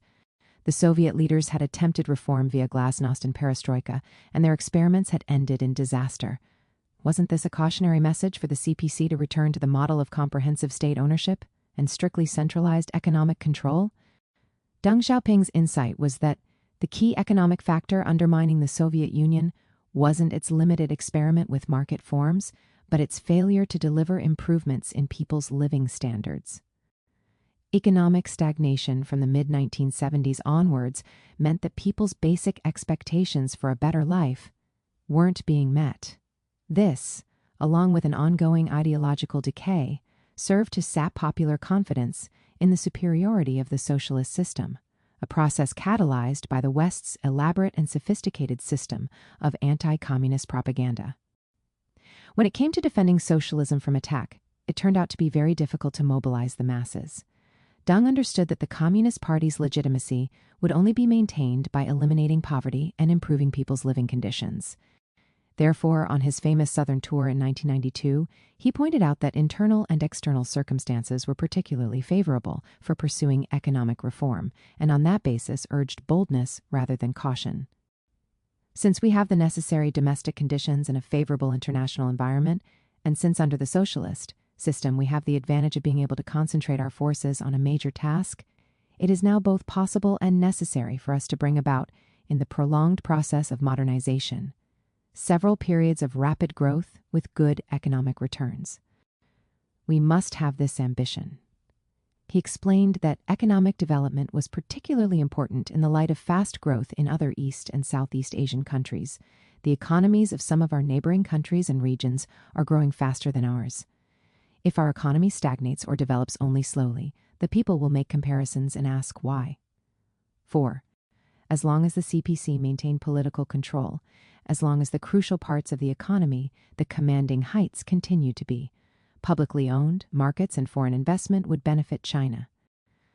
Attracted by the huge, well-educated and hard-working labor force, foreign companies would invest in China, thereby increasing China's capital and technical know-how, creating a virtuous cycle that would allow China to rise up the value chain and provide vastly improved living conditions to its population. This determined focus on improving people's day-to-day well-being echoes Mao Zedong almost 60 years earlier. All the practical problems in the masses' everyday life should claim our attention. If we attend to these problems, solve them, and satisfy the needs of the masses, we shall really become organizers of the well-being of the masses, and they will truly rally round us and give us their warm support. It should be uncontroversial to say that the economic strategy adopted in the period of reform and opening up 1978 onwards has been highly successful. China's per capita income in 1979 was $210, Much of the rural population lived below the poverty line. Per capita food production had grown a total of just 10% from 1952. Chen Yun, the lead economist of the Deng era, warned in 1979, "Our country has more than 900 million people. 80% are peasants. The revolution has been won for 30 years and the people are demanding improvements in their lives." Have there been improvements? Yes. But many places still do not have enough to eat. This is a big problem. The PRC had fallen a long way behind the East Asian Miracle Zone, Japan, South Korea, Taiwan, Hong Kong, Singapore, Thailand, Malaysia, and Indonesia in terms of living standards. Justin Yifulin writes that the post-Mao leadership had to improve national economic performance and make its people as rich as their neighbors, or it might lose support and its legitimacy for rule. 7. In the following decades, the number of people in China living in absolute poverty, as defined by the World Bank, fell from 840 million to 0, as discussed at length in the next chapter. Wages have increased continuously. Between 1988 and 2008, average per capita income grew by 229%, 10 times the global average of 24%. Although inequality has emerged as a serious problem, practically all Chinese people are substantially better off than they were 40 years ago in terms of nutrition, housing, clothing, access to services, and ability to travel. Consumer goods that were previously considered luxuries, such as washing machines, refrigerators, heated shower units, air conditioners, color televisions, computers, can now be found in almost every home. In the 2000s, the government reestablished a comprehensive social security program, including universal health insurance, minimum 9-year free compulsory education, pensions, subsidized housing, and income support. Workers' wages are increasing at a faster rate than GDP, and as a result, the income gap is starting to narrow. Human Development Index, HDI, is a useful compound metric comprising life expectancy, educational level, and per capita income. In HDI terms, China has risen from 0.407 in 1980 to 0.768 in 2021. China's increase in HDI makes it the only country to have moved from the low to the high HDI category, leapfrogging medium, since the UN Development Program first began studying global HDI trends in 1990. The requirement for the very high HDI group is 0.800. It's likely China will get there before the end of this decade. Chinese productivity and innovation levels are gradually catching up with the most advanced capitalist countries, as the government's huge investment in science and technology reaps rewards. Veteran science writer Philip Ball notes, "The patronizing old idea that China can imitate but not innovate is certainly false now. In several scientific fields, China is starting to set the pace for others to follow. On my tour of Chinese labs in 1992, only those I saw at the flagship Peking University looked comparable to what you might find at a good university in the West. Today, the resources available to China's top scientists are enviable to many of their Western counterparts. Whereas Soviet infrastructure was starting to crumble by the 1980s, modern Chinese infrastructure is world-class. Indeed, the quality of roads, trains, airports, ports, and buildings in major Chinese cities is now noticeably higher than in global cities like New York and London. The continuously improving economic situation and corresponding improvement in people's quality of life has led to strong popular support for the government and for Chinese socialism. The Pew Research Center reports that President Xi Jinping enjoys a confidence rating of 94%, which compares favorably with U.S. President Joe Biden's approval rating of 40%. In 2014, 89% of Chinese rated their economy good, compared with 64% for India and 40% for the U.S. British academic Peter Nolan writes that, under Communist Party rule, China has experienced the most remarkable era of growth and development in modern history. 13. Because of that, the Chinese government enjoys tremendous popular support and legitimacy, and its rule can be expected to continue for a long time to come. Why has Chinese economic reform succeeded when the Soviet reform failed? The vastly different results of the Russian and Chinese reforms are demonstrative of the critical importance of choosing the right reform strategies and paths. Huanggang. The late Italian Marxist historian Domenico Lucerdo noted that, in the 1930s and 40s, the Soviet command economy had worked extremely well. The rapid development of modern industry was interwoven with the construction of a welfare state that guaranteed the economic and social rights of citizens in a way that was unprecedented. 15. However, after the period of frenetic building of socialism, followed by World War II, followed by Reconstruction, came the transition from great historical crisis to a more normal period, in which the masses' enthusiasm and commitment to production and work weakened and then disappeared. In its final few years, the Soviet Union was characterized by massive absenteeism and disengagement in the workplace. Not only did production development stagnate, but there was no longer any application of the principle that Marx said drove socialism: remuneration according to the quantity and quality of work delivered. From the mid-1970s onwards, the Soviet economy entered a period of slow economic growth, just at the point when the major capitalist countries were starting to leverage developments in technology and management to achieve major steps forward in productivity.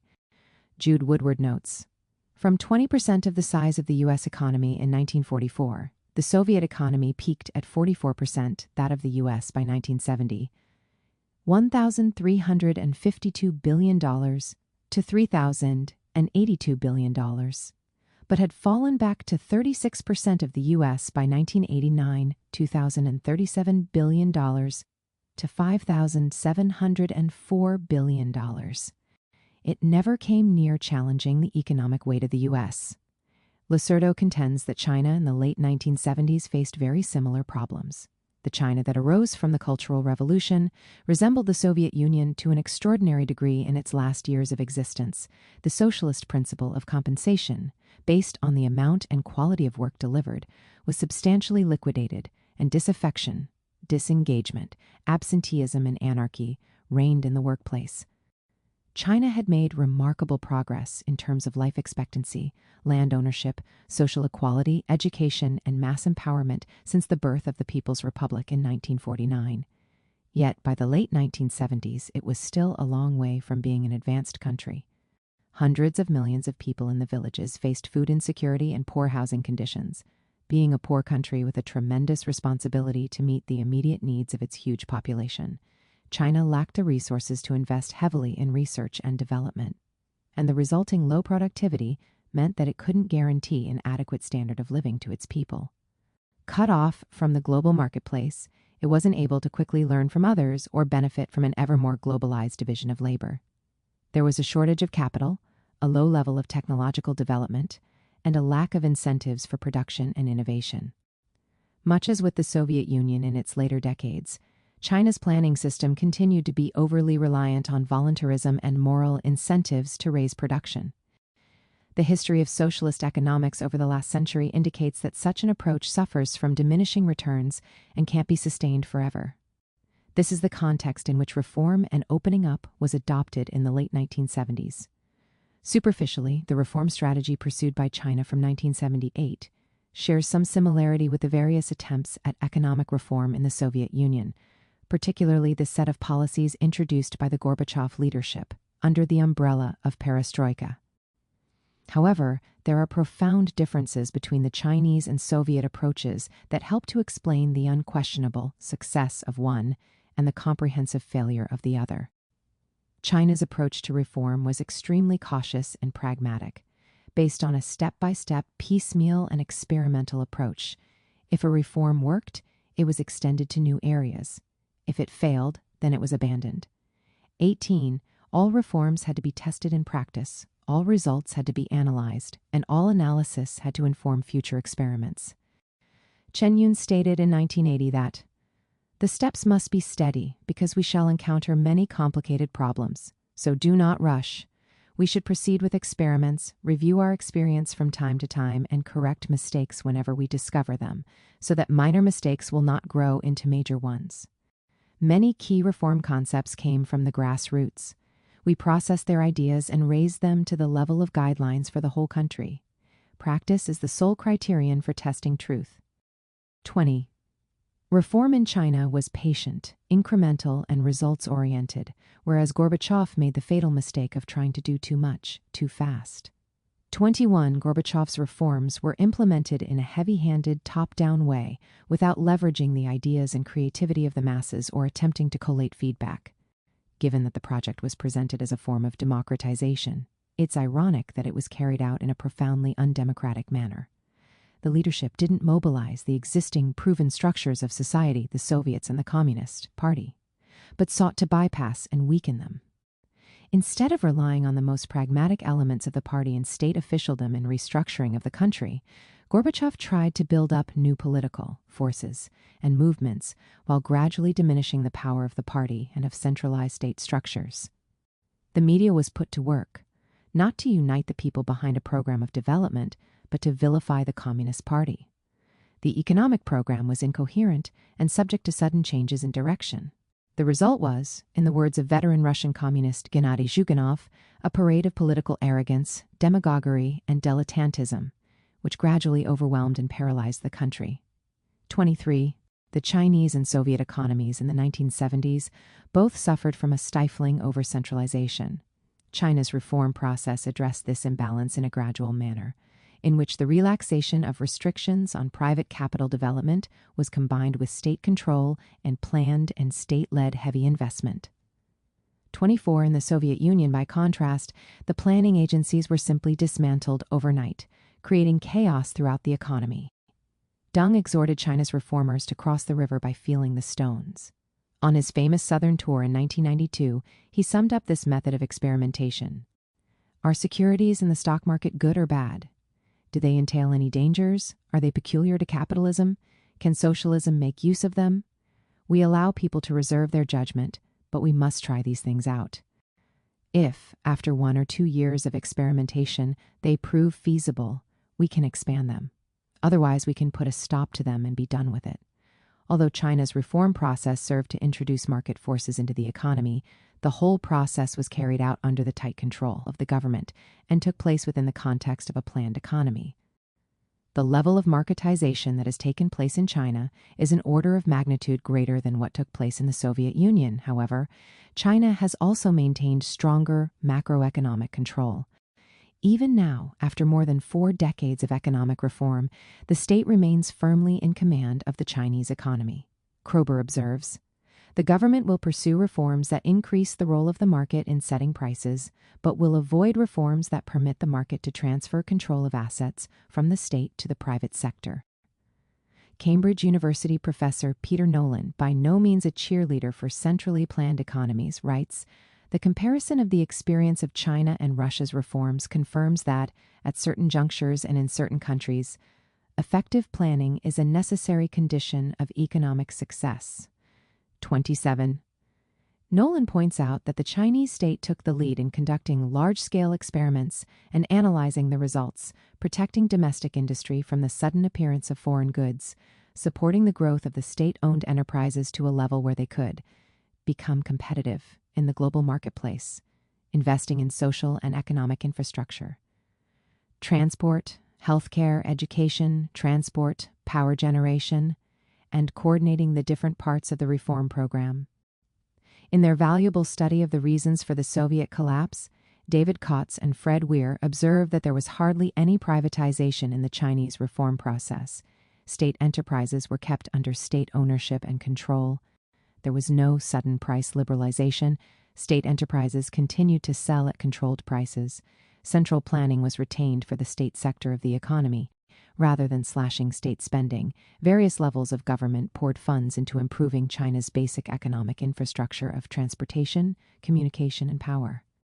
Rather than tight monetary policy, ample credit was provided for expansion and modernization. The state has sought to gradually develop a market economy over a period of decades, and the state has actively guided the process. Similarly, Isabella Weber, author of How China Escaped Shock Therapy, notes that whereas Russia's sudden abandonment of planning led to severe economic decline and deindustrialization, China's reforms laid the institutional and structural foundations for its economic ascent under tight political control by the party and the state. Contrasting Russia's embrace of neoliberal economics with China's hybrid approach, Weber notes that between 1990 and 2017, Russia's share of world GDP almost halved, while China's share increased close to 6-fold. She considers that this disparity is the result of China having rejected the neoliberal economists' prescriptions for Big Bang price reform. Instead of liberalizing all prices in one Big Bang, The state initially continued to plan the industrial core of the economy and set the prices of essential goods, while the prices of surplus output and non-essential goods were successively liberalized. As a result, prices were gradually determined by the market.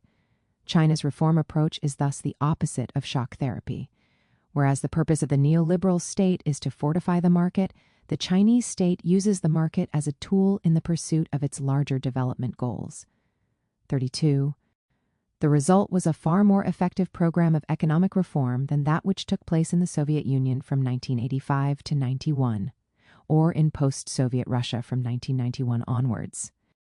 If the proof of the pudding is in the eating, then Chinese dessert has proven itself to be far tastier and more nutritious than its Soviet counterpart. Perestroika turned a sluggish economy into a failing one. By 1991, the last year of the USSR's existence, the economy was contracting at a rate of 15% per year. Gorbachev's blind faith in the inherent corrective power of the market turned out to be misplaced. Investment collapsed. Net fixed investment declined at the astounding rate of 21% in 1990 and an estimated 25% in 1991. 33. In China, GDP growth increased from around 4% in the 1970s to nearly 10% in the period from 1978 to 1992. Since 1978, China's economy has grown more than any other country. It also tops the list for growth of per capita GDP, which has risen from $156 in 1970 to over $12,000 at the time of writing. China is not weakening Communist Party rule or attacking its own history. If China allowed bourgeois liberalization, there would inevitably be turmoil. We would accomplish nothing, and our principles, policies, line, and development strategy would all be doomed to failure. Deng Xiaoping, 35. In both China and the Soviet Union, market-oriented economic reform meant breaking with past policy to some degree. A major difference is that in the Soviet Union, this change of policy was accompanied by a concerted attempt to undermine the legitimacy of the Communist Party and the confidence of the people in their history. In 1986, Gorbachev and his advisors came up with the concept of glasnost, openness, to encapsulate policies of greater government transparency, wider political discussion, and increased popular participation. The idea seemed unobjectionable to begin with, but glasnost soon became a battle cry for an all-out attack on the legitimacy of Communist Party rule, and a powerful weapon in the hands of class forces hostile to socialism.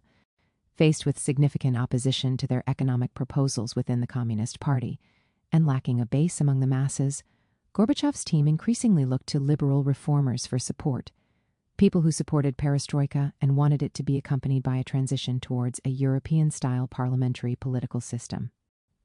These reformers encouraged Gorbachev to engineer a quiet coup in the name of democracy, ending the Communist Party's leading role in the government by dismantling the Supreme Soviet and replacing it with a Congress of People's Deputies. Representatives to this latter body were directly elected, but the selection of candidates was heavily manipulated in favor of pro-perestroika, pro-Western Gorbachev loyalists. Prominent Chinese academics Cheng En-fu and Liu Zixu observe, in the name of promoting young cadres and of reform, Gorbachev replaced large numbers of party, political, and military leaders with anti-CPSU and anti-socialist cadres or cadres with ambivalent positions. This practice laid the foundations, in organizational and cadre selection terms, for the political shift of direction. Yegor Ligachev, a high-ranking Soviet official who witnessed all this firsthand, supports this conclusion. What happened in our country is primarily the result of the debilitation and eventual elimination of the Communist Party's leading role in society, the ejection of the party from major policymaking, its ideological and organizational unraveling. The political transformation was supported by a thoroughgoing media campaign denigrating Soviet history, vastly exaggerating the excesses and mistakes of the Stalin period, and even attacking the Soviet Union's role in the Second World War. Things went so far that Cuban leader Fidel Castro was prompted to comment in 1989, "Without a strong, disciplined, and respected party, it's impossible to develop a revolution or a truly socialist rectification. It isn't possible to carry out such a process by slandering socialism, destroying its values, discrediting the party, demoralizing the vanguard, renouncing its leading role, ending social discipline, sowing chaos and anarchy all around." This might foster a counter-revolution, but not revolutionary changes. It's repugnant that many in the USSR itself are dedicating themselves to destroying historic feats and extraordinary merits of that heroic people. The Communist Party had been the major vehicle for promoting the needs and ideas of the Soviet working class. Once it was sidelined, the workers had no obvious means of organizing in defense of their interests. This opened up a space for a pro-capitalist minority to dominate political power and, ultimately, break up the country and dismantle socialism. The Chinese leadership understood that the People's Republic of China could not survive without the continued leadership of the Communist Party, and this is a key lesson that is learned from the collapse of the Soviet Union. Xi Jinping has opined that one important reason for the disintegration of the Soviet Union and the collapse of the CPSU is the complete denial of the history of the Soviet Union in the history of the CPSU, the denial of Lenin and other leading personalities, and historical nihilism confused the people's thoughts. There was no appetite whatsoever for transplanting the political ideas of the European bourgeoisie onto Chinese soil. According to Zhang Weiwei, who worked as an interpreter for Deng Xiaoping, Deng was completely focused on the main task, improving people's livelihoods. Any political reform should be conducted not for its own sake, but only to the extent that it served the overall goal. He believed that copying the Western model and placing political reform on the top of the agenda, like the Soviets were doing at the time, was utterly foolish. In fact, that was exactly Deng's comment on Gorbachev after their meeting. This man may look smart, but in fact is stupid. In a changing economic environment where private capital was being accumulated and a new class of entrepreneurs emerging, continued Communist Party rule was essential to guarantee that development benefited the masses and that the new owners of capital didn't become politically dominant. Moreover, political stability was an absolute requirement for successful economic reform. In practically every important speech on China's development path from 1978 until his death in 1997, Deng insisted on what he termed the 4 cardinal principles. 1. Defend the socialist road. 2. Maintain the people's democratic dictatorship. 3. Maintain the leadership of the party. And 4. Adhere to Marxism-Leninism and Mao Zedong thought. He was extremely clear regarding the importance of a worker state. What kind of democracy do the Chinese people need today? It can only be socialist democracy, people's democracy, and not bourgeois democracy. Personal interests must be subordinated to collective ones, the interests of the part to those of the whole, and immediate to long-term interests. In other words, limited interests must be subordinated to overall interests, and minor interests to major ones. It is still necessary to exercise dictatorship over all these anti-socialist elements. The fact of the matter is that socialism cannot be defended or built up without the dictatorship of the proletariat. 41. Further, collapse is easy, but construction is difficult. If we don't nip bourgeois liberalization in the bud, we may find ourselves in trouble. One of the basic concepts of Marxism is that the socialist system must be defended by the dictatorship of the proletariat. History has proved that a new rising class that has just taken power is, generally speaking, weaker than the opposing classes. It must therefore resort to dictatorship to consolidate its power. Democracy is practiced within the ranks of the people and dictatorship over the enemy. This is the people's democratic dictatorship. It is right to consolidate the people's power by employing the force of the people's democratic dictatorship. The CPC has not followed the Soviet example of attacking its own history. Although the post-Mao Chinese leadership made serious criticisms of certain policies, in particular the Great Leap Forward and the Cultural Revolution, it has never come anywhere close to repudiating Mao and undermining the basic ideological and historical foundations of Chinese socialism. No Chinese wall has been constructed between the Mao era and the post-Mao era. The two phases are inextricably linked and are both pragmatic explorations in building socialism conducted by the people under the leadership of the party. 43. We will forever keep Chairman Mao's portrait on Tiananmen Gate as a symbol of our country, and we will always remember him as a founder of our party and state. We will not do to Chairman Mao what Khrushchev did to Stalin Deng Xiaoping. The CPSU leadership suffered a crisis of legitimacy of its own creation. Gorbachev and his colleagues attacked and weakened the organs of working-class rule. They colluded in the transfer of political power to anti-socialist forces. In China, however, as Martin Jacques points out, the rule of the Communist Party is no longer in doubt. It enjoys the prestige that one would expect given the transformation that it has presided over. 45. 4 decades of peaceful development. The last thing China wants is war. China is very poor and wants to develop. It can't do that without a peaceful environment. Since we want a peaceful environment, we must cooperate with all of the world's forces for peace. Deng Xiaoping. The necessity of maintaining peaceful relations with the imperialist world has been a preoccupation of socialist states from 1917 onwards. All socialist leaderships, those of Lenin, Stalin, Mao Zedong, Ho Chi Minh, Kim Il-sung, and Fidel Castro included, have pursued peaceful coexistence to the extent that it has been possible.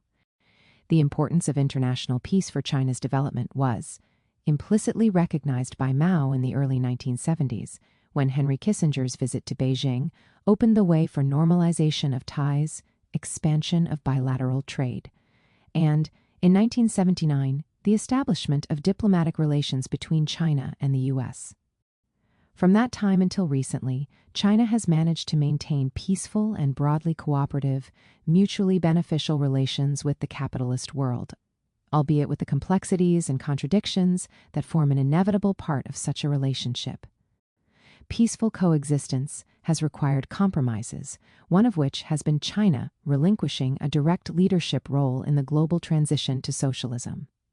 The Soviet Union took on a heavy responsibility as the global center of progressive forces, giving extensive practical solidarity to socialist states, national liberation movements, and progressive governments around the world, including vast economic support to the People's Republic of China between 1949 and 1959, military and economic support to the People's Democracies of Eastern Europe, to Cuba, Vietnam, Afghanistan, Angola, Nicaragua, Korea, Ethiopia, and elsewhere, training, aid, and weapons to the ANC in South Africa, Frelimo, in Mozambique, SWAPO, in Southwest Africa, now Namibia, PAYGC, in Guinea-Bissau, and others.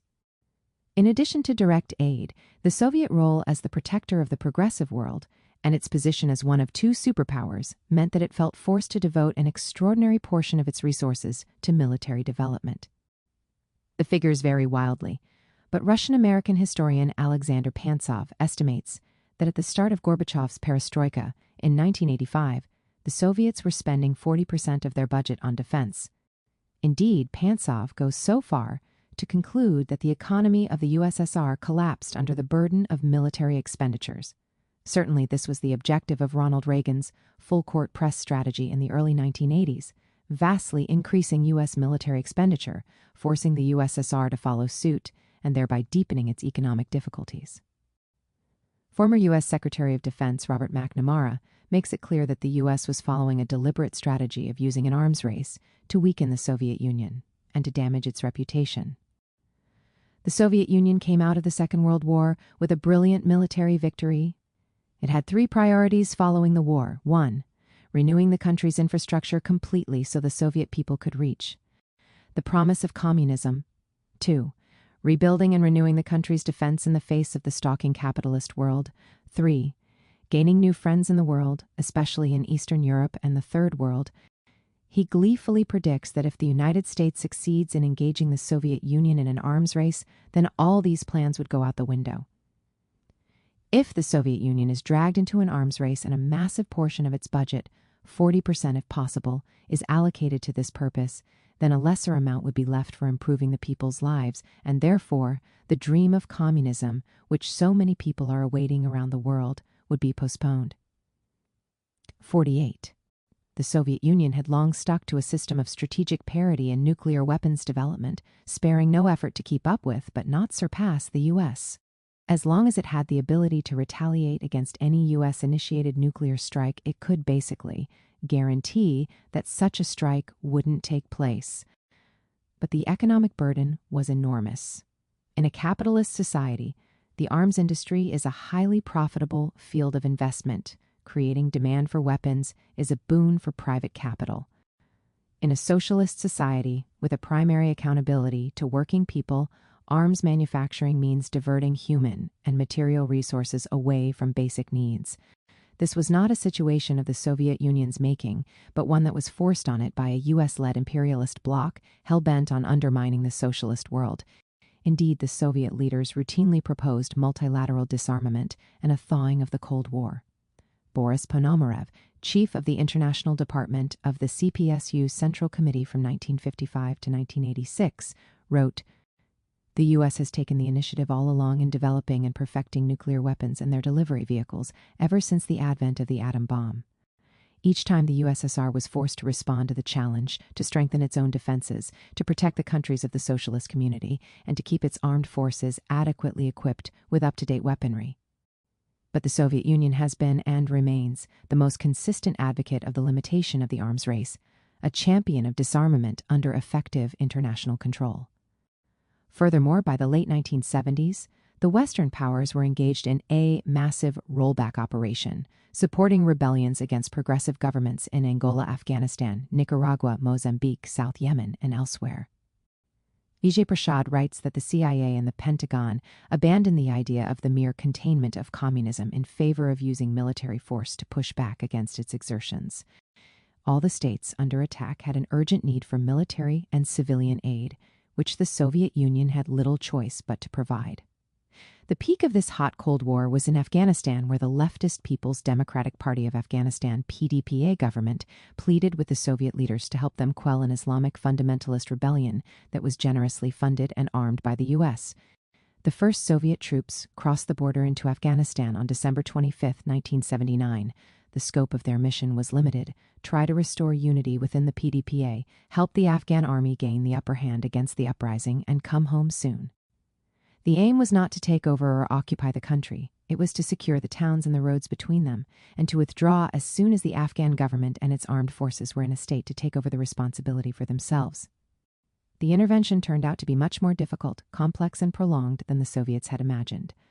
Their Afghan allies were divided and often demoralized. Meanwhile, their enemies were armed with sophisticated weaponry, had significant support among the rural population, were fueled by a vehement hatred of the Russians, and were able to leverage Afghanistan's mountainous territory to their advantage.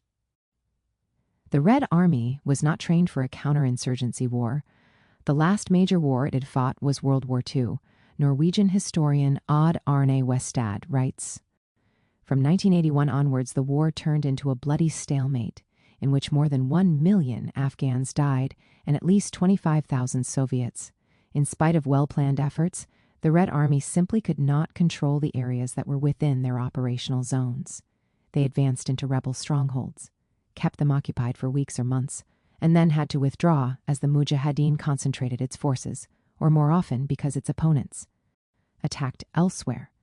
The Red Army didn't lose any of its major battles in Afghanistan. It won control of hundreds of towns, villages, and roads, only to lose them again when its focus moved elsewhere. The U.S. deployed increasingly sophisticated weaponry to the rebel groups at just the right rate so as to prolong the war. The Red Army began a phased withdrawal on May 15, 1988. It had not been defeated as such, but it had manifestly failed in its objectives of cementing PDPA rule and suppressing the rebellion. Meanwhile, the Soviet Union had expended vast economic, military, and human resources. Thousands of young lives were lost. Soviet diplomatic clout had reached its nadir. The CPSU's popular legitimacy was damaged, just as had been hoped by U.S. strategists Zbigniew Brzezinski, who was U.S. National Security Advisor at the time of the Soviet intervention, had talked specifically about the opportunity of giving to the USSR its Vietnam War. 53. Afghanistan and the arms race were by no means the sole or even primary factor in the Soviet Union's demise, but they certainly contributed. China, on the other hand, has been able to enjoy a long period of peace. The Chinese People's Volunteer Army proved during the Korean War, the war to resist America and aid Korea of 1950 to 53, that People's China was willing and able to defend itself from attack, and no doubt the U.S. drew the appropriate lesson that any military operation against it would be highly risky. The post-1978 leadership of the CPC realized that, by inserting China into the emerging global supply chains, China could become sufficiently important to the functioning of the global economy that the imperialist states would have to think very carefully about the wisdom of attacking or isolating it. Jude Woodward notes that China's rise has forced many countries to pursue good relations with it, even if they oppose its ideology. Rather, developed neighbors, such as South Korea or Taiwan, are deeply economically engaged with China and do not want this derailed. Even America's European allies, notably Germany, France, and Britain, were prepared to ignore U.S. opinion on China. When they signed up to the Asian Infrastructure Investment Bank, this could be thought of as a sort of strategic parity with Chinese characteristics, with a much lower price tag than its Soviet equivalent. Additionally, China's integration in the world economy has allowed it to be a part of the unprecedented global technological revolution, offering a shortcut for the country to accelerate its industrial transformation and upgrade its economic structure. -1. In the relatively safe international environment constructed by the PRC government, China has been able to reduce its military spending from around 7% of GDP in 1978 to around 2% by the early 1990s, at which level it has remained, allowing more resources to be devoted to improving living standards. Although its strategy doesn't allow it to play an active military role in the defense of friendly states and movements, China's economic strength means that it is able to provide crucial support for progressive countries around the world, as discussed in the last chapter. Deng, in 1979, looked forward to a point in the future when China would be a relatively wealthy country of the Third World with a per capita GNP of US $1,000, at which point our people will enjoy a much higher standard of living than they do now, and we could offer more assistance to the poor countries of the Third World. This prediction has come true, and the target far surpassed, and China does indeed offer important assistance throughout Africa, Latin America, Central Asia, Southeast Asia, the Caribbean, and the Pacific. In the years since the Obama administration's pivot to Asia 2011 onwards, and particularly since Donald Trump's trade war, continued by Biden and escalation in anti-China rhetoric, U.S.-China relations have become increasingly tense, and the trajectory of mutually beneficial cooperation starting in the early 1970s has been partially reversed. This escalating new Cold War, which aims to slow down China's rise and suppress the emergence of a multipolar system of international relations, is the subject of the final chapter of this book. Suffice to say here that the U.S. is very unlikely to prevent China from reaching its goal of building a great modern socialist country that is prosperous, strong, democratic, culturally advanced, harmonious, and beautiful by 2049. -1. Conclusion. So long as socialism does not collapse in China, it will always hold its ground in the world. Deng Xiaoping. -1. Many analysts in the West assumed that following the collapse of European socialism, China and the other socialist countries would undergo a similar process of counter-revolution and that the end of history would be completed. Over 3 decades later, it's abundantly clear that China, Cuba, Vietnam, Laos, and the Democratic People's Republic of Korea are not following that tragic trajectory. China's reform process has been highly successful. The quality of life of its people continues to improve. It has emerged as a global leader in numerous key areas of science, technological innovation, and environmental preservation. It is on the cusp of becoming a high-income country. Separatism is being effectively contained, and the Communist Party of China remains highly popular, with a membership of close to 100 million. In short, China is continuing to develop a form of socialism that is appropriate to its own conditions. Chinese economists often talk of the latecomer's advantage in the world of technology, whereby technological innovation and industrial upgrading can be achieved by imitation, import, and/or integration of existing technologies and industries, all of which implies much lower R&D costs. -1. There's a sense in which this idea applies to the world of politics as well. The USSR was the world's first socialist state, and as such, its successes and mistakes constitute indispensable raw material for the study of socialist society. The CPC has been assiduous in learning from the Soviet demise in order to avoid suffering a similar fate. David Shambaugh, citing a study by the Chinese Academy of Social Sciences, sums up some of the key lessons the CPC has tried to absorb. These include concentrating on economic development and continuously improving people's standard of living, upholding Marxism as the guiding ideology, strengthening party leadership, and continuously strengthening efforts on party building, especially in the areas of ideology, image, organization, and democratic centralism, in order to safeguard the leadership power in the hands of loyal Marxists. -1. The issue of maintaining a workers' state and preventing the ascendance and dominance of pro-capitalist liberals is arguably the most important lesson to be learned from the collapse of the USSR. Even with ongoing economic difficulties, it's perfectly conceivable that Soviet socialism could have survived if the top leadership hadn't effectively abandoned the project. In that sense, Gorbachev and his close collaborators bear significant responsibility for the Soviet demise. Alan Lynch, a researcher of Russian politics at the University of Virginia, speculates that if Gorbachev's predecessor, Yuri Andropov, had lived longer, he died at the age of 69 after just 1 year as General Secretary of the CPSU, things might have been very different. Judging from Andropov's programmatic statements in 1982-83, as well as his long record at the summit of Soviet politics, there can be little doubt that he would not have countenanced anything remotely resembling Gorbachev's political reforms, or that he would have hesitated to use force to stop public challenges to communist rule. Moreover, Andropov's networks in the party, KGB, government, and military were incomparably stronger than Gorbachev's, and he might well have leveraged a viable coalition for piecemeal reform of the Soviet economy. -1.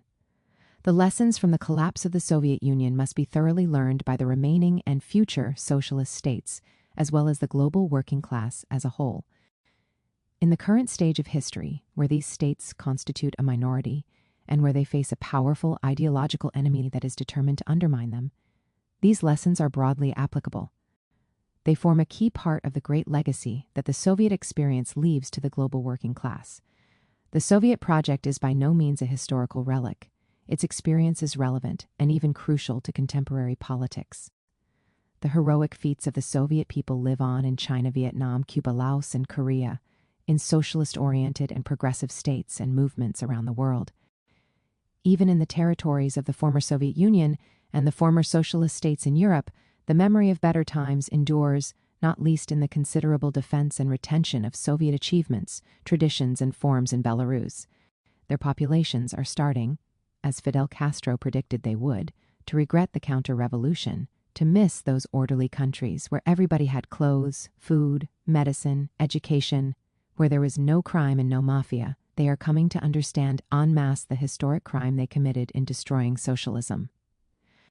The socialist project lives on in China and becomes stronger every day, as quality of life gradually catches up with and outstrips that in the leading capitalist countries, and as China emerges as a global leader in science and technology, and as a force for peace, multipolarity, sovereign development, and environmental preservation, Chinese socialism will become widely recognized as a highly effective, innovative, and adaptive branch of Marxism.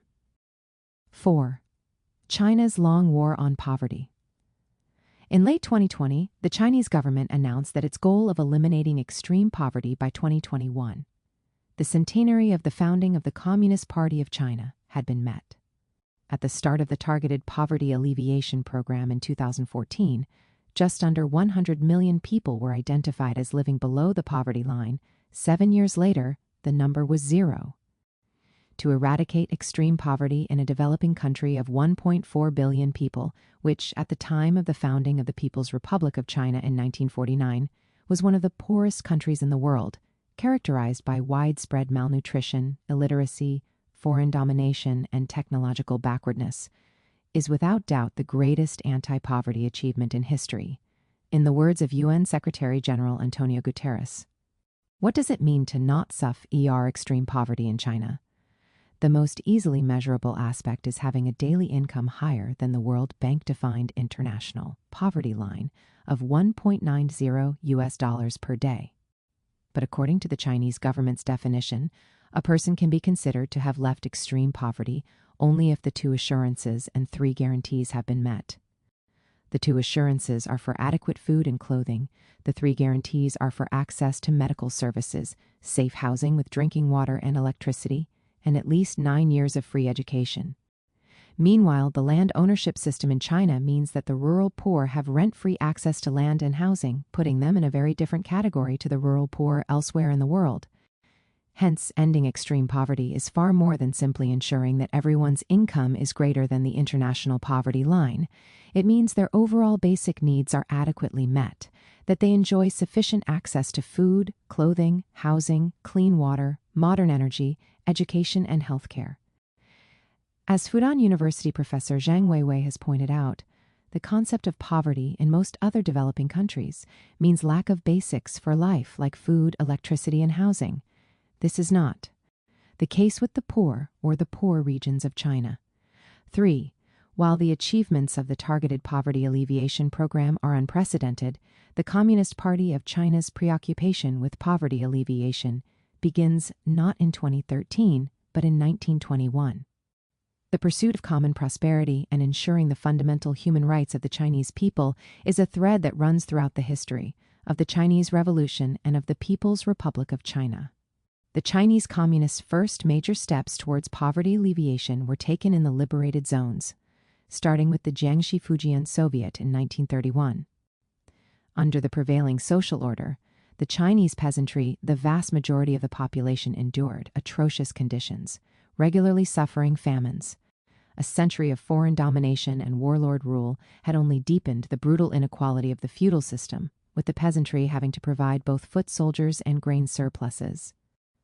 Land reform was the starting point for addressing this monstrous poverty. In their classic book about the land reform process in a small village in Hebei, 10 Mile Inn, Isabel and David Crook describe the situation prevailing in 1937. 70% of the people of the village lived in the most dire circumstances. For much of the year they subsisted on husks, wild herbs, and watery gruel, so thin you could see the reflection of the moon in it. Landlords and peasants alike were pitifully poor. Nevertheless, there was a profound difference between them. In times of famine, it was the members of the poor families who died or emigrated, who were forced by poverty to kill or sell children whom they could not feed, who were driven by hunger to join the warlord armies, who were imprisoned for the non-payment of taxes or lost their meager property by default for non-payment of debts. Land reform acquired different dimensions in different places and at different times, but its essence was the uncompensated division of landlords' fields among the peasants, and outright cancellation of all accumulated rural debt. That is, the destruction of feudalism. 5. Rural collectivization in the liberated zones allowed for the entire village population to share both the work and the fruits of the land. Village collectives established public health and education for the first time. Edgar Snow observed that, for example, in the Chinese Soviets, the Reds attained a higher degree of literacy among the populace in 3 or 4 years than had been achieved anywhere else in rural China after centuries. 6. William Hinton wrote in Fanshan about the extraordinary impact that the land reform process had on the rural poor, and particularly women. For the first time in their lives, they felt some measure of control over their destiny. They slept under their own roofs, walked on their own land, planted their own seed, looked forward to harvesting their own crops, and, what was perhaps best of all, owed neither grain nor money to any man. 7. This newly democratized countryside would form the core support base for the Chinese Revolution in the ensuing decades. As Peng Dehuai, who would later become China's defense minister, commented, "Tactics are important, but we could not exist if the majority of the people did not support us." The social and economic progress was deeply intertwined with the military resistance against Japanese aggression, and later, the reactionary nationalist armies. Hinton observes that the CPC and its allies mobilized tens of millions of hard-pressed peasants for resistance, and that resistance, by reaching out to all strata of society, laid the groundwork for the social revolution to come. 9. During the war against Japanese aggression, land expropriation in the liberated zones was paused in the interests of building the broadest possible united front to defend Chinese sovereignty. In this period, the CPC and its armies worked with village committees to reduce rents, reduce interest on loans, and mitigate some of the gross injustices of feudal life. Following the declaration of the People's Republic of China in October 1949, the land reform program that had been trialed in the liberated areas was expanded throughout the country. Within a few years, landlordism was eliminated, and almost the entire peasantry was organized in collective farms. This was, in the words of Xi Jinping, the most extensive and profound social reform in Chinese history. 10. Bourgeois history tends to regard the period from 1949 until 1978, the start of reform and opening up, as a failure in economic terms. According to the standard narrative, the Chinese people discovered to their own cost that common ownership and equality run counter to human nature. And yet, in terms of improving the well-being of the Chinese people, the period of initial socialist construction was an overwhelming success, in spite of setbacks, mistakes, excesses, and an adverse external environment. So much is conceded even by Adrian Wood, principal economist on the team that compiled the first World Bank report on China in 1983, who commented that the previous 30 to 40 years of Chinese development had been remarkably successful. 11. The curse of famine had finally been lifted. There was unprecedented progress in public health, leading to an increase in life expectancy from 36 to 67% in the first 3 decades following liberation. It's true that life expectancy increased globally during this period, but in China's case, the increase was particularly steep, from several years below the global average to several years above it. Access to education was universal, and young adult illiteracy was wiped out. China broke out of perennial underdevelopment, building a broad industrial base. While poor in comparison with most people in the advanced capitalist countries, Chinese people lived significantly better than their counterparts in most other developing countries. In neighboring India, for example, the rural poor continued to face famine, widespread malnutrition, and lack of access to healthcare, education, modern energy, and clean water. Thus, it is important to recognize that the period of initial socialist construction played an essential role in China's long march to end poverty. A bigger cake. The period of reform and opening up, starting in 1978 with a set of economic policies introduced by the Deng Xiaoping leadership, is not typically discussed in terms of poverty alleviation. And yet it was conceived in precisely those terms, to rid our country of poverty and backwardness. 12 Professor He Gansheng of Nanjing University has described the basic goals of the reforms as release and develop the social productive forces, boost scientific development, and promote common prosperity for the people. 13. China in 1978 was still very much a poor country. 30% of the rural population, around 250 million people, lived below the poverty line. Millions experienced inadequate nutrition. While basic industrialization had been achieved, productivity was still low, way behind the advanced capitalist countries. Per capita food production had only grown 10% since 1952, although its distribution was now, of course, far more equitable. Conditions in the countryside were infinitely better than they had been before the revolution. As a result of land reform and the introduction of social welfare, however, the fast-track program of industrialization placed a heavy demand on the peasantry to provide a grain surplus that would subsidize the country's overall development. Kang Bing, former deputy editor-in-chief of China Daily, wrote a moving personal account of his childhood growing up in Xi'an. Growing up in 1960s and 1970s, my childhood memory is closely connected with hunger. Unable to provide enough food to feed its ever-increasing population, which almost doubled in about 30 years, the People's Republic had to adopt a food rationing system to ensure equal distribution of food. In my home city of Xi'an, the monthly quota for one urban resident was 100 grams of cooking oil, half a kilogram of meat, half a dozen eggs, and 100 grams of sugar.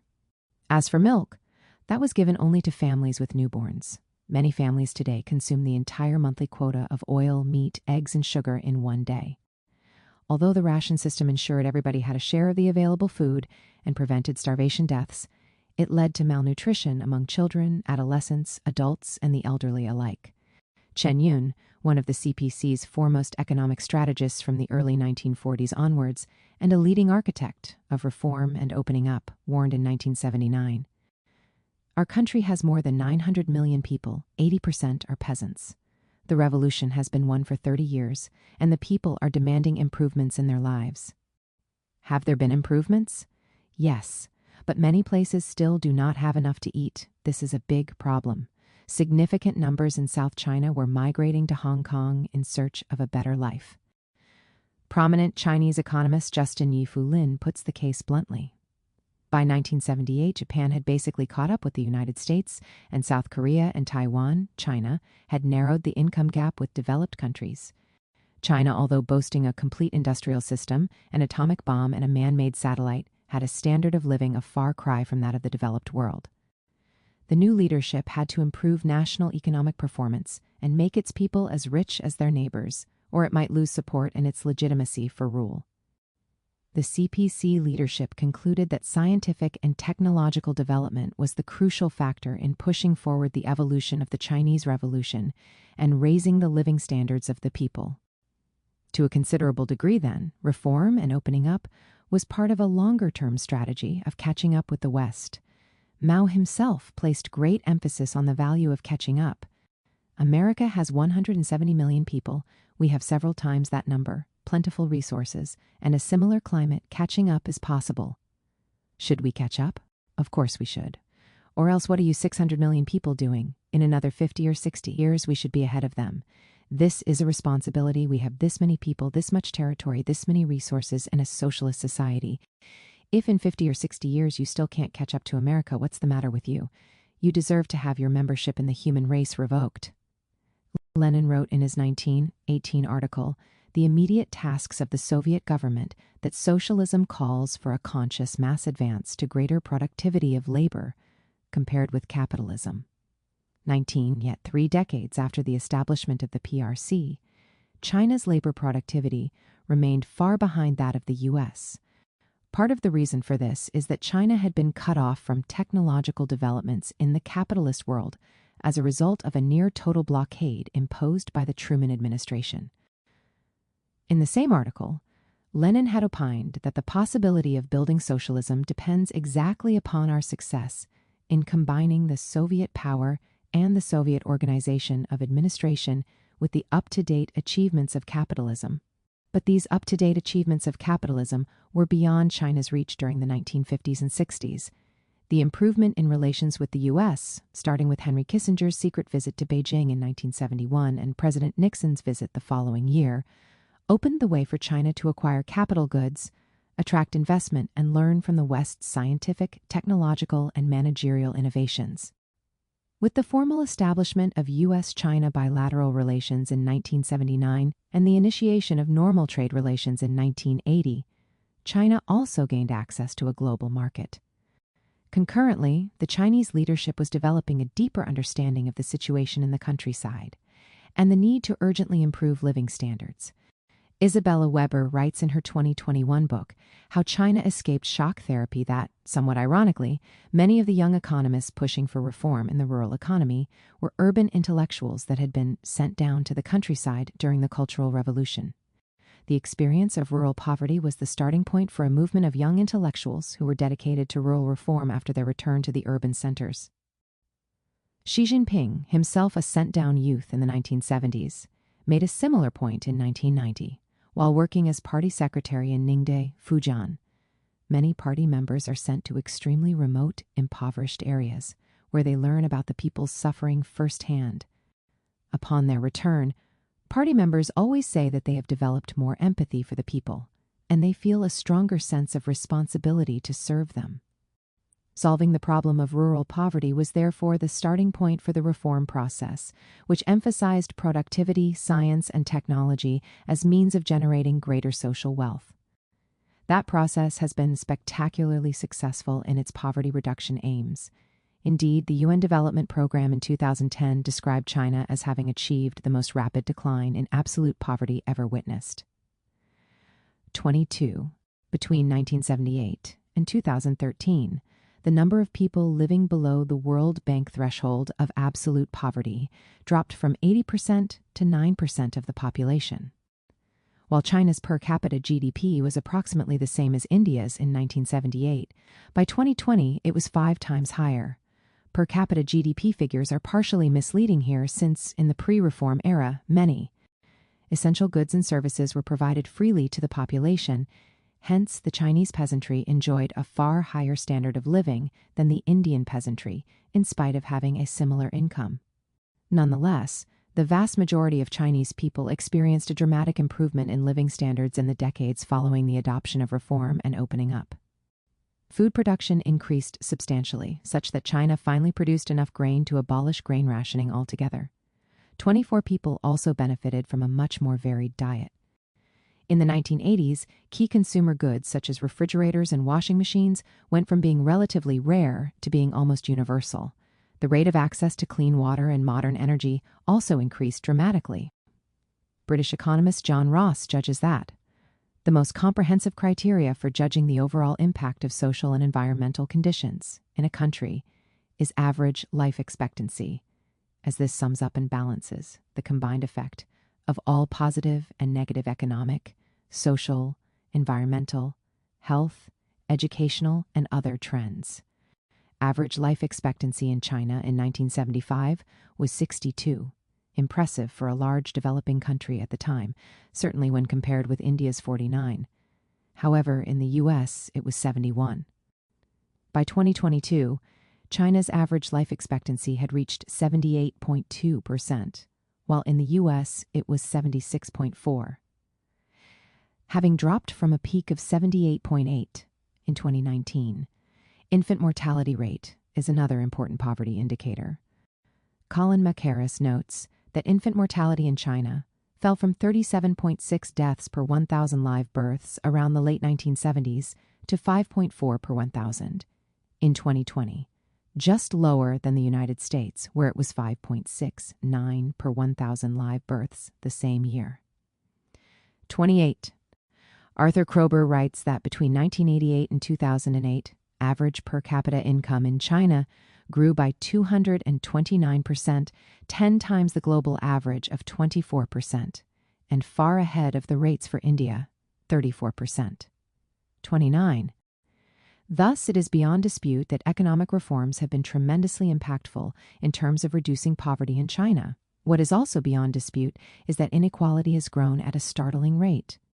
While the cake is much bigger, China's GDP rose from 150 billion USD in 1970 to 8 to 17.7 trillion USD in 2021. It has been divided very unequally.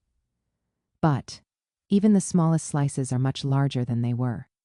The late Egyptian political scientist Samir Amin, who was by no means uncritical of Chinese socialism, pointed out that the growth of income has been a reality for almost all the population, even if that growth has been much higher for some than it has been for the others.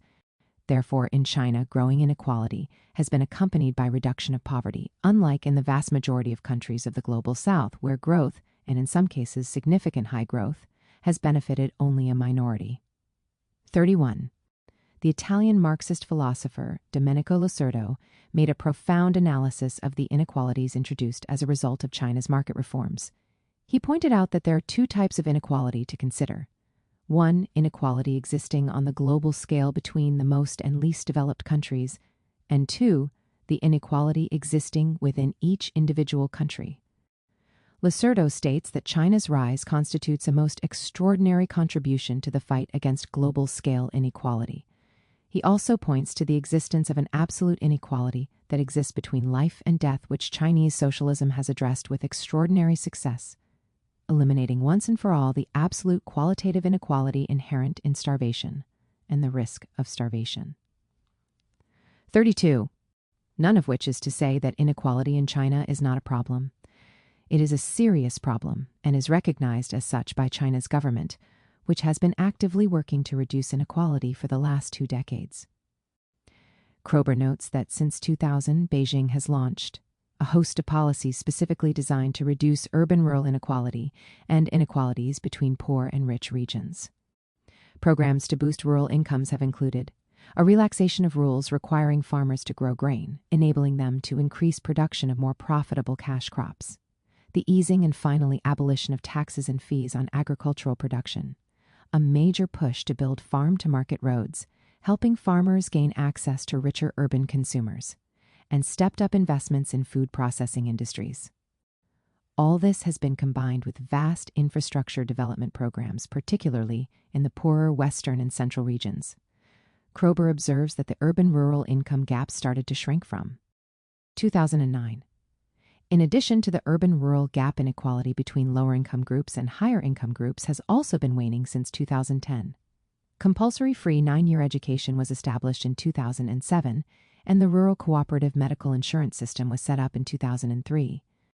The Rural Minimum Living Standard Guarantee DBAO program, first introduced in Shanghai in 1993, is one of the largest minimum income cash transfer schemes in the These and Other Steps to restore a functioning social welfare system aimed to address the inequality and unfairness associated with the market economy.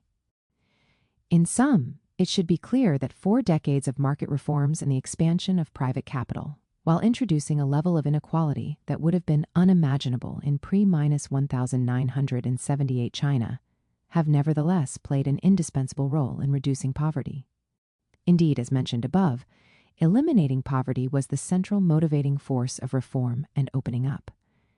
As Deng Xiaoping said in 1987, to uphold socialism, a socialism that is to be superior to capitalism, it is imperative first and foremost to eliminate poverty. 35. Targeted poverty alleviation.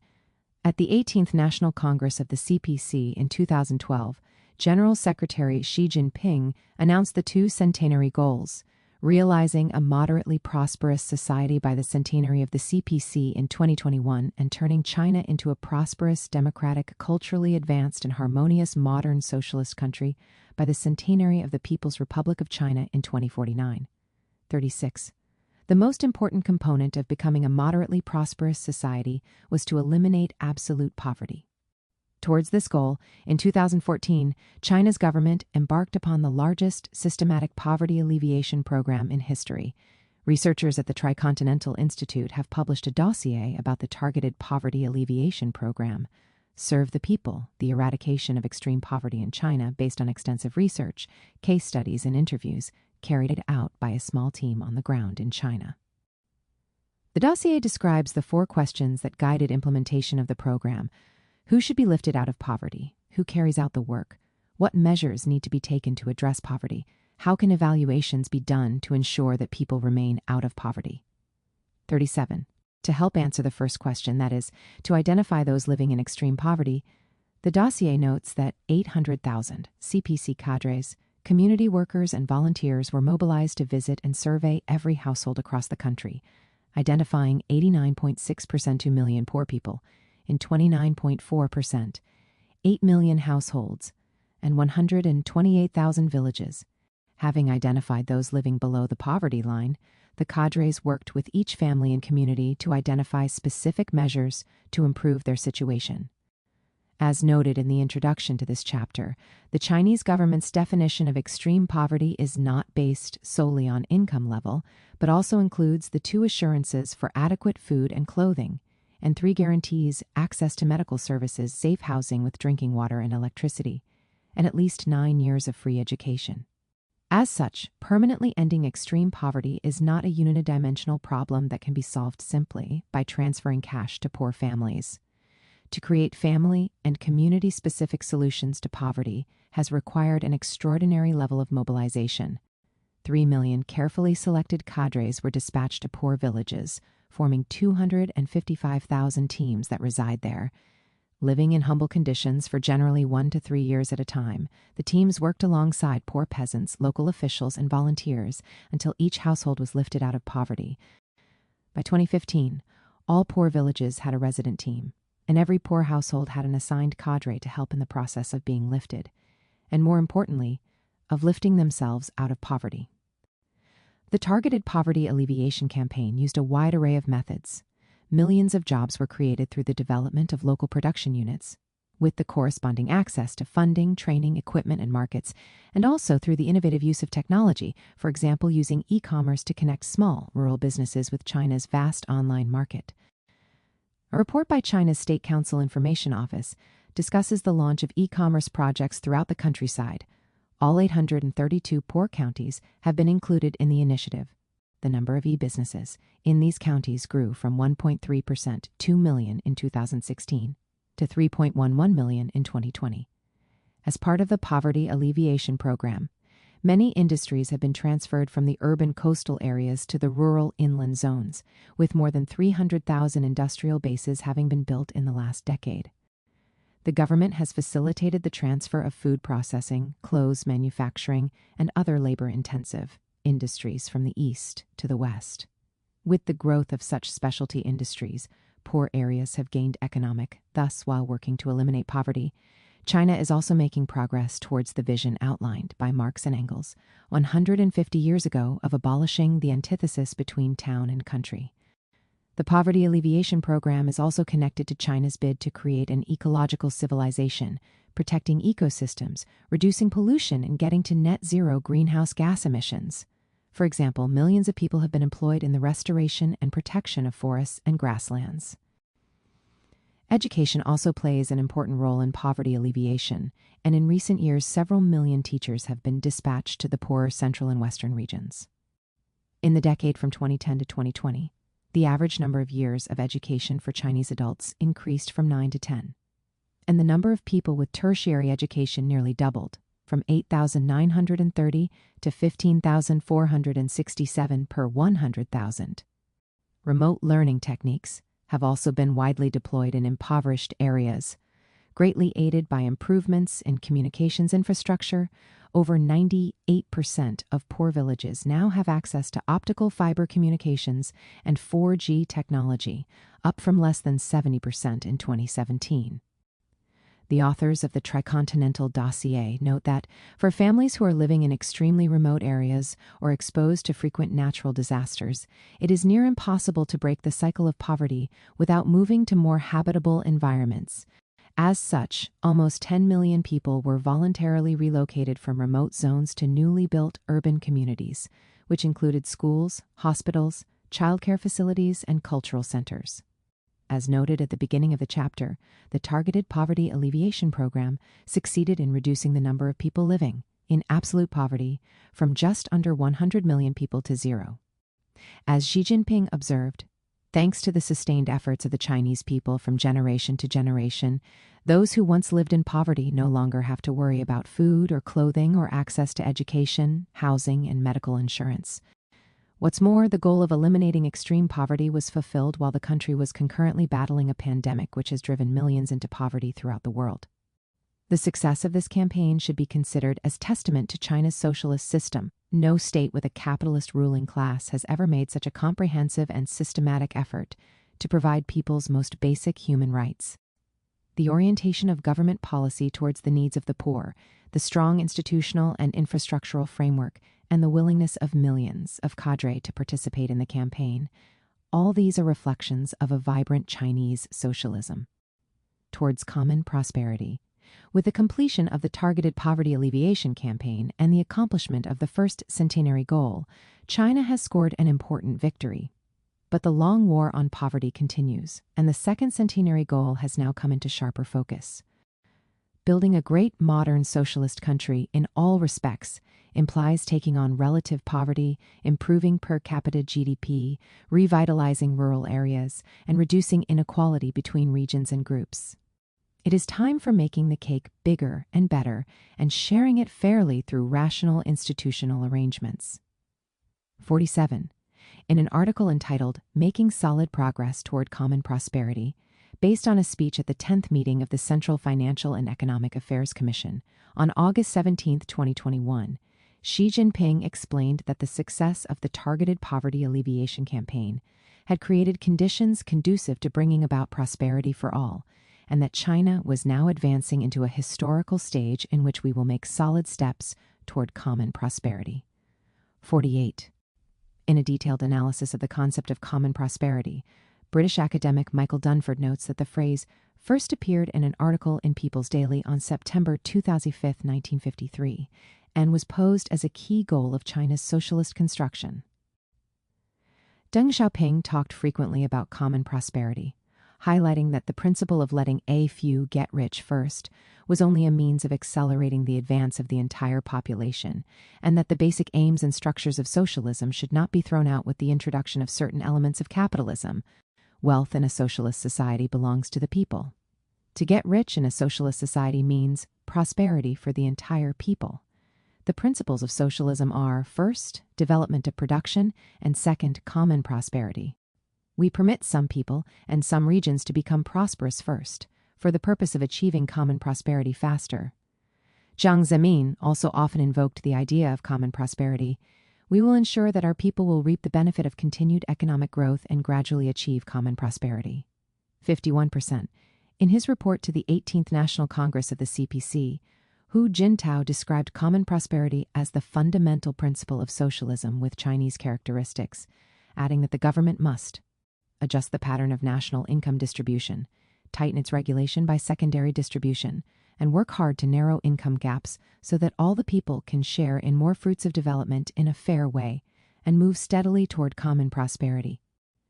Thus, each generation of the leadership of the People's Republic of China has actively promoted the concept of common prosperity. However, with the completion of the Targeted Poverty Alleviation Program, common prosperity becomes a major policy priority. In a speech given in January 2021 at a seminar for provincial and ministerial level officials on studying and implementing the guiding principles of the 5th plenary session of the 19th CPC Central Committee, Xi Jinping said, "Realizing common prosperity is more than an economic goal. It is a major political issue that bears on our party's governance foundation. We cannot allow the gap between the rich and the poor to continue growing. We cannot permit the wealth gap to become an unbridgeable gulf. We must be proactive about narrowing the gaps between regions, between urban and rural areas, and between rich and poor people. We should promote all-around social progress and well-rounded personal development, and advocate social fairness and justice, so that our people enjoy the fruits of development in a fairer way. We should see that people have a stronger sense of fulfillment, happiness, and security, and make them feel that common prosperity is not an empty slogan, but a concrete fact that they can see and feel for themselves." In the above-cited article, Making Solid Progress Toward Common Prosperity, Xi Jinping put forward various targets and timelines to make solid progress toward bringing prosperity to all, reducing income inequality by the end of the 14th Five-Year Plan in 2025, ensuring equitable access to basic public services by 2035, and basically achieving common prosperity by 2049, with gaps between individual incomes and actual consumption levels narrowed to an appropriate range. Xi called for an action plan to be formulated with these targets in mind. And since the Chinese government is not in the habit of making empty promises, the action plan should include rational and workable systems of targets and methods of evaluation. The renewed emphasis on common prosperity also sends a message about maintaining the primacy of the public sector of China's economy, since it is the role of the state-owned companies, government planning and macroeconomic regulation which ensures the country's overall economic activity serves the people as a whole. As the influential Chinese academic Cheng Anfu pointed out in 2014, if the public economy is not treated as dominant in the socialist economy, government's adjustment function will be weakened greatly, which will greatly hinder the implementation of the economic and social development strategy of the country, and the country will lack the economic basis that will guarantee the fundamental interest of the masses and common prosperity.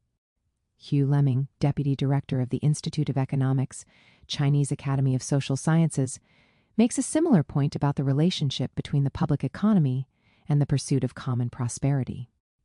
Without the leading position of the public economy, there will be no solid economic basis and powerful material means and basis for governance by the Communist Party, nor for the whole socialist superstructure, and we will have no means to prevent growing income disparity and will not be able to realize common prosperity. Deng Xiaoping often insisted that predominance of public ownership and common prosperity are the two fundamental socialist principles that we must adhere to. The renewed emphasis on common prosperity is an important step in the ongoing attempts to strike a proper balance between efficiency and fairness, to impose limits on the influence of the owners of capital, to reassert the primacy of the state-owned economy and the interests of the working class, and to reiterate that the CPC will never take the evil road of changing our flags and banners. 58. While the Common Prosperity Campaign is in its early stages, there have already been a number of important developments, including a regulatory crackdown on the private education sector, a set of measures to prevent gaming addiction among children, the imposition of stricter rent controls, and several laws and regulations to protect the rights of workers in the gig economy. Tech companies must now sign labor contracts with their gig workers and provide them with the insurance coverage of state-run insurers 62. Furthermore, China's trade union law has been revised to enable and encourage unionization of gig economy workers. China's success in eliminating extreme poverty is far from a full stop, and we can expect the Chinese party and government to continue consolidating and expanding poverty alleviation achievements. 64. Deepening the campaign to end relative poverty and achieve common prosperity. Meanwhile, in the advanced capitalist countries, where the capitalist class is the ruling class, and where neoliberal economic theory has dominated for the last 4 decades, we are seeing an alarming rise in poverty and inequality. Rather than pursuing common prosperity, the U.S. and its allies are drifting towards mass destitution. This disparity highlights that China's continuing achievements in poverty alleviation are a function of its socialist system. As Deng Xiaoping said in 1987, ultimately, only the socialist system can eradicate poverty. 65. Manufacturing consent for the containment and encirclement of China. If you're not careful, the newspapers will have you hating the people who are being oppressed and loving the people who are doing the oppressing. Malcolm X, the Western media is waging a systematic and ferocious propaganda war against China. In the court of Western public opinion, China stands accused of an array of terrifying crimes, conducting a genocide against Uyghur Muslims in Xinjiang, wiping out democracy in Hong Kong, militarizing the South China Sea, attempting to impose colonial control over Taiwan, carrying out a land grab in Africa, preventing Tibetans and Inner Mongolians from speaking their languages, spying on the good peoples of the democratic world, and more. Australian scholar Roland Bohr has characterized these accusations as atrocity propaganda, an old anti-communist and indeed anti-anyone who does not toe the Western line approach that tries to manufacture a certain image for popular consumption. Bohr observes that this propaganda serves to create an impression of China as a brutal authoritarian dystopia, which can only be a fiction for anyone who actually spends some time in China, let alone lives there. 1. It's not difficult to understand why China would be subjected to this sort of elaborate disinformation campaign. This media offensive is part of the imperialist world's ongoing attempts to reverse the Chinese Revolution, to subvert Chinese socialism, to weaken China to diminish its role in international affairs, and, as a result, to undermine the global trajectory towards multipolarity and a future free from hegemonism. As journalist Chen Weihua has pointed out, the reasons for the intensifying U.S. propaganda war are obvious. Washington views a fast-rising China as a challenge to its primacy around the world. Furthermore, the success of a country with a different political system is unacceptable to politicians in Washington. 2. Propaganda wars can also be war propaganda. In this case, the war in question is the escalating U.S.-led new Cold War. The various slanders against China, particularly the most lurid accusations such as that of genocide in Xinjiang, have much in common with the 2003 allegations regarding Iraq's weapons of mass destruction, or the 2011 allegation that the Libyan state under Muammar Gaddafi was preparing a massacre in Benghazi. These narratives are constructed specifically in order to mobilize public opinion in favor of imperialist foreign policy, waging a genocidal war against the people of Iraq, bombing Libya into the Stone Age, and today conducting a wide-ranging campaign of economic coercion, political subversion, and military threats against the People's Republic of China. In his book Neocolonialism, The Last Stage of Imperialism, Kwame Nkrumah, Pan-Africanist and first president of Ghana, discusses how ideological and cultural weapons in the form of intrigues, maneuvers, and slander campaigns were employed by the Western powers during the Cold War in order to undermine the socialist countries and the newly liberated territories of Africa, Asia, and Latin America. While Hollywood takes care of fiction, the enormous monopoly press, together with the outflow of slick, clever, expensive magazines, attends to what it chooses to call news. A flood of anti-liberation propaganda emanates from the capital cities of the West, directed against China, Vietnam, Indonesia, Algeria, Ghana, and all countries which hack out their own independent path to freedom. The mechanisms for such intrigues, maneuvers, and slander campaigns have changed little since Nkrumah's day. British media analysts David Cromwell and David Edwards explore the concept of the propaganda blitz, fast-moving attacks intended to inflict maximum damage in minimum time.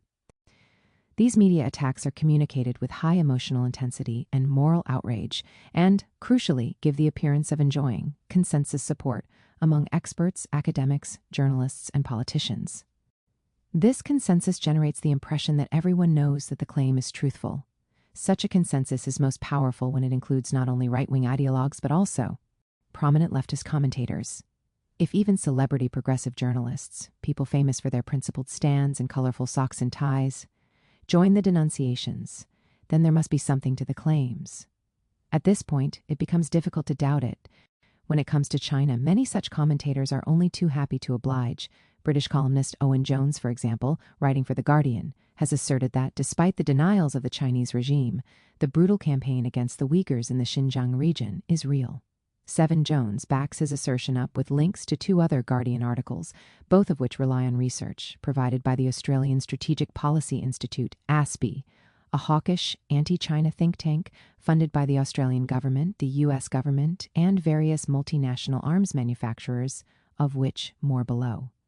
That is, this self-described socialist relies on the same sources as the most extreme China hawks in Washington, yet his public endorsement of anti-China slander, along with that of NATO-aligned commentators such as Paul Mason, serves to create the impression that such slander is entirely credible, as opposed to being what it in fact is, namely yet another unhinged far-right conspiracy theory. Although the various anti-China slanders clearly lack evidentiary support, they are nonetheless powerful, persuasive, and sophisticated. It requires no great skill to persuade hardened reactionaries and anti-communists to take a hard line against China, but the propaganda war is carefully crafted, such that it actively taps into progressive ideas and sentiments. The accusation of genocide is particularly potent. By accusing China of perpetrating a genocide against Uyghur Muslims in Xinjiang, imperialist politicians and journalists are able to mobilize legitimate sympathies with Muslims and national minorities, as well as invoking righteous indignation in relation to genocide. An emotional intellectual environment is created in which to defend China against accusations of genocide is equivalent to being a Holocaust denier. Solidarity with China thus incurs a hefty psychological and perhaps material and physical cost. Manufacturing consent. Edward Herman and Noam Chomsky's 1988 work Manufacturing Consent, The Political Economy of the Mass Media, remains an authoritative and indispensable analysis of how the so-called free press works in the capitalist world. In particular, the book explores the connection between the economic interests of the ruling class and the ideas that are communicated via mass media. The media serve, and propagandize on behalf of, the powerful societal interests that control and finance them. The representatives of these interests have important agendas and principles that they want to advance, and they are well positioned to shape and constrain media policy. 9. Herman and Chomsky develop a propaganda model in which a set of informal but entrenched filters determine what media consumers read, watch, and hear. These filters include the ownership structure of the dominant mass media firms. Media owners are members of the capitalist class, and they consistently privilege the interests of that class. Reliance on advertising revenue.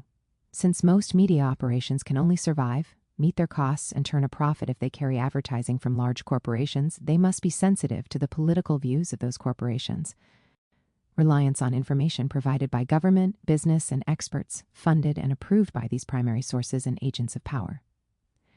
The authors note that the Pentagon, for example, has a public information service that involves many thousands of employees, spending hundreds of millions of dollars every year, and dwarfing not only the public information resources of any dissenting individual or group, but the aggregate of such groups. 11. A system of flack, or negative feedback, in response to news stories that don't conform to the values of those in power. This may take the form of letters, telegrams, phone calls, petitions, lawsuits, speeches and bills before Congress, and other modes of complaint, threat, and punitive action. 12. With the advent of the internet, and particularly social media, methods of flack have multiplied and provide an important means of conditioning what information is consumed by the public. The pervasive ideological framework of anti-communism, which serves as a national religion and control mechanism. Here the authors are referring specifically to the United States, but the point holds elsewhere in the West. According to Herman and Chomsky's propaganda model, the raw material of news must pass through successive filters, leaving only the cleansed residue fit to print. The resulting news output serves to inculcate and defend the economic, social, and political agenda of privileged groups that dominate the domestic society and the state. 14. Western mainstream media coverage of China fits comfortably within this model. Almost without exception, the major media operations, from Fox News to The Guardian, from the BBC to The Washington Post, present a narrative consistently hostile to China. For example, in relation to the 2019 protest movement in Hong Kong, the Western press was universal in its one-sided condemnation of the Hong Kong police and authorities, and in its effusive support for pro-democracy protesters. Violence by the protesters. storming the Parliament building, attacking buses, throwing petrol bombs, vandalizing buildings, and intimidating ordinary citizens, was either totally ignored or written off as the actions of a small minority, whereas the local Hong Kong government was subjected to an extraordinary level of scrutiny and condemnation. A Guardian editorial went so far as to state that China is crushing any shred of resistance in Hong Kong, in breach of its promises to maintain the region's freedoms 15, unironically citing Chris Patten, the last unelected, like all his predecessors, British governor of Hong Kong, in support of its claim. It apparently didn't occur to the author to contrast the Hong Kong police's incredibly restrained response to the protests with the U.S. police's shockingly violent repression of Black Lives Matter protests during the summer of 2020, which saw several fatalities at the hands of the U.S. police, compared to precisely 0 at the hands of their Hong Kong counterparts. No major Western news outlet seriously explored the violence of the protesters, nor did they mention the protest leaders' extensive links with some of the most reactionary U.S. politicians. Nor did they choose to investigate the role of the National Endowment for Democracy in providing financial support to the movement.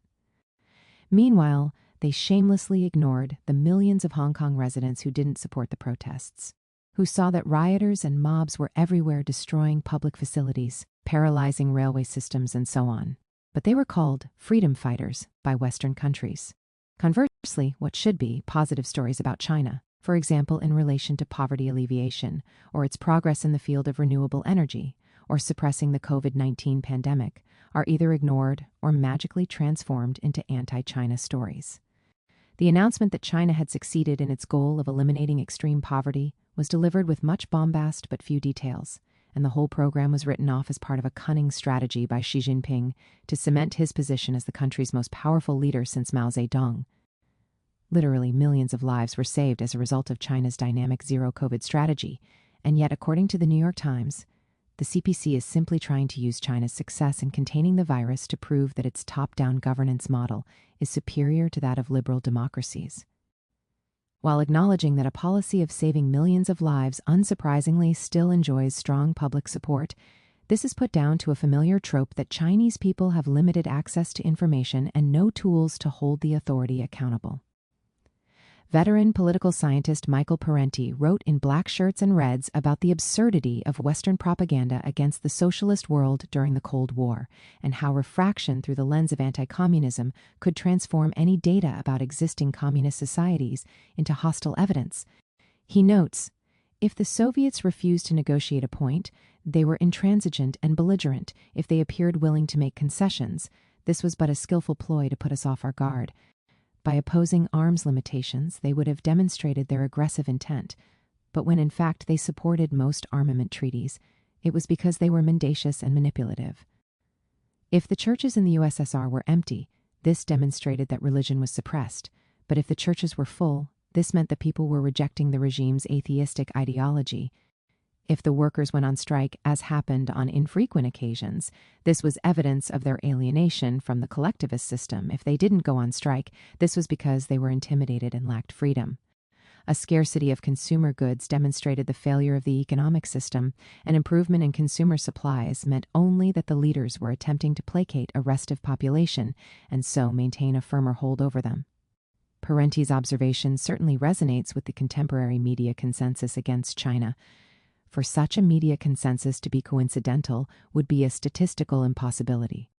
It represents precisely the current political agenda of the privileged groups that dominate the domestic society and the state, that is, the imperialist ruling classes. It aims precisely to manufacture consent for the new Cold War on China.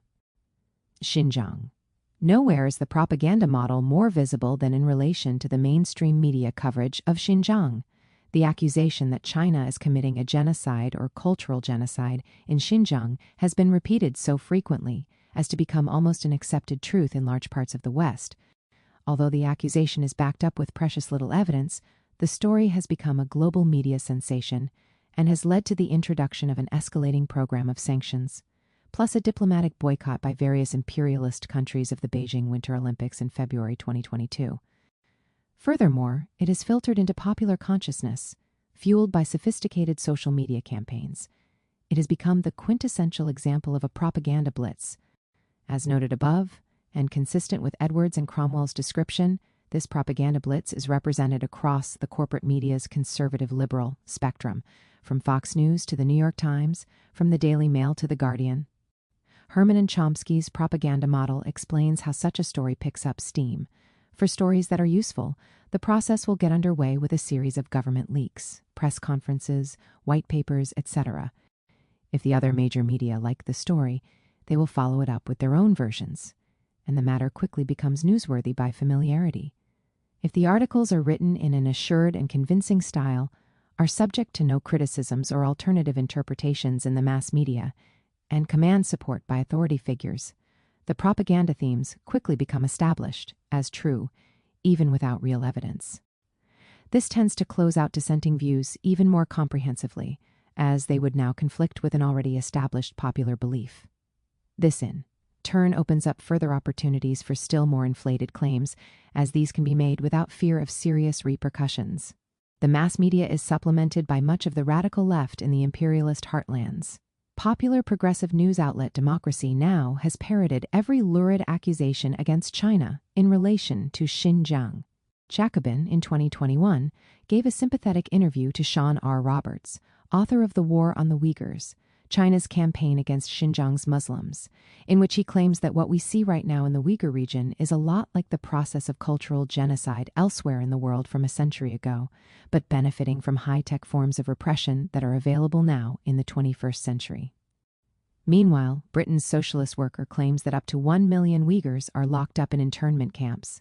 34% somewhat ironically, Noam Chomsky himself is not immune to the imperialist propaganda model, stating in a 2021 podcast episode that China's actions in Xinjiang are terrible and highly repressive, and repeating the assertion, discussed at length below, that there are 1 million people who have gone through re-education camps.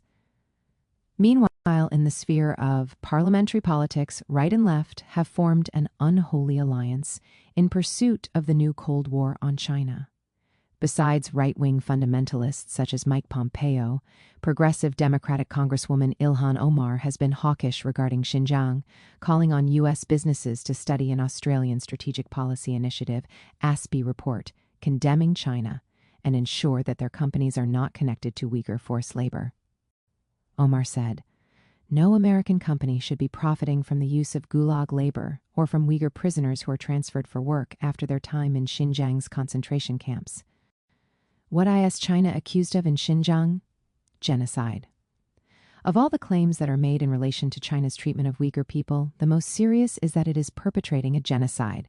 One of the last acts of Trump's State Department was, in January 2021, to declare that the Chinese government is committing genocide and crimes against humanity through its wide-scale repression of Uyghurs and other predominantly Muslim ethnic minorities in its northwestern region of Xinjiang, including in its use of internment camps and forced sterilization. 37. The Biden administration doubled down on this slander, claiming in its 2021 annual human rights report that genocide and crimes against humanity occurred during the year against the predominantly Muslim Uyghurs and other ethnic and religious minority groups in Xinjiang, and that the components of this genocide included the arbitrary imprisonment or other severe deprivation of physical liberty of more than 1 million civilians, forced sterilization, coerced abortions, and more restrictive application of China's birth control policies, rape, torture of a large number of those arbitrarily detained, forced labor, and the imposition of draconian restrictions on freedom of religion or belief, freedom of expression, and freedom of. Canada's House of Commons quickly followed suit, as did the French National Assembly. The European Parliament adopted a somewhat less adventurous resolution, claiming that Muslims in Xinjiang were at serious risk of genocide. 41. Genocide has a detailed definition under international law, which can be summarized as the purposeful destruction in whole or in part of a national, ethnic, racial, or religious group.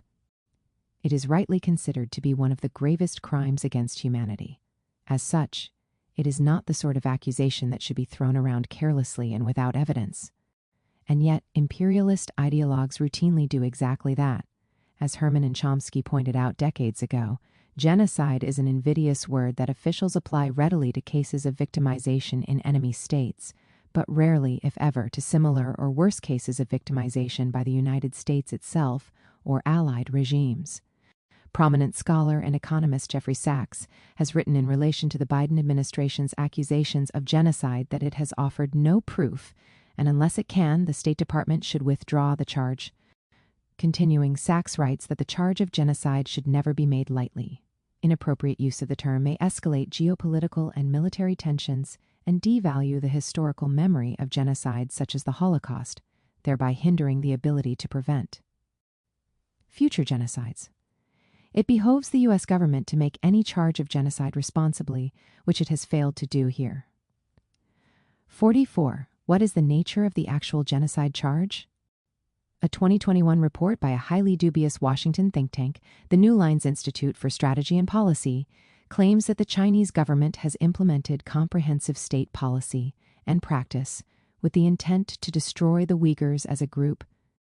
The report doesn't claim that Uyghurs are directly being killed, but that coercive birth control measures are being selectively applied such that the Uyghur population slowly dies off.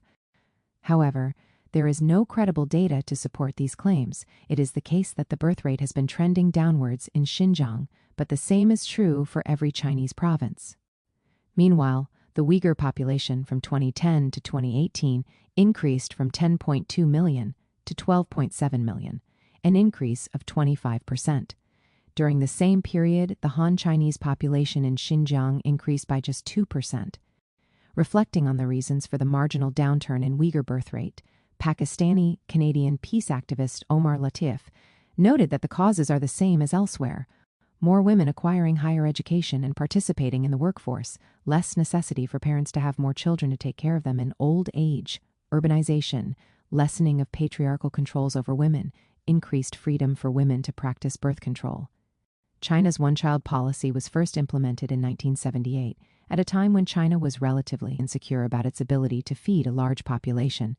China has 18% of the global population, but only around 12% of the world's arable land, along with chronic water scarcity.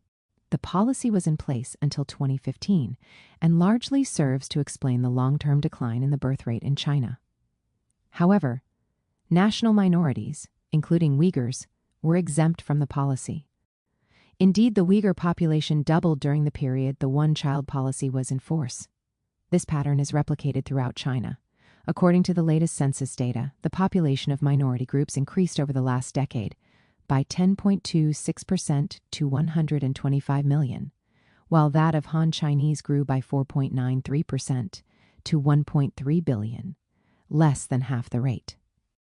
Another data point that tends to belie the claims of a genocide in Xinjiang is that average life expectancy in the region has increased from 30 years in 1949 to 75 years today.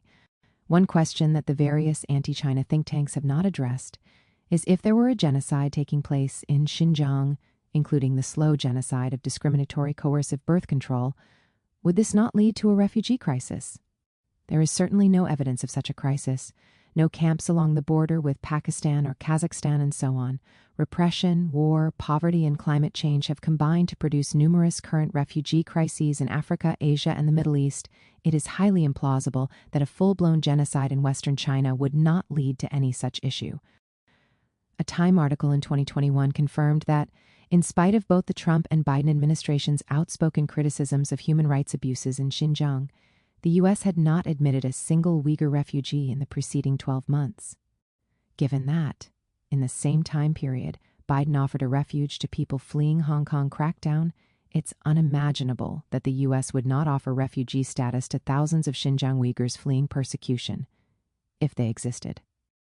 Lamenting the fact that the Office of the High Commissioner for Human Rights' Assessment of Human Rights Concerns in the Xinjiang Uyghur Autonomous Region, issued in August 2022, fails to even mention the charge of genocide, Yale Law School academic Nicholas Bequelin let slip that there simply is not a credible evidentiary basis for such a charge. For the crime of genocide, you need to have several elements. One of the elements is intent. You need to be able to demonstrate, and to demonstrate convincingly before a court, that the state had the intent of committing genocide. That's the first thing. The second is that you have a number of elements for the crime of genocide, which is that it has to be a systematic, widespread extermination or attempted extermination of a national, racial, religious, or ethnic group. There are elements that are present in the Chinese case, but it's not clear that the intent is to lead to the extermination of a particular ethnic group. 52. The handful of reports on which the genocide charge is based do not provide anything like compelling evidence. What they put forward are some highly selective birth rate statistics and the testimony of a small number of Uyghur exiles who claim to have been subjected to abuse. Working on the basis of innocent until proven guilty, China can by no means be considered as guilty of genocide. An aside, at the time of writing, the total number of deaths caused by COVID-19 in Xinjiang is 3.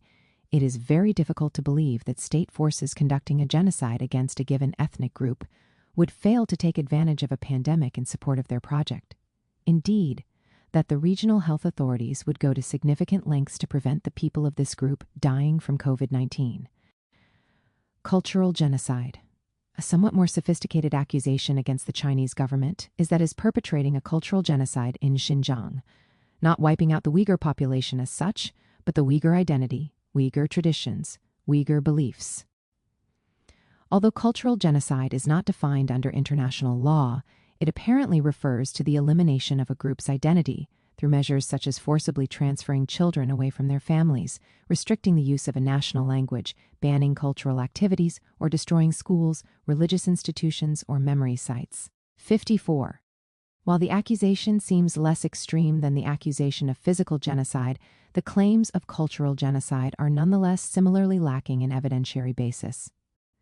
For example, all schools in Xinjiang teach both standard Chinese and one minority language, most often Uyghur. Chinese banknotes have 5 languages on them: Chinese, Tibetan, Uyghur, Mongolian, and Zhuang. Thousands of books, newspapers, and magazines are printed in the Uyghur language. What's more, there are over 25,000 mosques in Xinjiang, 3 times the number there were in 1980, and one of the highest number of mosques per capita in the world, almost 10 times as many as in the United States. Turkish scholar Adnan Akfirat observes that the Quran and numerous other key Islamic texts are readily available and have been translated into the Chinese, Uyghur, Kazakh, and Kyrgyz languages.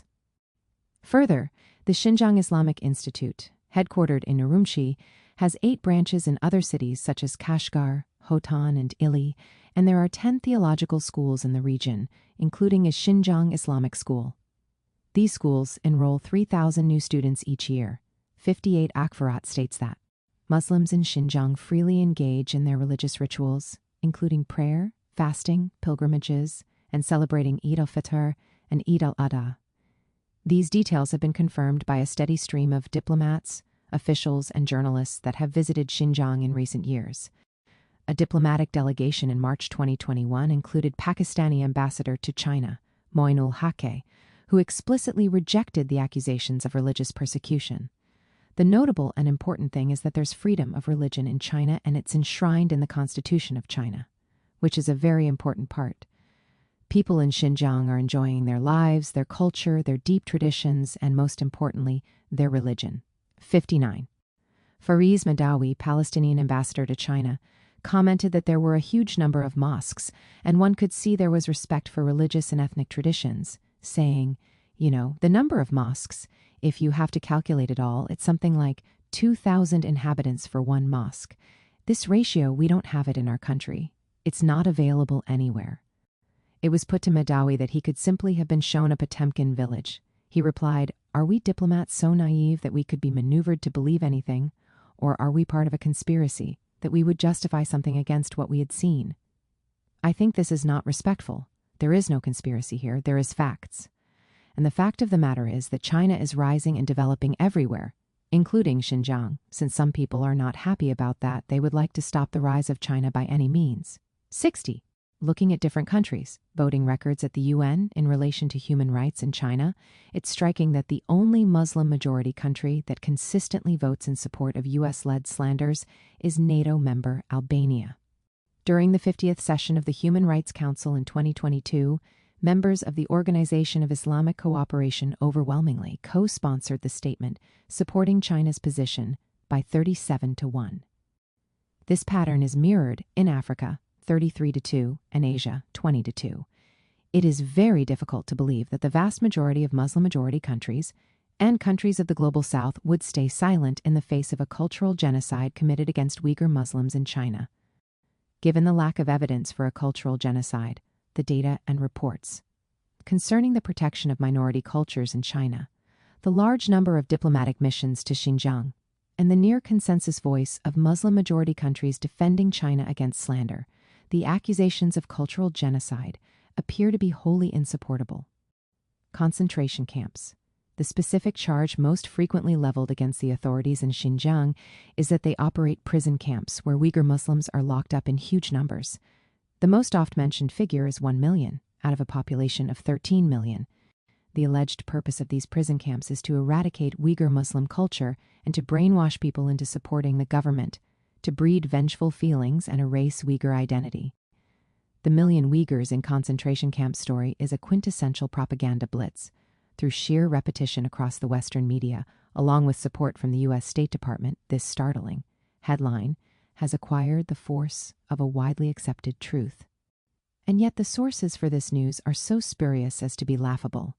A 2018 China File article attempting to locate the source of this 1 million figure identifies 4 key pieces of research by the German anthropologist Adrian Zenz, Washington, D.C.-based nonprofit Chinese Human Rights Defenders CHRD, the Australian Strategic Policy Institute ASPI, and Radio Free Asia RFA, a U.S. government-funded outlet set up specifically to broadcast anti-communist propaganda in East Asia. A new player entered the game in 2021, the New Lines Institute, a think tank based at the Fairfax University of America, which issued the first independent report to authoritatively determine that the Chinese government has violated the UN Convention on Genocide. It is worthwhile considering whether these individuals and organizations most responsible for these high-profile accusations against China have any vested interests or ulterior motives. Adrian Zenz was the first person to claim that 1 million Uyghurs were being held in concentration camps. He is also something of a trailblazer in relation to allegations of forced labor and forced sterilization. His relentless work slandering China has received an appreciative audience at CNN, The Guardian, Democracy Now!, and elsewhere. It is difficult to find a news report about China's alleged use of concentration camps that does not reference Zenz's work. A hagiographic report in the Wall Street Journal highlights the outsized role of this one individual in the construction of a global anti-China slander machine, researched by a born-again Christian anthropologist working alone from a cramped desk. Thrust China and the West into one of their biggest clashes over human rights in decades. Doggedly hunting down data in obscure corners of the Chinese internet, Adrian Zenz revealed a security buildup in China's remote Xinjiang region and illuminated the mass detention and policing of Turkic Muslims that followed. His research showed how China spent billions of dollars building internment camps and high-tech surveillance networks in Xinjiang and recruited police officers to run them. 68. Casually hinting at Zenz's ideological orientation, the article notes that his faith pushes him forward and that his previous intellectual activity includes co-authoring a book re-examining biblical end times. 69. He feels very clearly led by God to issue anti-China slanders. In other words, Zenz is not simply a politically neutral data scientist with a passion for human rights. Rather, he's a hardened anti-communist and Christian end-timer. He is employed as the director in China studies at the Victims of Communism Memorial Foundation, an arch-conservative organization set up by the United States Congress in 1993, in order to memorialize the deaths of over 100 million victims in an unprecedented imperial holocaust such that so evil a tyranny as state socialism would never again be able to terrorize the world. In his book Worthy to Escape, Why All Believers Will Not Be Raptured Before the Tribulation, he urges the subjection of unruly children to scriptural spanking and describes homosexuality as one of the 4 empires of the beast. 72. Given Zenz's ideological affiliations and intellectual record, it would not be unreasonable to demand that his research be subjected to serious scrutiny. In reality, however, his evaluations regarding Xinjiang have been uncritically accepted and widely amplified by the Western media and political machine. Another organization lending its support to the accusation that more than 1 million Uyghurs and members of other Turkic Muslim minorities have disappeared into a vast network of re-education camps is the Australian Strategic Policy Institute, ASPI. ASPI is a think tank set up by the Australian government and has become highly influential in terms of molding the Australian public's attitude towards China. Its reports about Xinjiang are among the most cited sources on the topic. ASPI describes itself as an independent, nonpartisan think tank, but its core funding comes from the Australian government, with substantial contributions from the U.S. Department of Defense and State Department earmarked specifically for Xinjiang human rights work, as well as the UK Foreign, Commonwealth and Development Office, Amazon, Google, Facebook, Microsoft, BAE Systems, Lockheed Martin, and others. In summary, ASPI is knee-deep in the business of Cold War and the militarization of the Pacific, and there is a clear conflict of interest when it comes to discussing human rights in China. The most recent nonpartisan think tank to amplify anti-China propaganda in relation to Xinjiang is the New Lines Institute, described by Jeffrey Sachs as a project of a tiny Virginia-based university with 153 students, 8 full-time faculty, and an apparently conservative policy agenda. 75. The New Lines Report, the first independent expert application of the 1948 Genocide Convention to the ongoing treatment of the Uyghurs in China, 70-6, received extensive coverage in the Western media as the smoking gun proving China's culpability in relation to concentration camps, forced labor, and cultural genocide. The report was put together by the Institute's Uyghur Scholars Working Group, an illustrious group led by none other than Adrian Zenz. Canadian journalist Ajit Singh, in a detailed investigation for The Grey Zone, points out that the leadership of New Lines Institute includes former U.S. State Department officials, U.S. military advisors, intelligence professionals who previously worked for the shadow CIA private spying firm, Stratfor, and a collection of interventionist ideologues. Further, the Institute's founder and president is Ahmed Alwani, otherwise best known for having served on the advisory board for the U.S. military's Africa Command. The BBC, The Guardian, The New York Times, The Washington Post, and others all treated the New Lines report as if it represented the very pinnacle of academic rigor, without mentioning even in passing its connection with the U.S. military-industrial complex. It is abundantly clear that the popular narrative about Xinjiang prison camps rests on highly dubious sources. The evidence offered up by Zenz, ASPI, and the like is a handful of individual testimonies, along with a small selection of photographs and satellite pictures purporting to show prison camps. These pictures do appear to prove that some prisons exist, but this is not a terribly interesting or unusual phenomenon. China has some prisons, although its incarceration rate, 121 per 100,000 people, is less than 20% that of the U.S. Several commentators have pointed out that it is not easy to hide 1 million prisoners, approximately the population of Dallas. As Omar Latif comments, imagine the number of buildings and the infrastructure required to house and service that number of prisoners. With satellite cameras able to read a vehicle license plate, one would think the U.S. would be able to show those prisons and prisoners in great detail. 79. Perhaps the most iconic image purporting to show a Xinjiang prison camp is that of a group of men in a prison yard wearing blue boiler suits. This turns out to be a picture of a talk given at Luopu County Reform and Correction Center in April 2017. The Luopu Center is an ordinary prison with ordinary criminals, but it has been fallaciously used to prove, show, or insinuate either concentration camps or slave labor of Xinjiang people. De-radicalization. The Chinese authorities claim that what Western human rights groups are calling concentration camps are in fact vocational education centers designed to address the problem of religious extremism and violent separatism. They combine classes on sociology and ethics, focused on trying to undermine ideas of religious hatred, with classes providing marketable skills such that the attendees can find jobs and improve their standard of living. The basic idea is to improve people's life prospects so that they are less likely to be radicalized by fundamentalist sectarian groups. The threat from such groups is real enough. The biggest among them is the East Turkestan Islamic Movement, ETIM, which up until October 2020 was classified by the U.S. State Department as a terrorist group. It has sent thousands of its militia to fight alongside Daesh and assorted al-Qaeda groups in Syria, and between the mid-1990s and mid-2010s, there was a sequence of terrorist attacks in China carried out by Uyghur separatist outfits, in shopping centers, train stations, and bus stations, as well as Tiananmen Square, killing hundreds of civilians. This corresponds with an increase in terrorism across the Middle East and Central Asia, in no small measure related to the West's proxy wars against progressive or nationalist states in the region. Like any population, the Chinese people demand the right to safety and security. As such, terrorism is not a problem China's government can simply ignore.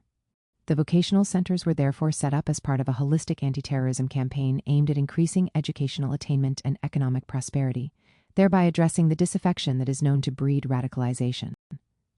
Educational methods have been combined with a focus on improving living conditions in the 5 years from 2014 to 2019. Per capita disposable income increased by an average annual rate of 9.1%. China's approach to tackling terrorism is based on the measures advocated in the United Nations Plan of Action to Prevent Violent Extremism, which calls for a comprehensive approach encompassing not only essential security-based counterterrorism measures, but also systematic preventive steps to address the underlying conditions that drive individuals to radicalize and join violent extremist groups. 85%. Thus, China is actively attempting to operate within the framework of international law and best practice. This approach compares rather favorably with, for example, the U.S.'s operation of a torture camp for suspected terrorists, not to mention innocent victims snatched more or less at random, in Guantanamo Bay, itself an illegally occupied area of Cuba. Without conducting extensive investigations on the ground, it is obviously not possible to verify the Chinese authorities' claims about how the vocational education centers are run. What we can say with certainty is that the accusations about genocide, cultural genocide, religious oppression, and concentration camps are not backed by anything approximating sufficient proof. Meanwhile, the most prominent accusers all, without exception, have a known axe to grind against China.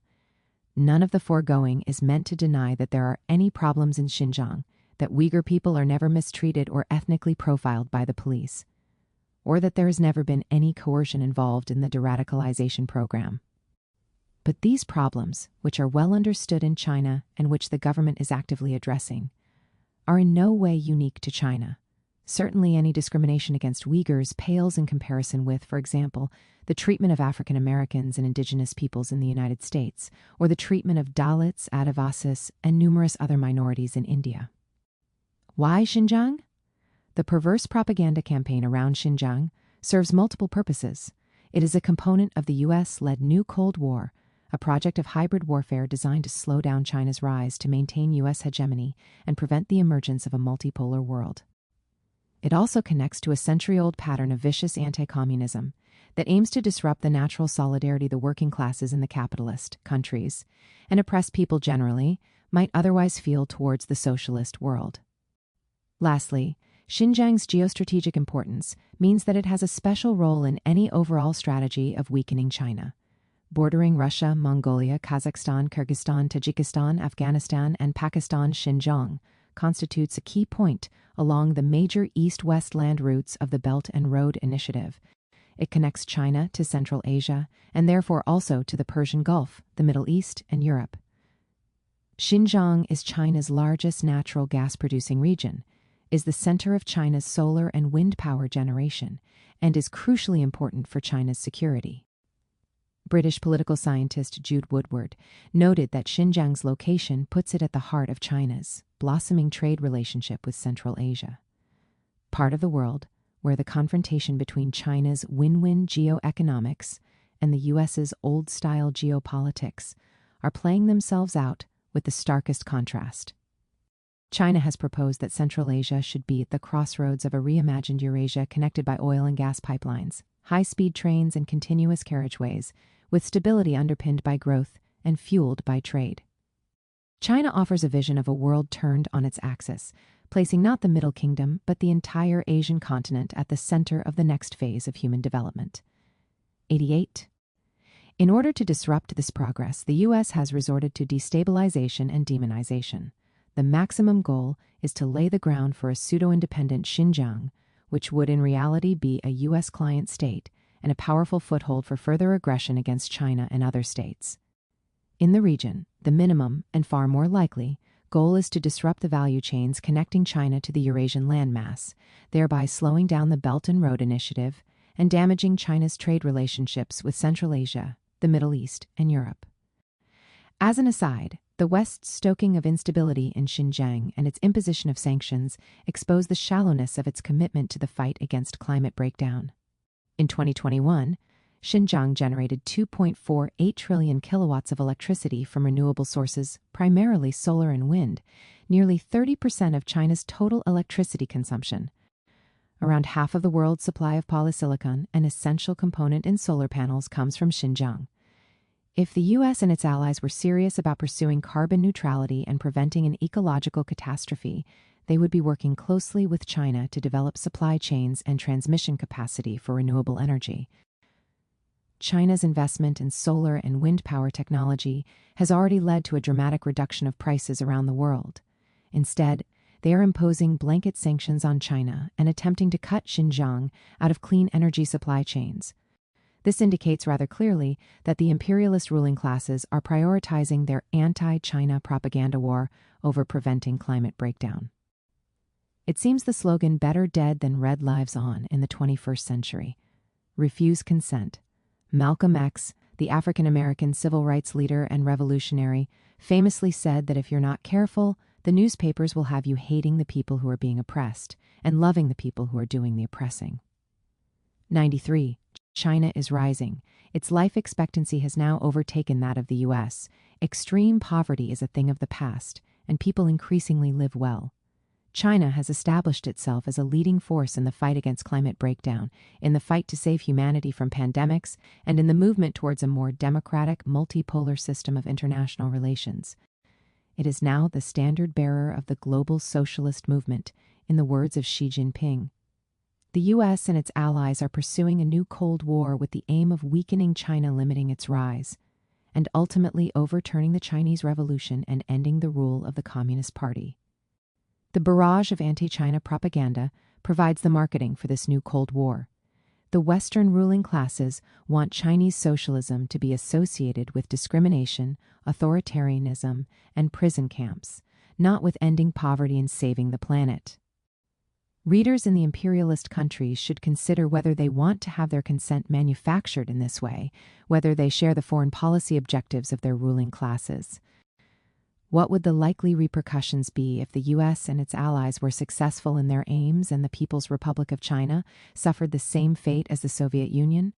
For one thing, the consequences in terms of the climate crisis would potentially be catastrophic. A capitalist government in China would have neither the will nor the resources to continue the projects of renewable energy, afforestation, and conservation at the level they are currently being pursued. A pandemic on the scale of COVID-19 would be utterly devastating, resulting in several million rather than tens of thousands of Chinese deaths. Meanwhile, malaria, cholera, and other diseases could all be expected to make a comeback, given the perfect storm of poverty, overcrowding, rising temperatures and sea levels, Goldilocks conditions for pathogens. Poverty alleviation and common prosperity would be relegated to history. Hundreds of millions would be pushed into destitution by a ruling class that had no reason to prioritize their interests. Homelessness, violent crime, and drug addiction would once again become commonplace, as they did in Russia following the Soviet collapse. Furthermore, a capitalist China desperate to earn the friendship and protection of the U.S. would likely end its international role promoting multipolarity and opposing imperialism. We must resolutely oppose and expose anti-China slander, which aims to break the bonds of solidarity within the global working class and all those opposed to imperialism, which seeks to malign and undermine socialism, and which serves to perpetuate a moribund capitalist system that every day generates more poverty, more misery, more oppression, more violence, more environmental destruction, and that increasingly threatens the very survival of humanity. Notes: Xi'an tradition and modernity. China is building an ecological civilization. We must strike a balance between economic growth and environmental protection. We will be more conscientious in promoting green, circular, and low-carbon development. We will never again seek economic growth at the cost of the environment. Xi Jinping. 1. The cost of development. Few events in human history have resonated throughout the world as profoundly as the Chinese Revolution. Standing in Tiananmen Square on October 1, 1949, pronouncing the birth of the People's Republic of China. Mao Zedong said the Chinese people have stood up. In standing up, in building a modern socialist society and throwing off the shackles of feudalism, colonialism, backwardness, illiteracy, and grinding poverty, China has blazed a trail for the entire global South. Lifting hundreds of millions of people out of poverty has been described even by ardent capitalists as the greatest leap to overcome poverty in history. In environmental terms, however, this progress has come at a cost, just as economic development in Europe and the Americas was fueled by the voracious burning of fossil fuels. China's development has been built to a significant degree on old king coal, the most polluting and emissions-intensive of the fossil fuels. 2 decades ago, coal made up around 80% of China's energy mix. Environmental law expert Barbara Feinamore notes that coal, plentiful and cheap, was the energy source of choice, not just for power plants, but also for direct combustion by heavy industry and for heating and cooking in people's homes. 3. China's use of coal was not based on ignorance or irresponsibility. Rather, it was a matter of development by any means necessary. The abundance of cheap fossil fuel energy enabled China to lift hundreds of millions out of poverty, while simultaneously establishing itself as a global leader in science and technology, thereby building a foundation for the construction of a modern and sustainable socialist society. Schools, hospitals, roads, trains, factories, and laboratories all need energy to build and operate. Chinese people now have energy in their homes, powering fridges, lights, and washing machines, indispensable components of modern life. Furthermore, China's ability to attract foreign investment and learn from us, European and Japanese technology, was in no small measure based on turning itself into a manufacturing hub to which the advanced capitalist countries exported their production processes. Martinez observes that 40% of China's energy goes into producing exports for Western markets. In other words, the source of China's greenhouse gas emissions is multinationals rather than Chinese firms. The West has in effect exported part of its own greenhouse emissions to China. 4. The developed countries have been able to socialize and export the costs of environmental destruction, reducing domestic pollution and emissions whilst maintaining unsustainable levels of consumption. The choice facing China in the last decades of the 20th century was between economic development with environmental degradation or underdevelopment with environmental conservation. Western environmentalists can't reasonably complain about the Chinese people opting for the former. Development is recognized by the UN as a human right. Advanced countries fueled their own industrial revolutions with coal and oil. They bear responsibility for the bulk of currently existing atmospheric greenhouse gases. The US and Europe have contributed to just over half the cumulative carbon dioxide emissions since 1850, whilst constituting around 15% of the global population. It would be hypocritical in the extreme for these countries to tell poor countries that they don't have the right to develop, to feed, clothe, house, and educate people. If advanced countries want developing countries to leapfrog fossil fuel-based development, the primary responsibility is on them to provide the technology and the finance, which principle of common but differentiated responsibilities is a cornerstone of international environmental law. Changing priorities. Nonetheless, there is no getting away from the fact that China now faces a looming ecological crisis. It overtook the U.S. as the biggest overall emitter of carbon dioxide in 2079, although its per capita emissions are around half those of the U.S., Canada, and Australia. Martinez writes that, as a result of China having torn from the 18th century to the 21st century in little more than 3 decades, it has worked up a huge ecological deficit of 2 centuries, accumulated in just a few decades. 11. Even without the last few decades of rapid industrialization, China is particularly vulnerable to the effects of climate change. According to the World Food Programme, China is one of the most disaster-prone countries in the world, with up to 200 million people exposed to the effects of droughts and floods. Already hundreds of thousands have to be evacuated every summer in response to flooding in the Pearl River Delta.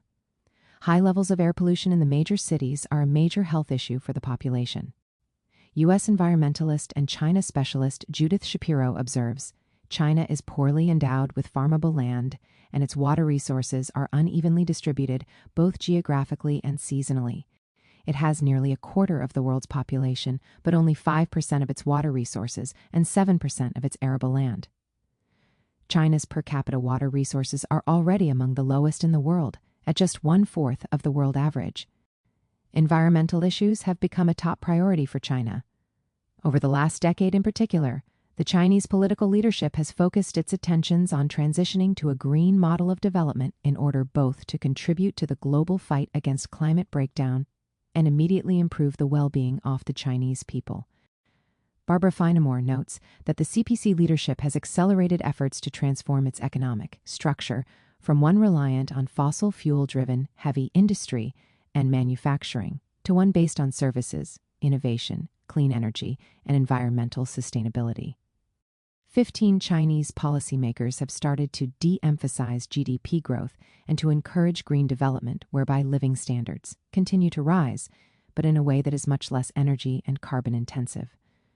The goal is to construct an energy and resource efficient, environmentally friendly structure of industries, pattern of growth, and mode of consumption.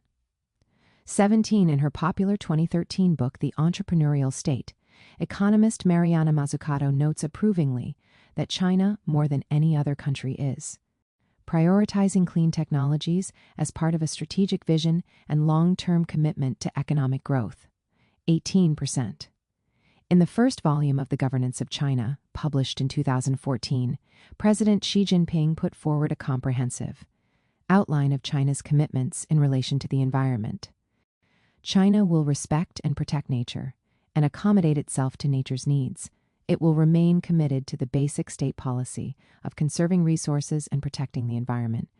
It will promote green, circular, and low-carbon development and promote ecological progress in every aspect of its effort to achieve economic, political, cultural, and social progress. China will also develop a resource-efficient and environmentally friendly geographical layout, industrial structure, mode of production, and way of life, and leave to our future generations a working and living environment of blue skies, green fields, and clean water. The leadership's increasing focus on environmental issues reflects a growing concern among the public, especially now that China, while still a developing country, is no longer poor. GDP growth has become less of a priority for hundreds of millions of Chinese. In terms of social conditions and public opinions, with the gradual improvement of people's lives, there is a fundamental change of social mentality from satisfying basic needs to pursuing environmental protection, from seeking survival to seeking ecology. 20. Taking action. The world has never before seen a climate program on this scale. China has stepped up its climate leadership dramatically in recent years and is now increasingly seen as filling the leadership void left by the U.S. Fred Krupp, Environmental Defense Fund President. 21. In order to avert climate breakdown, humans need to find ways to meet their needs without releasing greenhouse gases into the atmosphere and without causing permanent damage to the ecosystem. There are numerous components to this, the most urgent of which is to decarbonize our energy system such that we can power our lives from non-fossil sources. China has been aggressively pursuing decarbonization for over a decade. In his address to the UN General Assembly in 2020, Xi Jinping announced 2 major goals agreed by the Chinese government: to peak carbon dioxide emissions before 2030 and to achieve carbon neutrality before 2060. He stated bluntly that humankind can no longer afford to ignore the repeated warnings of nature and go down the beaten path of extracting resources without investing in conservation, pursuing development at the expense of protection, and exploiting resources without restoration. China has reiterated its goals on carbon peaking and neutrality many times, has formulated a detailed action plan around them, and has incorporated them into law. At the World Economic Forum in January 2022, Xi stated that the realization of carbon neutrality is an intrinsic requirement of China's own high-quality development and a solemn pledge to the international community.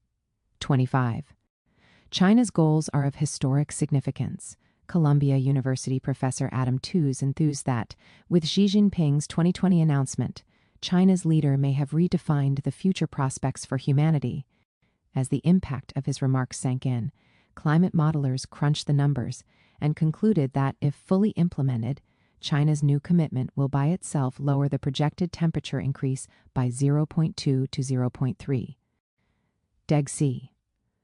It is the largest favorable shock that their models have ever produced. According to a recent study published in Science, these targets are largely consistent with the goal established in the Paris Agreement of limiting overall average global warming to 1.5 degrees centigrade above the pre-industrial era. Meanwhile, credible analysis indicates that China's emissions will likely peak several years earlier than 2030. And, unlike the major capitalist countries, China has a very strong record when it comes to meeting its international commitments. Even the New York Times had to reluctantly admit that Beijing has met, or has come close to meeting, every major energy and environmental target it has set. 29. Cutting out coal. Not all fossil fuels are created equal. Carbon dioxide emissions per unit of energy generated are twice as high for coal as for natural gas, and the air pollution impact is an order of magnitude higher. As such, reining in coal use is a major ongoing project for China, a country where, as recently as 2007, over 80% of generated electricity came from coal sources. In the 15-year period from 2007 to 2022, coal's share of the power mix was reduced from 81% to 56%, putting it in the same range as Australia, a country which could and should have begun its low-carbon transition decades ago and which has a per capita coal production figure 8 times higher than China. Various commentators have pointed out that China continues to build new coal-fired power plants, however. These are almost invariably modern, cleaner, and more efficient replacements for existing plants. In 2017, China's National Energy Administration canceled plans to build more than 100 coal-fired power plants in order to divert power generation efforts into the renewable sector. This will eliminate 120 gigawatts of future coal-fired capacity. Beijing closed its last coal-fired plant in 2017. One particularly symbolic project is a giant floating solar farm, the largest in the world, on top of a former coal mine in Anhui. Datong, China's coal capital, is seeking to put its coal reserves to better use, producing hydrogen for use in emissions-free hydrogen-powered vehicles and electricity storage. Foreign Ministry spokesperson Zhao Lijian reported in July 2022 that, by the end of last month, the share of coal-fired power in China's installed power capacity dropped to a historic low of under 50%. Total emissions of the coal-fired power industries reduced by nearly 90% over a decade. Coal consumption by power generation units has been slashed, saving over 700 million tons of raw coal over the past decade. The drop in coal consumption has already had a noticeable impact in the big cities. The New York Times observed that, in the period from 2014 to 2018, Chinese cities cut concentrations of atmospheric fine particulates by an average of 34%. Beijing in the 1990s was among the most polluted cities in the world, but due to a decade-long war on pollution, its air quality index has improved by 50%. In 2019, Beijing dropped out of the list of the 200 most polluted cities. Writing in 2012, Martinez talks about China having 16 of the world's 20 worst polluted cities. A decade later, only 2 Chinese cities are on the list. Although it will take China many more years to completely phase out coal, it has already announced that it will not finance any new coal-fired power plants abroad. Meanwhile, U.S.-based analysts KJ No and Michael Wong note that the bulk of China's coal plants are now advanced supercritical or ultra-supercritical plants, which means they are much more efficient and cleaner than many of the industrial-era legacy plants of the U.S. Investing in renewables. While reducing its use of coal, China is rapidly becoming the first renewable energy superpower, accounting for 46% of new solar and wind power generating capacity in 2021. International energy analyst Tim Buckley observes that China is the world leader in wind and solar installation, in wind and solar manufacturing, in electric vehicle production, in batteries, in hydro, in nuclear, in ground heat pumps, in grid transmission and distribution, and in green hydrogen. In summary, they literally lead the world in every zero-emissions technology today. 46. China is responsible for around a third of global renewable energy investment, and 28% of its electricity is already generated from renewable sources, compared to 20% for the U.S. Out of 12.7 million jobs in the renewables industry worldwide, 42%, over 5 million, are in China. The Chinese government has set itself the target of getting renewable energy sources, including solar, wind, nuclear, and hydropower, to 33% of its total energy mix by 2025. Non-fossil energy sources are set to supply 50% of China's electric power generation by 2030. China has been the world's largest producer of solar panels since 2009, and it now accounts for over 80% of global solar panel production. China's investment in solar power research and development has been so extensive as to push down prices worldwide to a level where solar is increasingly competitive with fossil fuels. An International Energy Agency report notes, Chinese industrial policies focusing on solar PV as a strategic sector and on growing domestic demand have enabled economies of scale and supported continuous innovation throughout the supply chain. These policies have contributed to a cost decline of more than 80%, helping solar PV to become the most affordable electricity generation technology in many parts of the world. 52 in general, China's sustained investment in renewable energy has meant a global reduction in costs, an important contribution to global decarbonization. The People's Republic has also been pushing forward in wind power, with data indicating that China now operates almost half of the world's installed offshore wind, with 26 gigawatts of a total of 54 gigawatts worldwide, a statistic that prompted Elizabeth Sawin, co-director of U.S. climate think tank Climate Interactive, to remark, "While the U.S. can't quite agree to build back better, China just builds better."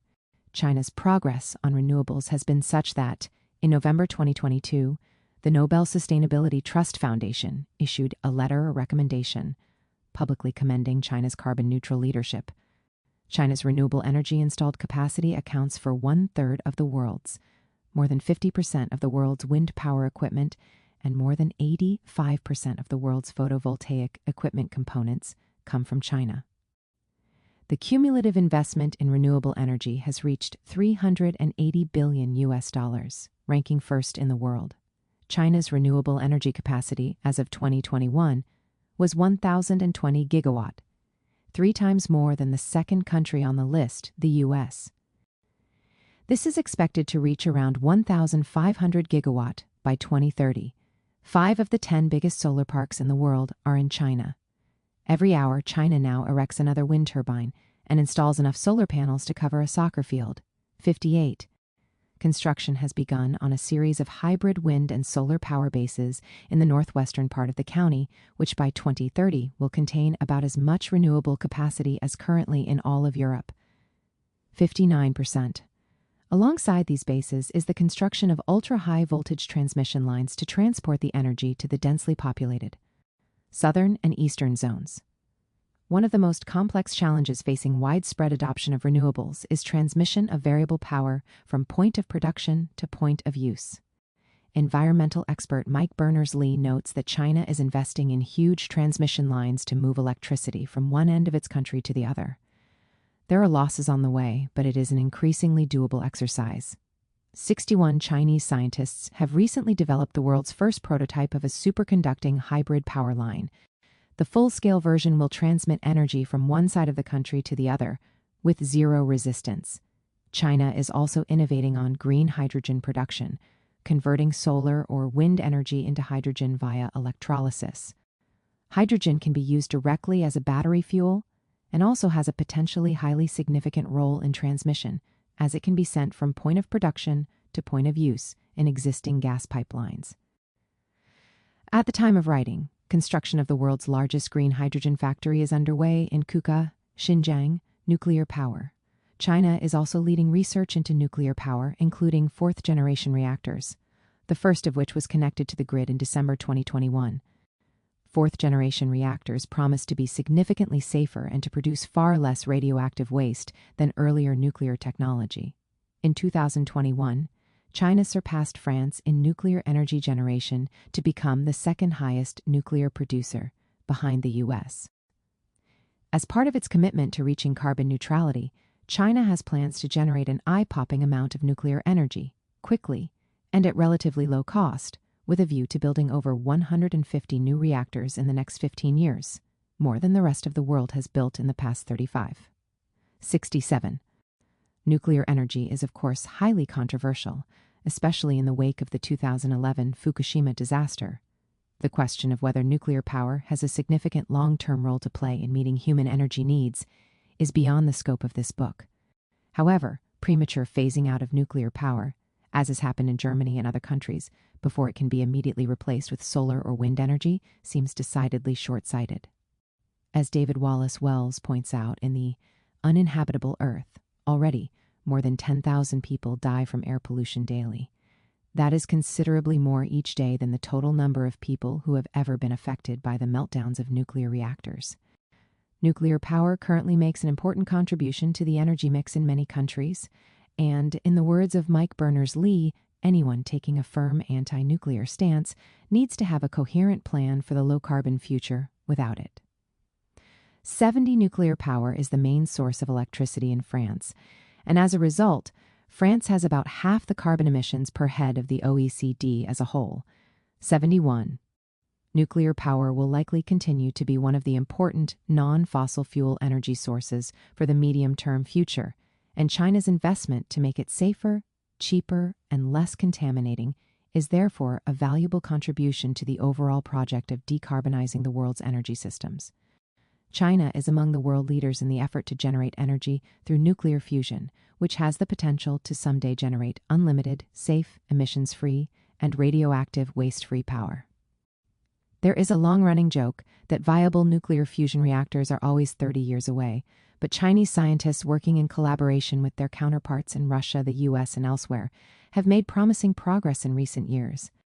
Energy efficiency. While it is less headline-grabbing than replacing fossil fuels with renewable energy, it's widely understood that improving energy efficiency is one of the most crucial steps towards reducing the quantities of greenhouse gases we are placing in the atmosphere. Neil Hurst, former director of the International Energy Agency, opines that the biggest part of a transition to a zero-carbon economy is to improve the energy efficiency of all the main areas of energy use: power generation, heating of buildings, transport, and industry. 76 for developing countries in particular. Carbon intensity, carbon dioxide emissions per unit of gross domestic product, is a valuable metric, since it encapsulates two indispensable and sometimes contradictory goals: improvement of living standards and reduced impact on the natural environment. China pledged at the 2009 United Nations Climate Change Conference in Copenhagen that it would reduce its carbon intensity by 2/3 by 2030 and is on track to achieve this goal ahead of time. It has already succeeded in halving its carbon emissions per unit of GDP since 2005 and by almost 75% since 1990. According to the International Energy Efficiency Scorecard, which ranks 25% of the world's largest energy users on 36% efficiency metrics, China is in 9th position for energy efficiency, one place ahead of the US and the highest ranking of any developing country. Such progress has been achieved, in Barbara Feinemore's words, thanks to strong government commitment, ambitious targets, and effective policies for energy conservation and emission reduction. 80. Low-carbon transport. Globally, transport is responsible for around 1/5 of carbon dioxide emissions, along with the emissions from industry, around 20%, and agriculture, around 10%. These are among the most difficult emissions to get rid of because so many of the vehicles in existence are reliant on burning hydrocarbons in an internal combustion engine. China is the only country so far to have made really meaningful progress in terms of decarbonizing transport. The 14th Five-Year Plan for a Modern and Comprehensive Transportation System, published in January 2022, sets the goal of 72% of China's urban public buses being electric by 2025. As of 2021, the figure is 59%, up from 16% in 2016. A number of major Chinese cities, including Shenzhen, Tianjin, and Guangzhou, have already achieved 100% bus fleet electrification. Around 98% of the world's electric buses are in China. Investment regulations are being introduced that will effectively phase out fossil fuel-based cars in the next few years. More electric cars are sold per year in China than in the rest of the world put together. The Chinese government has spent nearly $60 billion in the last decade to create an industry that builds electric cars, while also reducing the number of licenses available for gasoline-powered cars to increase demand for electric cars. And Beijing plans to spend just as much over the next decade. To go with all the electric cars, there is also a network of 1.15 million electric vehicle charging stations, 65% of the global total. High-speed rail (HSR) is another important tool for decarbonizing transport. Here again, China is well out in front, with more high-speed rail miles than the rest of the world combined. As of 2022, China has 37,900 kilometers of HSR, and over 75% of China's cities, with a population of 500,000 or more, have a high-speed rail link. Compare this with the U.S., which has a grand total of 80 kilometers of HSR. HSR has reduced the journey time between Beijing and Xi'an, similar to the distance between London and Berlin, to 4.5 hours, down from 11 hours on a regular train. As a result, intercity transport in China increasingly takes place on rails rather than in the air. From a climate point of view, this is good news. Rail produces far lower emissions, and since HSR is electrically powered, its path to becoming emissions-free follows that of the electricity grid. Reforestation. Left to their own devices, trees absorb atmospheric carbon dioxide, thereby mitigating the greenhouse effect. One of the reasons for the climate crisis humanity now faces is that we've cut down so many trees in order to make way for us to live and to grow our food. Reforestation and afforestation could have a profoundly positive impact in our fight against climate catastrophe. Scientists recently estimated that a vast reforestation program has the potential to cut the atmospheric carbon pool by about 25%. Xi Jinping has often emphasized the importance of forest development. Forests are the mainstay and an important resource for the land ecosystem. They are also an important ecological safeguard for the survival and development of mankind. It is hard to imagine what would happen to the earth and human beings without forests. China is carrying out the largest forestation project in the world, planting forests the size of Ireland in a single year and doubling forest coverage from 12% in 1980 to 23% in 2020. Sadly, the global trend is in the opposite direction. The government's target is to continue increasing coverage until it reaches at least 26% by 2035. Meanwhile, hundreds of national parks have been developed, and a third of the country's land has been placed behind an ecological protection red line, 98. It should be noted that there has been some valid criticism of the rush to reforest in China and several other countries on the basis of poor tree selection and other factors. With a little more knowledge and long-term thinking, the rewards would have been even greater, with greater sandstorm prevention, carbon storage, and habitat. 99 such criticisms are being actively addressed in current reforestation and afforestation projects. For example, the Millennium Show Forest, which, unlike a general urban afforestation project, follows the principles of natural forest succession to construct a close-to-natural urban forest composed of mixed-aged, multi-layered, canopy, mid-level, and understory mixed-species forests, 100%. Towards a green GDP, gross domestic product GDP, which measures the market value of all goods and services produced in a specific time period, is a global standard for measuring national economic performance. With large parts of its economy geared towards manufacturing consumer goods for the global market, Chinese policy has since the 1980s made GDP growth one of its top priorities.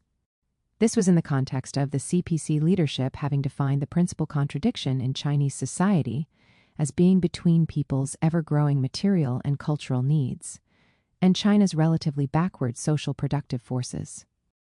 A strong orientation towards GDP growth represented a development at all cost strategy, one that can only be said to have been phenomenally successful.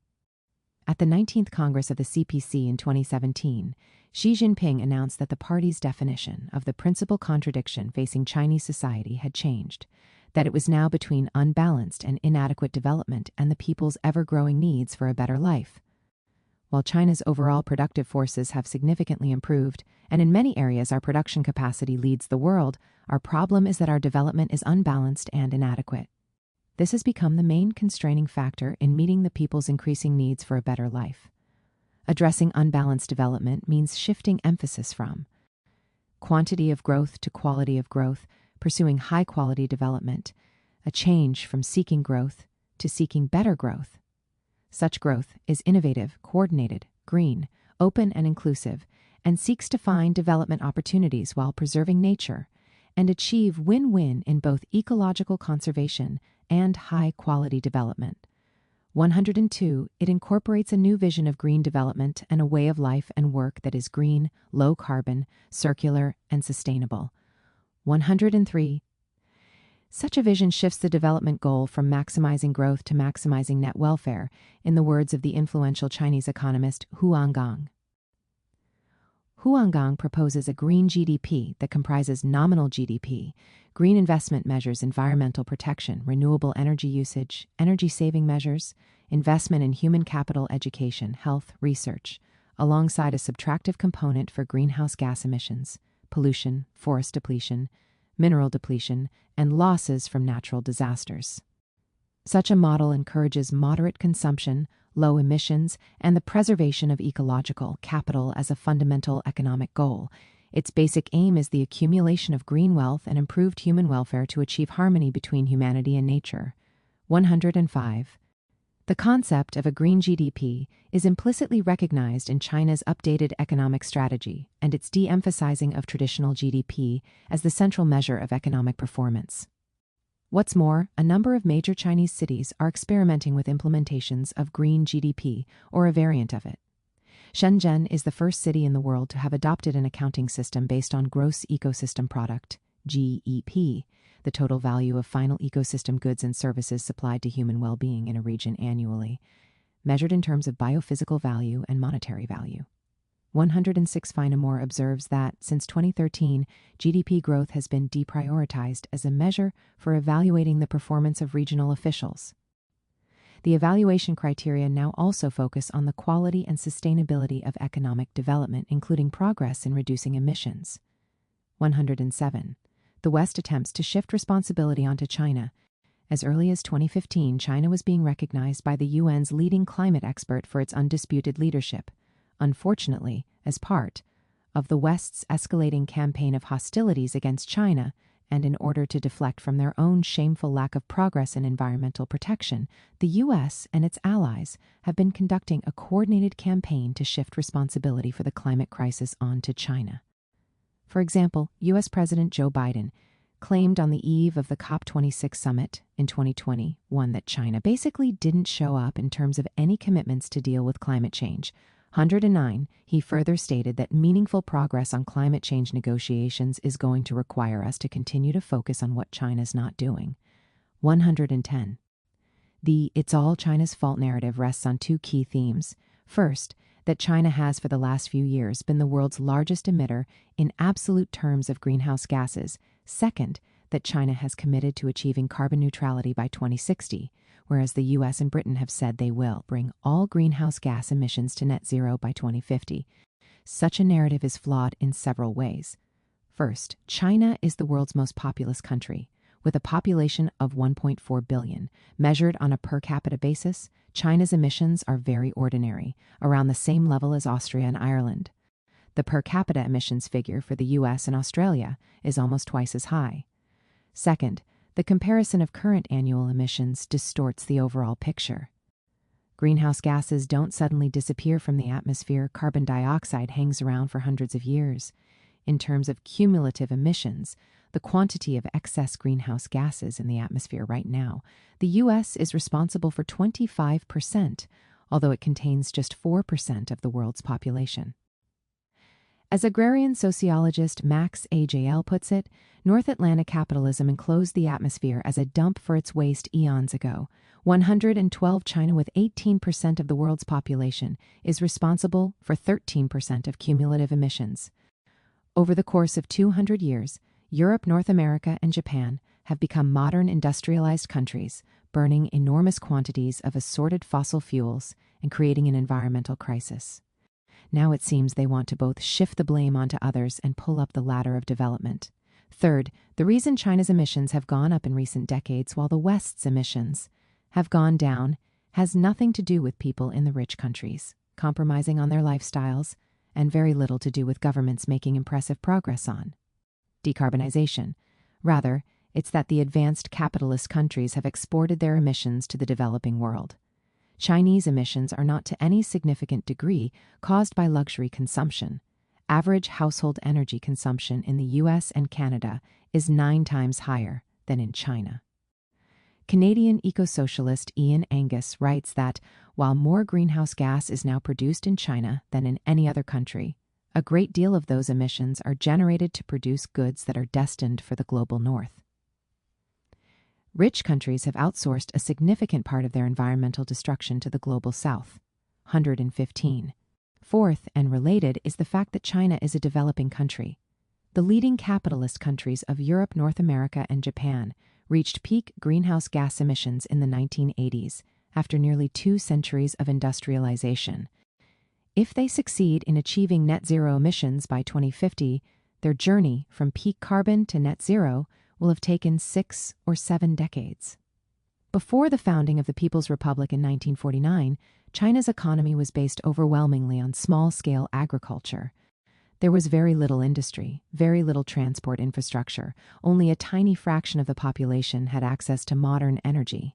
Since then, China's use of fossil fuels has steadily increased as it has industrialized and modernized. If it meets its targets of reaching peak emissions by 2030 and zero carbon by 2060, both achievements will have taken less than half the time they took in the major capitalist countries. Furthermore, while China makes world-leading progress in transitioning away from fossil fuels, the major capitalist countries are failing dismally. The U.S. passed the Inflation Reduction Act in August 2022, including climate commitments that Joe Biden considers to be a landmark success of his presidency to date. This set of climate commitments is the most important so far from the U.S. Unfortunately, that's not saying very much. Certainly, it's nowhere near the type of unprecedented action the world needs. Even if the U.S. meets its targets under the Inflation Reduction Act, by 2027, it will still be generating significantly less renewable energy than China will generate in 2022. Meanwhile, the U.S. is driving NATO's proxy war against Russia, which is nothing short of disastrous in environmental terms. In order to punish Russia, to consolidate the Western military-economic ideological alliance, and to generate profits for the U.S.'s domestic fossil fuel industry, the Biden administration has been heavily promoting sanctions on Russian gas and pushing Europe towards reducing its reliance on Russian energy long-term. Among the results of this are a major increase in U.S. exports of fracked shale gas to Europe, the reactivation of coal plants in Germany and elsewhere, 118, along with ramped-up oil and gas extraction in the North Sea. All of these are significantly more damaging in environmental terms than Russian natural gas. At the UN Climate Summit in Copenhagen in 2009, rich nations pledged to channel $100 billion a year to less wealthy nations in order to help them adapt to climate change and transition to emissions-free energy systems. Even though compared with the investment required to avoid dangerous levels of climate change, the $100 billion pledge is minuscule. The rich nations have not kept their promise. The U.S. spends upwards of $800 billion a year on its military, but seems to be almost entirely unresponsive to the demands of the global South for climate justice. The persistent attempts by imperialist politicians and media to blame China for the climate crisis are pure propaganda. In fact, even leading U.S. politicians have occasionally recognized China's progress. Back in December 2019, setting out his vision for the U.S. to accelerate its decarbonization, John Kerry, currently U.S. Special Presidential Envoy for Climate, observed in an article for the New York Times that China is becoming an energy superpower and that China has surpassed us for the lead in renewable energy technology. 122, in August 2022, he acknowledged that China had, generally speaking, outperformed its commitments in relation to environmental issues. They had said they will do X, Y, and Z, and they have done more. China is the largest producer of renewables in the world. They happen to also be the largest deployer of renewables in the world. 123. Sadly, the U.S. has not responded to China's progress by stepping up cooperation for the benefit of humanity. Instead, it has imposed sanctions on Chinese-manufactured solar power materials, based on disgraceful slander about slave labor in Xinjiang. Discussing a previous round of tariffs launched by the Trump administration against China's solar panel industry, Barbara Feinamore commented, "The damage this policy will cause vastly outweighs any potential benefits. Higher price panels will significantly reduce the pace of new solar energy installations, increase climate change emissions, and lead to significant job losses nationwide. It's all too clear that there is a bipartisan consensus in the U.S. that waging a Cold War against China is more important than either boosting the domestic economy or saving the planet." Global leadership. China will make a green contribution to the 21st century, and this will be China's greatest contribution to human development. Huanggang. 126. The fruits of Chinese investment in green energy are being reaped beyond the borders of the People's Republic with Chinese companies, supplying renewable energy infrastructure around the world. Charlie Campbell writes in Time that China is better placed than the U.S. to instill green energy practices in the developing world, and that the Belt and Road Initiative provides an opportunity to export green technology across Central Asia and Africa. 127. Chinese financing for renewable power generation overseas increased more than fourfold between 2015 and 2019, and now accounts for the large majority of Chinese-financed overseas power generation capacity. Ma Xinyue of Boston University's Global Development Policy Center opines that by combining rapid phase-out of coal finance across the world and facilitating the world's energy and economic transition, China has the opportunity to assume international climate leadership during an absolutely critical time. 128. Chinese policy banks such as Exim Bank and the China Development Bank are leading the finance of significant projects throughout the developing world, including the enormous Quaid-e-Azam solar power park in Pakistan. Latin America's largest solar plant, Cauchari Solar Park in Argentina, was built with Chinese investments and technological assistance.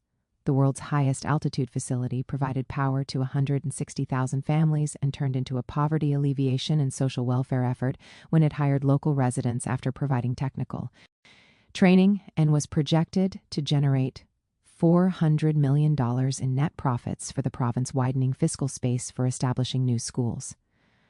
China is actively supporting Cuba's bid to generate 24% of its electricity from renewable sources by 2030, and Cuba has joined the China-initiated Belt and Road Energy Partnership. China is also involved in a number of green energy projects in Africa, including the construction of Zambia's largest hydropower plant, the Kafue Gorge Lower Hydropower Station.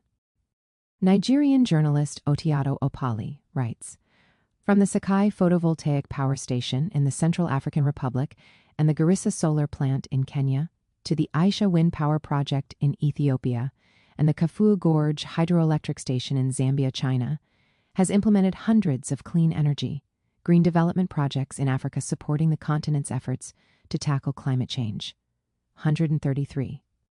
Addressing the UN General Assembly in September 2021, Xi Jinping announced that China will not build any new coal-fired power plants overseas and would increase its support for developing countries to pursue green and low-carbon development.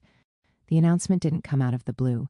Christoph Nadopil, a development economist at Fudan University in Shanghai, notes that China's government institutions were working with Chinese and international partners to evaluate a possible coal exit for a number of years. 135. It's worth noting in passing that, contrary to media-fueled myth, China has never been the principal backer of overseas coal power. China makes up 13% of investment in such projects. The rest comes mostly from Japan, the US, and Britain. China's Ministries of Commerce and of Ecology and Environment have issued a comprehensive set of guidelines for greening foreign investment. These constitute the most comprehensive document by any country regulator to guide environmental management of overseas projects by either public or private companies. 137. This document sends a very strong signal to both state-owned and private companies that, going forward, outbound foreign investment should always consider environmental impact as a top priority. In a presumably inadvertent admission of the strengths of socialist governance, China Dialogue notes that such policy signals are more important to Chinese businesses, especially state-owned ones, which are more driven by top-down signals from government and state leaders, as compared to many Western businesses, which are more influenced by bottom-up signals, such as financial markets, shareholders, or civil society. 138. Aside from its investment activities, China also offers an example for others to follow in terms of charting a course toward sustainability. In Huanggang's words, China's model can provide southern countries with a new path leading to ecological civilization and development, the Green Development Path. 139. Conclusion: socialism is the key, more than in most countries. If a policy idea is seen as a good thing, the Chinese can bring it about. Mike Berners-Lee. 140. While China has made moves to implement its radical conception of ecological civilization, which is built into state planning and regulation, the notion of a Green New Deal has taken concrete form nowhere in the West. John Bellamy Foster, 141. Scientists have understood the issues surrounding climate change for a long time. The UN Framework Convention on Climate Change, with its objective of stabilizing greenhouse gas concentrations in the atmosphere at a level that would prevent dangerous anthropogenic interference with the climate system, was adopted in 1992 and ratified by 154 countries. And yet, precious little progress has been made at a global level. Indeed, more than half of all carbon dioxide emissions in the industrial era have been generated in the 3 decades since then. Economic anthropologist Jason Hickel writes, "The past half-century is littered with milestones of inaction. A scientific consensus on anthropogenic climate change first began to form in the mid-1970s. The UN Framework Convention on Climate Change, UNFCCC, was adopted in 1992 to set non-binding limits on greenhouse gas emissions. International climate summits, the UN Conference of Parties, have been held annually since 1995 to negotiate plans for emissions reductions. The UN framework has been extended 3 times, with the Kyoto Protocol in 1997, the Copenhagen Accord in 2009, and the Paris Agreement in 2015. And yet, global CO2 emissions continue to rise year after year, while ecosystems unravel at a deadly pace. 143. This lack of progress seems inexcusable. Humanity has done almost nothing in the face of a global existential crisis, and the reason is simply that the dominant economic system in the world is capitalism. As Ian Angus bluntly states, when protecting humanity and planet might reduce profits, corporations will always put profits first. Capital's only measure of success is accumulation. How much more profit was made in this quarter than in the previous quarter? How much more today than yesterday? It doesn't matter if the sales include products that are directly harmful to both humans and nature. When a society is organized primarily around the pursuit of private profit, rather than addressing the long-term needs of humanity, the question of saving the planet will never be an urgent priority for the ruling class. Fred Magdoff and John Bellamy Foster describe the absurd situation in the U.S., where 3 out of 4 oil and gas lobbyists in Washington in 2010 formerly worked for the federal government. The result of which is that even such limited environmental regulations as exist don't get properly enforced. Given the power exercised by business interests over the economy, state, media, and even theoretically independent nonprofit organizations, it is extremely difficult to effect fundamental changes opposed by corporations. It therefore makes it next to impossible to have a rational and ecologically sound energy policy, healthcare system, agricultural and food system, industrial policy, trade policy, and educational system. The balance of power in capitalist countries is such that even relatively progressive governments find it very difficult to prioritize long-term needs of the population over short-term interests of capital. Meanwhile, everywhere in China today, and at all levels, there are enormous efforts being made to restore the environment. 146. The fundamental reason is that China is a socialist country of people's democratic dictatorship. Under the leadership of the working class based on an alliance of workers and farmers, all power of the state in China belongs to the people. 147. China's economic development proceeds according to state plans, not market anarchy. As a result, the interests of private profit are subordinate to the needs of society. Deirdre Griswold writes, China's economic planners have the power to make decisions that cost a lot of money but will benefit the people and the world over the long run. They're not driven by profits in each quarter's bottom line. In countries where the super-rich run and control everything, you get a well-financed campaign of lies by the polluting corporations to turn public opinion against science and the environmental movement. But not in China. China can direct investment and resources towards green development precisely because of the socialist basis of its economy. China's enormous investments in renewable energy, energy efficiency, electric vehicles, afforestation, and circular waste management have largely been made by state banks, and its projects carried out largely by state-owned enterprises, according to strategic guidelines laid out by the government. One example is how the Chinese government manages unemployment resulting from coal power plants being shut down. Barbara Feinamore notes that the state set aside a $15 billion fund to relocate and retrain laid-off workers and has encouraged firms and local governments to help find new jobs for them, including in the services sector, which is growing rapidly. 149 hundreds of thousands of workers in polluting industries have been able to reskill and get jobs working in the clean energy sector. It's a planned economy that makes this possible. Mariana Mazzucato has written that what is separating China from its international peers is its courage to commit to renewable energy and innovation in the short and long run. 150, she makes this point in order to encourage Western governments to be more courageous in their pursuit of a green agenda, a noble motivation. But of course, it's primarily a question not of courage, but of political power. As Huanggang points out, the capitalist development model has a fundamental and irreconcilable contradiction between infinite capital expansion and limited natural resources.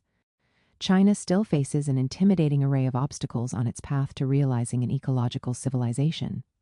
Judith Shapiro notes that there's a growing middle-income group, currently estimated to be nearing 500 million people, which aspires to own automobiles, live in spacious homes and apartments with comfortable and fashionable furnishings, eat higher up the food chain by switching from grain to meat-centered diets, and increase household energy use by using more appliances, heat, and air conditioning.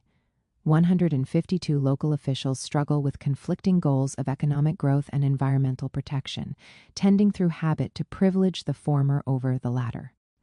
Furthermore, China is still a developing country, and millions of its people still live in relative poverty. Their immediate needs include using significantly more energy than they currently do, and meanwhile, China is still sitting on a mountain of cheap coal. However, China is more focused on this issue than any other country, and its progress is already formidable, and its commitment unquestionable. In his work report to the 20th National Congress of the CPC in October 2022, Xi Jinping said, "Humanity and nature make up a community of life. If we extract from nature without limit or inflict damage on it, we are bound to face its retaliation. China is committed to sustainable development and to the principles of prioritizing resource conservation and environmental protection and letting nature restore itself. We will protect nature and the environment as we do our own lives. We will continue to pursue a model of sound development, featuring improved production, higher living standards, and healthy ecosystems to ensure the sustainable development of the Chinese nation." 153. Those in the major capitalist countries should take inspiration from China's example of addressing the ecological crisis and feed this inspiration into a powerful mass movement capable of effecting the meaningful change that humanity desperately needs. Just as progress made on social welfare in the European socialist countries in the mid-century created tremendous pressure on the capitalist ruling classes to grant concessions to the working class, in the form of universal education, social housing, and healthcare systems, so can China's environmental strategy in the 21st century create pressure on the capitalist ruling classes to stop destroying the planet and commit to climate justice. Mao Zedong said in 1956 that, by the beginning of the 21st century, China would have become a powerful socialist industrial country, and that she ought to have made a greater contribution to humanity. 154. Over the last decade in particular, China has emerged as the undisputed leader in the fight against climate breakdown, and the results of this leadership are reverberating globally. It would be difficult to overstate the profound significance of this for our species and planet. 7. Oppose the new Cold War on China. Since the launch of Obama's pivot to Asia in 2012, the U.S. has prioritized China containment over all other foreign policy commitments. This includes steadily increasing its presence in the South China Sea and encouraging China's neighbors in their various territorial claims. Obama also initiated an expansion of U.S. military, diplomatic, and economic cooperation with other countries in the region. The overarching strategic goal of the proposed Trans-Pacific Partnership, TPP, was to isolate China and to draw East and Southeast Asia back into the U.S. economic and ideological orbit. The Trump administration, while dropping the TPP due to its domestic unpopularity, escalated the pivot in other respects, launching a trade war in January 2018, imposing a ban on Huawei, attempting to ban TikTok and WeChat, spreading conspiracy theories about the origins of COVID, ordering the kidnapping of Huawei CFO Meng Wanzhou, and turning decoupling into a buzzword. Anti-China propaganda became, and has remained, pervasive in the West. Alongside the economic and information warfare, there has been a rising militarization of the Pacific and a deepening of a China encirclement strategy that goes back to the arrival of the U.S. Navy's 7th Fleet in the Taiwan Strait in 1950, just a few months after the establishment of the People's Republic. Recent years have witnessed ever more frequent U.S. naval operations in the South China Sea, increased weapons sales to Taiwan, the undermining of the One China policy, the encouraging of Japan's rearmament, the deployment of the Terminal High Altitude Area Defense THAAD anti-ballistic missile defense system in South Korea and Guam, the establishment of a U.S. Marine base in northern Australia, and the bulking up of the Indo-Pacific Command. Wars hot and cold, new and old.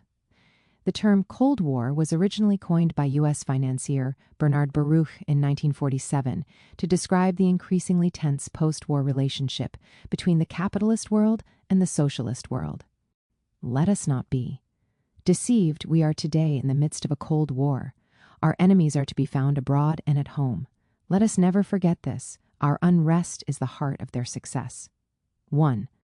The term came to signal an American concept of warfare against the Soviet Union, aggressive containment without a state of war. 2. Historians in the West typically regard the Cold War as an elaborate ideological struggle between two superpowers with comparable motivations, a clash of civilizations in which the capitalists and communists slugged it out for supremacy. Such an interpretation ignores the fundamental class struggle dynamics at play. The Soviets hoped to avoid a return to hostilities following the shared Allied victory in World War II. As such, they consistently proposed a system of peaceful coexistence in which they, and other countries, would enjoy the right to build the society of their own choosing, without the constant threat of war. Vladimir Shubin, former head of the Africa section of the International Department of the Communist Party of the Soviet Union, writes, "The Cold War was not part of our political vocabulary. In fact, the term was used in a strictly negative sense. For us, the global struggle was not a battle between the two superpowers, assisted by their satellites and proxies, but a united fight of the world's progressive forces against imperialism. A man is judged by the company he keeps," goes the saying. During the Cold War period, the Soviet Union's allies included the people of Vietnam fighting against imperialist domination, the people of Korea fighting against imperialist domination, the people of South Africa, Angola, Mozambique, Namibia, Guinea-Bissau, Algeria, and elsewhere fighting against colonialism and apartheid, the people of Cuba, Grenada, Chile, Nicaragua, and elsewhere fighting for the right to construct socialist societies. The U.S. and its allies fought a very different kind of Cold War, a global hybrid war against socialism and non-alignment. A secret report written for and circulated by President Truman in 1950 bluntly asserted that every consideration of devotion to our fundamental values and to our national security demands that we seek to achieve them by the strategy of the Cold War, and that the purpose of such a strategy was to foster a world environment in which the American system can survive and flourish. 4. The essence of the Cold War was thus a protracted struggle by the U.S. and its allies to protect the long-term viability of the imperialist world system and, by corollary, weaken the global socialist and anti-imperialist movement. And this war was not always very cold. In Korea, in Vietnam, Laos, Cambodia, Angola, Mozambique, Indonesia, Chile, Argentina, Brazil, and elsewhere, the Cold War wrought death and destruction on a horrifying scale, a new enemy in a new century. The U.S. won the Cold War by default when the Soviet Union ceased to exist on December 31, 1991. The USSR's dissolution was not accompanied by the promised peace dividend. Rather, the removal of the Soviet Union as a bulwark against imperialist hegemony meant the launch of a new era of NATO expansionism and war, an untrammeled and invigorated U.S.-led militarism, which has thought nothing of destroying Iraq, Yugoslavia, Afghanistan, Libya, and Syria. Martin Jacques writes that the Soviet collapse greatly enhanced America's preeminent position, eliminating its main adversary and resulting in the countries of the former Soviet bloc opening their markets and turning in many cases to the U.S. for aid and support. Never before, not even in the heyday of the British Empire, had a nation's power enjoyed such a wide reach. The U.S.'s global position seemed unassailable, and at the turn of the millennium terms like hyperpower and unipolarity were coined to describe what appeared to be a new and unique form of power. 5. Along with expanding the U.S.'s sphere of economic and political influence into the former socialist countries, strategists developed a new obsession: maintaining the new single superpower status quo and forestalling the rise of any potential geopolitical challenger. These aims are captured in rather stark terms in the Wolfowitz Doctrine, the Defense Planning Guidance for 1994-99, led by then-Deputy Secretary for Defense Paul Wolfowitz. Our first objective is to prevent the reemergence of a new rival, either on the territory of the former Soviet Union or elsewhere, that poses a threat on the order of that posed formerly by the Soviet Union. Our strategy must now refocus on precluding the emergence of any potential future global competitor. The adoption of the pivot to Asia reflects a consensus in U.S. ruling circles that the future global competitor in question is China. This in turn reflects China's emergence as the principal driver of global economic growth and the corresponding rise in its influence. China containment is now blossoming into a multifaceted hybrid war, a combination of unconventional and conventional means using a range of state and non-state actors that run across the spectrum of social and political life. 7. The picture Jude Woodward paints of the original Cold War bears a chilling resemblance to the current state of U.S.-China relations. The USSR was variously surrounded by a tightening iron noose of U.S. military alliances, forward bases, border interventions, cruise missiles, and naval exercises. Economically, it was shut out of international trade organizations, subjected to bans and boycotts, and excluded from collaboration on scientific and technological developments. It was diplomatically isolated, excluded from the G7 group of major economies, and awarded an international pariah status. It was designated as uniquely undemocratic. Any opponents of this Cold War and accompanying nuclear arms race were stigmatized as disloyal apologists, closet Reds or spies, and subjected to McCarthyite witch hunts. The techniques of the original Cold War have been updated and adapted for a new enemy in a new century, but the political essence is the same. The U.S. and its allies still seek to maintain the overall stability and long-term viability of the imperialist world system. This system is under threat from China, which is coalescing forces throughout the world in support of a new multipolar world order, by definition, a negation of the U.S. hegemonist project for military and economic control of the planet. Thus, much like the original Cold War, the new Cold War is a sustained conflict, initiated and led by the U.S., between the forces of imperialism, hegemony, and unipolarity on the one hand, and the forces of socialism, sovereignty, and multipolarity on the other. Why now? Much is made of the China threat, which forms the basis of a new McCarthyism in the West. This threat is real enough, albeit not in the sense that it's used by bourgeois politicians and journalists. China does not seek to rule the world, nor does it seek to undermine democracy worldwide. It is, however, increasingly challenging the established imperialist world order, economically, strategically, and ideologically. To the extent that China's extraordinary growth was driven by low-cost, low-margin, low-tech, large-scale manufacturing within U.S.-led supply chains, and to the extent that the abundant supply of cheap, competent, diligent, and well-educated Chinese labor has made a considerable number of Americans very rich, the U.S. cautiously tolerated China's emergence from generalized poverty. From the early 1970s, the two countries were able to build a mutually beneficial relationship, albeit one rife with complexities, contradictions, and the ever-present possibility of confrontation. But China's long-term strategy was not aimed at permanently playing a subservient role in a globalized economy dominated by the U.S.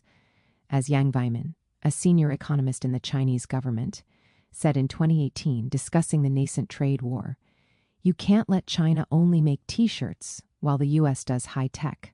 That is unreasonable." 10. China's economic structure gives the CPC government various powerful levers for directing production, in particular the publicly owned banks, the dominance of state-owned enterprises in the commanding heights of industry, and the enforcement of a strict set of regulations on private business, have allowed the country to steadily rise up the value chain and construct an advanced economy. China is the only authentically emergent country, wrote Samir Amin. Chinese scientific research is increasingly world-class. China is the biggest trading partner of most countries in the world and has become a major source of investment in other countries, especially developing countries.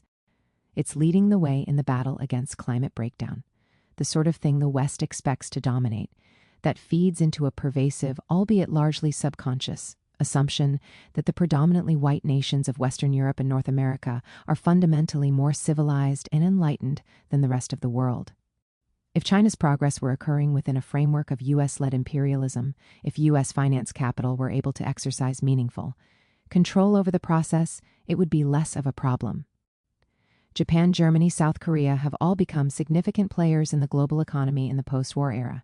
But since their rise has occurred within the boundaries of the imperialist world system, it hasn't provoked any strategic crisis in Washington, although there have, of course, been contradictions and rivalries, most notably in relation to Japan.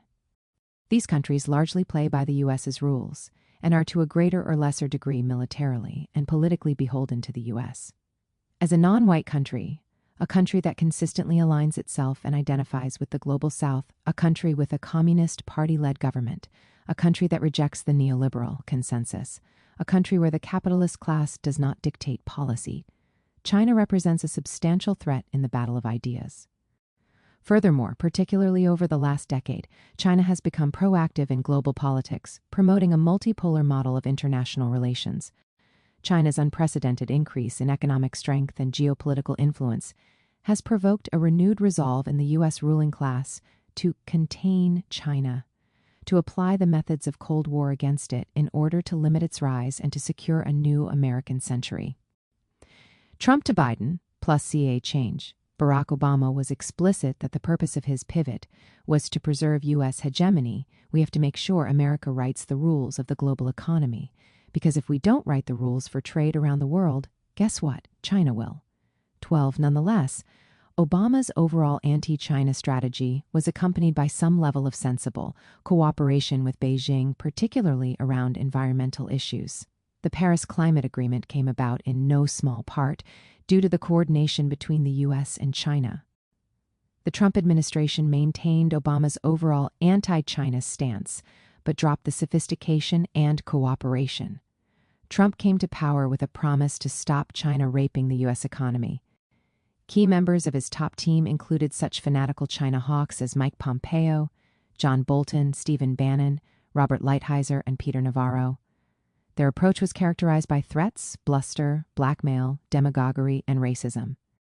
Trump insisted that China, aided and abetted by previous U.S. governments, was the cause of all the U.S.'s economic problems. China's trade imbalance with the U.S. was the greatest theft ever perpetrated by anyone or any country in the history of the world. The decline of U.S. manufacturing was attributed to Chinese currency undervaluation rather than to the ruthlessness and decrepitude of neoliberal capitalism. Singaporean academic and former diplomat Kishore Mahbubani noted wryly that, rather than blaming China for everything, living standards in the U.S. might improve if America stopped fighting unnecessary foreign wars and used its resources to improve the well-being of its people. 14. The Trump team initiated a trade war, imposing increasingly heavy tariffs on Chinese imports. Essentially, they wanted China to agree to buy hundreds of billions worth of U.S. produce that it didn't need, end state subsidies to key industries, allow U.S. companies unrestricted access to Chinese markets while accepting tariffs on Chinese exports, and stop negotiating technology transfer deals with U.S. companies. Alongside this attempt at a new round of unequal treaties, they moved to protect the U.S. domination of high-tech industry, imposing a ban on Huawei and seeking to ban popular Chinese mobile apps TikTok and WeChat. Trump and Pompeo generated mass hostility towards China by engaging in flagrant racism, most notably blaming the coronavirus pandemic on China and referring to it as Kung Flu or the China virus. Meanwhile, the White House revived the Quadrilateral Security Dialogue, the Quad, a strategic alliance of the U.S., Japan, Australia, and India, widely understood to be an instrument of China containment. Mike Pompeo confirmed that the objective for the Quad was to become an Asian NATO. With Joe Biden's victory in the presidential elections, many hoped for an easing of tensions between the U.S. and China. Such hopes have been dashed. The new Cold War has become an invariant of a declining U.S. capitalism determined to hold on to global hegemony via whatever means it can muster. Hostility towards China is a consensus bipartisan position in the U.S. Biden has made his view abundantly clear, stating in one of his first speeches as president that China has an overall goal to become the leading country in the world, the wealthiest country in the world, and the most powerful country in the world. That's not going to happen on my watch. 16. There are, of course, some tactical differences between Trump and Biden when it comes to Pacific strategy. Trump tended towards a unilateralist position, demanding that allies in Japan and Europe fall in line behind the U.S. Biden is attempting to construct an ostensibly more consensual alliance among traditional U.S. partners, albeit within the framework of restored American leadership, a strategy that is very clearly manifested in the proxy war NATO is waging against Russia. One of the Biden team's first acts was to try and undermine the EU-China investment deal. Having failed to prevent the deal being signed, the U.S. coordinated with the EU, Canada, and UK to impose a set of sanctions on China over its alleged human rights abuses in Xinjiang, with Secretary of State Antony Blinken talking up our ongoing commitment to working multilaterally to advance respect for human rights. When China then imposed reciprocal sanctions, the EU decided, at the State Department's urging, that it would freeze the deal. There is little sign that the trade war will be dialed down, in spite of the fact that it has manifestly failed in its stated aim of restoring U.S. manufacturing greatness, a failure Biden himself noted on the campaign trail. Biden has repeated Trump's talking points about China's coercive and unfair trade practices and its abuses of the international system. 22. Sanctions and semiconductors.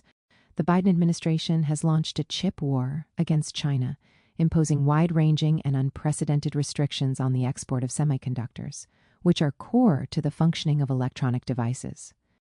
Advances in semiconductors are driving, and will continue to drive, transformative change in a wide range of industries, from energy to medicine to space research. The Belfer Center report estimates that China is on course to become a top-tier player in the semiconductor industry by November 23, 2030. Preventing or at least slowing such a development is a key priority for the U.S. The CHIPS and Science Act, signed into law by Biden in August 2022, is the next stage in a series of measures to weaken China's tech capabilities and global influence, to crush China's tech advancement, in the words of British economist Michael Roberts. Martin Wolf opined in the Financial Times that this chip war is far more threatening to Beijing than anything Donald Trump did. The aim is clearly to slow China's economic development. That is an act of economic warfare. It will have huge geopolitical consequences. 25. This issue goes beyond economics. If China outpaces the U.S. in technological innovation, it will shift the entire global balance of forces. It will significantly weaken the ability of the imperialist powers to impose their will on the rest of the world, and it will showcase the fundamental validity of socialism as a means of propelling human progress. As Deng Xiaoping famously commented in 1984, the superiority of the socialist system is demonstrated in the final analysis by faster and greater development of the productive forces than under the capitalist system. 26. Indeed, developments in technology in the coming decades form a crucial component of the material basis for the progression to a more advanced socialism. British researcher Keith Lamb writes, China's goal of building a modern socialist country by 2049 is predicated on mastering semiconductor technology, which is the linchpin of the modern age, making innovations such as self-driving electric vehicles, fully automated AI production systems, and supercomputers possible. Such are the reasons for the wave of sanctions connected to the semiconductor industry. The U.S. wants to restrict China's ability to import semiconductors and, more importantly, to prevent China achieving self-sufficiency in semiconductor production. Blacklisting SMIC, China's biggest manufacturer of computer chips, in December 2020, means that it is no longer able to source supplies from U.S. companies. Chinese chip designers have been cut off from access to leading-edge chip design tools. Meanwhile, Huawei has been prevented from importing chips, impacting its production of high-end smartphones. The U.S. has been able to enforce many of these sanctions on an international scale by virtue of its long-arm jurisdiction, sanctioning non-U.S. chip makers that use U.S.-made components. One notable absurdity here is that Taiwan, a region of China, complies with the U.S. sanctions regime, and therefore Taiwan Semiconductor Manufacturing Company, TSMC, the world's most valuable semiconductor company, has been forced to stop its exports to the companies on the U.S. entity list, including Huawei. Another area in which the Biden administration is ramping up cold war hostility is by imposing sanctions on Chinese manufactured solar energy materials. China is by far the world's largest producer of solar energy, with an installed capacity of 254 gigawatts, more than 3 times that of the U.S., and growing fast. China also produces the bulk of the global supply of polysilicon, a key material in the production of solar panels. Johannes Bernreuter, author of the Polysilicon Market Outlook 2024, predicts that China's share in the global solar-grade polysilicon output will approach 90% in the coming years. 32. Unable to compete on price or productivity, the U.S. has resorted to imposing sanctions on large parts of China's solar panel industry, ostensibly on the basis of evidence-free and comprehensively debunked claims of the manufacturers using Uyghur forced labor, discussed in Chapter 5, Manufacturing Consent for the Containment and Encirclement of China. This is profoundly irresponsible and short-sighted behavior. Chinese investment in solar technology over the course of the last 10 to 15 years has pushed the entire industry forward and has brought prices down to a level where solar power is more cost-effective than fossil fuel alternatives in many parts of the world. This is an important contribution to the global struggle to prevent climate breakdown. The Western powers should be working closely with China and other countries on developing and deploying clean energy, rather than imposing sanctions with a view to gaining some fleeting economic advantage. Containment and encirclement. There is also a basic continuity between the Trump and Biden administrations at the military level of the new Cold War, with Biden heavily promoting the Quad alliance and, according to the Chinese Ministry of Defense, significantly increasing the U.S. military presence and surveillance in the Pacific. In 2021, the U.S., Britain, and Australia surprised and shocked the world with the announcement of a new trilateral security pact, AUKUS. Under this agreement, writes Jenny Clegg, the U.S. and UK are to equip Australia with nuclear-powered submarines, not only violating the Nuclear Non-Proliferation Treaty but also subverting the nuclear weapons-free zones of Southeast Asia and the South Pacific. Since then, it has been announced that the AUKUS countries will cooperate on the development of hypersonic weapons. AUKUS enhances military cooperation between these three colonial and neo-colonial powers in the Pacific region, and is obviously part of a broader strategy of China containment and encirclement. In early 2023, the U.S. secured access to 4 additional military bases in the Philippines, a key bit of real estate which would offer a front seat to monitor the Chinese in the South China Sea and around Taiwan, according to the BBC. China's most senior diplomat, Wang Yi, summed up this creeping militarization. From strengthening the Five Eyes to peddling the Quad, from piecing together AUKUS to tightening bilateral military alliances, the U.S. is staging a 5-4-3-2 formation in the Asia-Pacific, the purpose of which is to establish an Indo-Pacific version of NATO and maintain the U.S.-led system of hegemony. Biden and his associates have directed significant efforts towards undermining the One China policy, supporting separatists in Taiwan, and attempting to stoke hostility across the Taiwan Strait. General Mark Milley, chairman of the U.S. Joint Chiefs of Staff, has pledged that the U.S. would support Taiwan militarily if China attempted to use force to bring about national reunification. Biden has stated multiple times in clear contravention of the U.S.'s commitments and with no basis in international law that the U.S. would intervene militarily on Taiwan's behalf. In December 2022, the U.S. introduced the Taiwan Enhanced Resilience Act, providing for $10 billion direct military aid to Taiwan, the first time such aid has been given on this scale. The 2022 National Defense Authorization Act, which signed off on a military budget of close to $1 trillion, provides an alarmingly clear indication that Washington is preparing for war against China with Taiwan as the trigger. Taiwan is by far the most referenced geographic area in the bill, with 438 mentions, more than Russia with 237. And Ukraine with 159.42. Closely connected with these efforts to bolster the military strength of Taiwanese separatists is the U.S.'s strong support for Japan's remilitarization. In December 2022, the Japanese government approved 3 new strategic documents which constitute a serious shift away from Japan's post-war peace constitution, which renounced war and forbade the establishment of a standing military. U.S. Secretary of Defense Lloyd Austin enthused that these documents reflect Japan's staunch commitment to upholding the international rules-based order and a free and open Indo-Pacific. He added that we support Japan's decision to acquire new capabilities that strengthen regional deterrence, including counterstrike capabilities. 44. As the U.S.'s most reliable regional ally, Japan plays a key role in the U.S.'s evolving project of China encirclement. The ghost of Senator McCarthy. Gerald Horne described the McCarthyite Red Scare of the 1940s and 50s as being the handmaiden of the Cold War. 45. Similarly, Cold War historian Ellen Schrecker points out the inextricable link between U.S. foreign policy and McCarthyism. Opposition to the Cold War had been so thoroughly identified with communism that it was no longer possible to challenge the basic assumptions of American foreign policy without incurring suspicions of disloyalty. As such, the ferocious anti-communism of the era was a domestic reflection of U.S. imperialism's planet-wide war against the socialist countries and the global South. Webb Du Bois noted in 1952 that the U.S. ruling class wanted to prevent ordinary people from daring to think or talk against the determination of big business to reduce Asia to colonial subserviency to American industry, to re-weld the chains of Africa, to consolidate United States control of the Caribbean and South America, and above all, to crush socialism in the Soviet Union and China. 47. In the early 21st century, we are witnessing a startlingly similar phenomenon, with China being both a communist-led state and a nation of non-white people. The modern shade of McCarthyism combines anti-communist Red Scare with anti-Asian Yellow Peril, fomenting a social panic that draws on multiple layers of 20th century propaganda.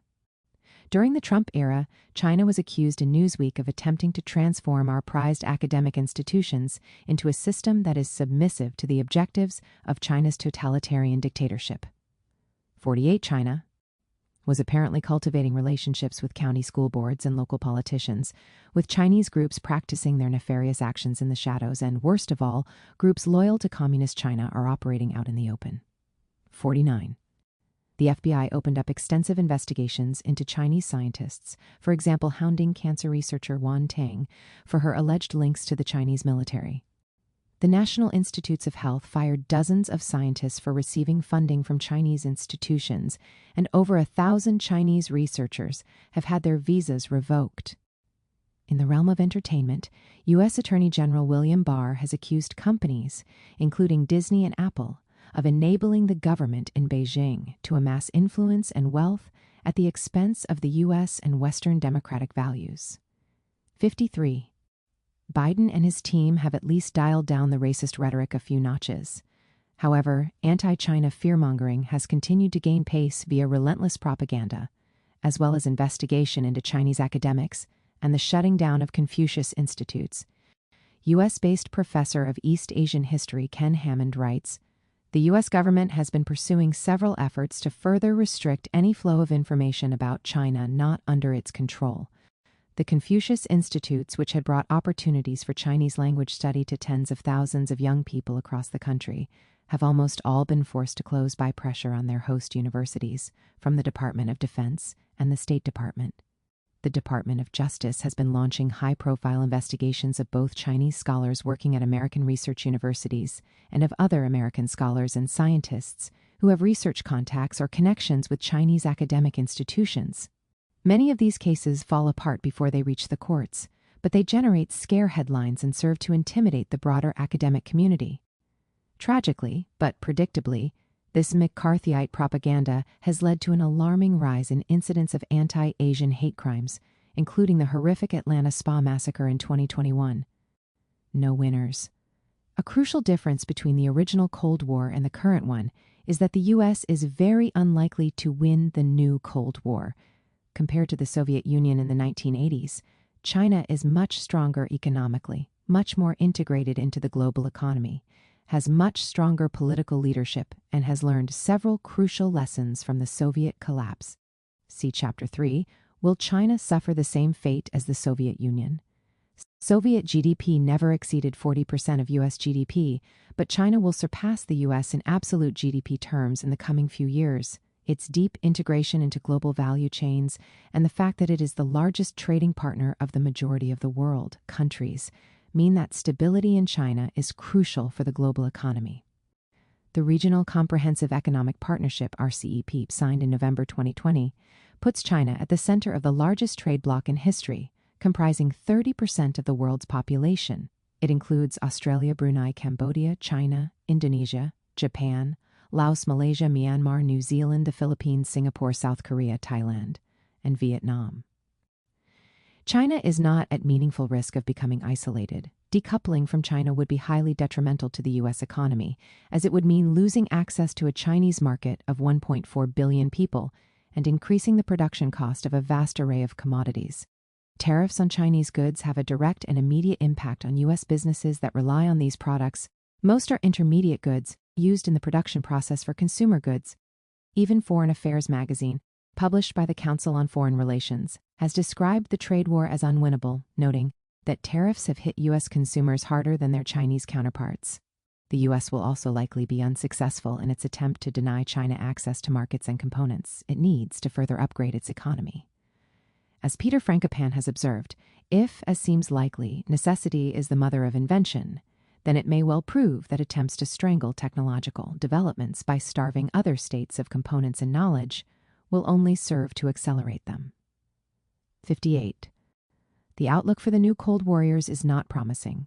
China is not internationally isolated, is not suffering economic stagnation, and is not facing a crisis of legitimacy. The Chinese government enjoys enormous popularity at home, the result of ever-improving living standards at all levels of society, wages are rising, social welfare is improving. According to an extensive study conducted by the Kennedy School of Government at Harvard University, 93% of Chinese people are satisfied with their central government. So the new Cold War is doomed to failure, but it can do plenty of damage along the way. Cold War tensions can easily develop into violent confrontation.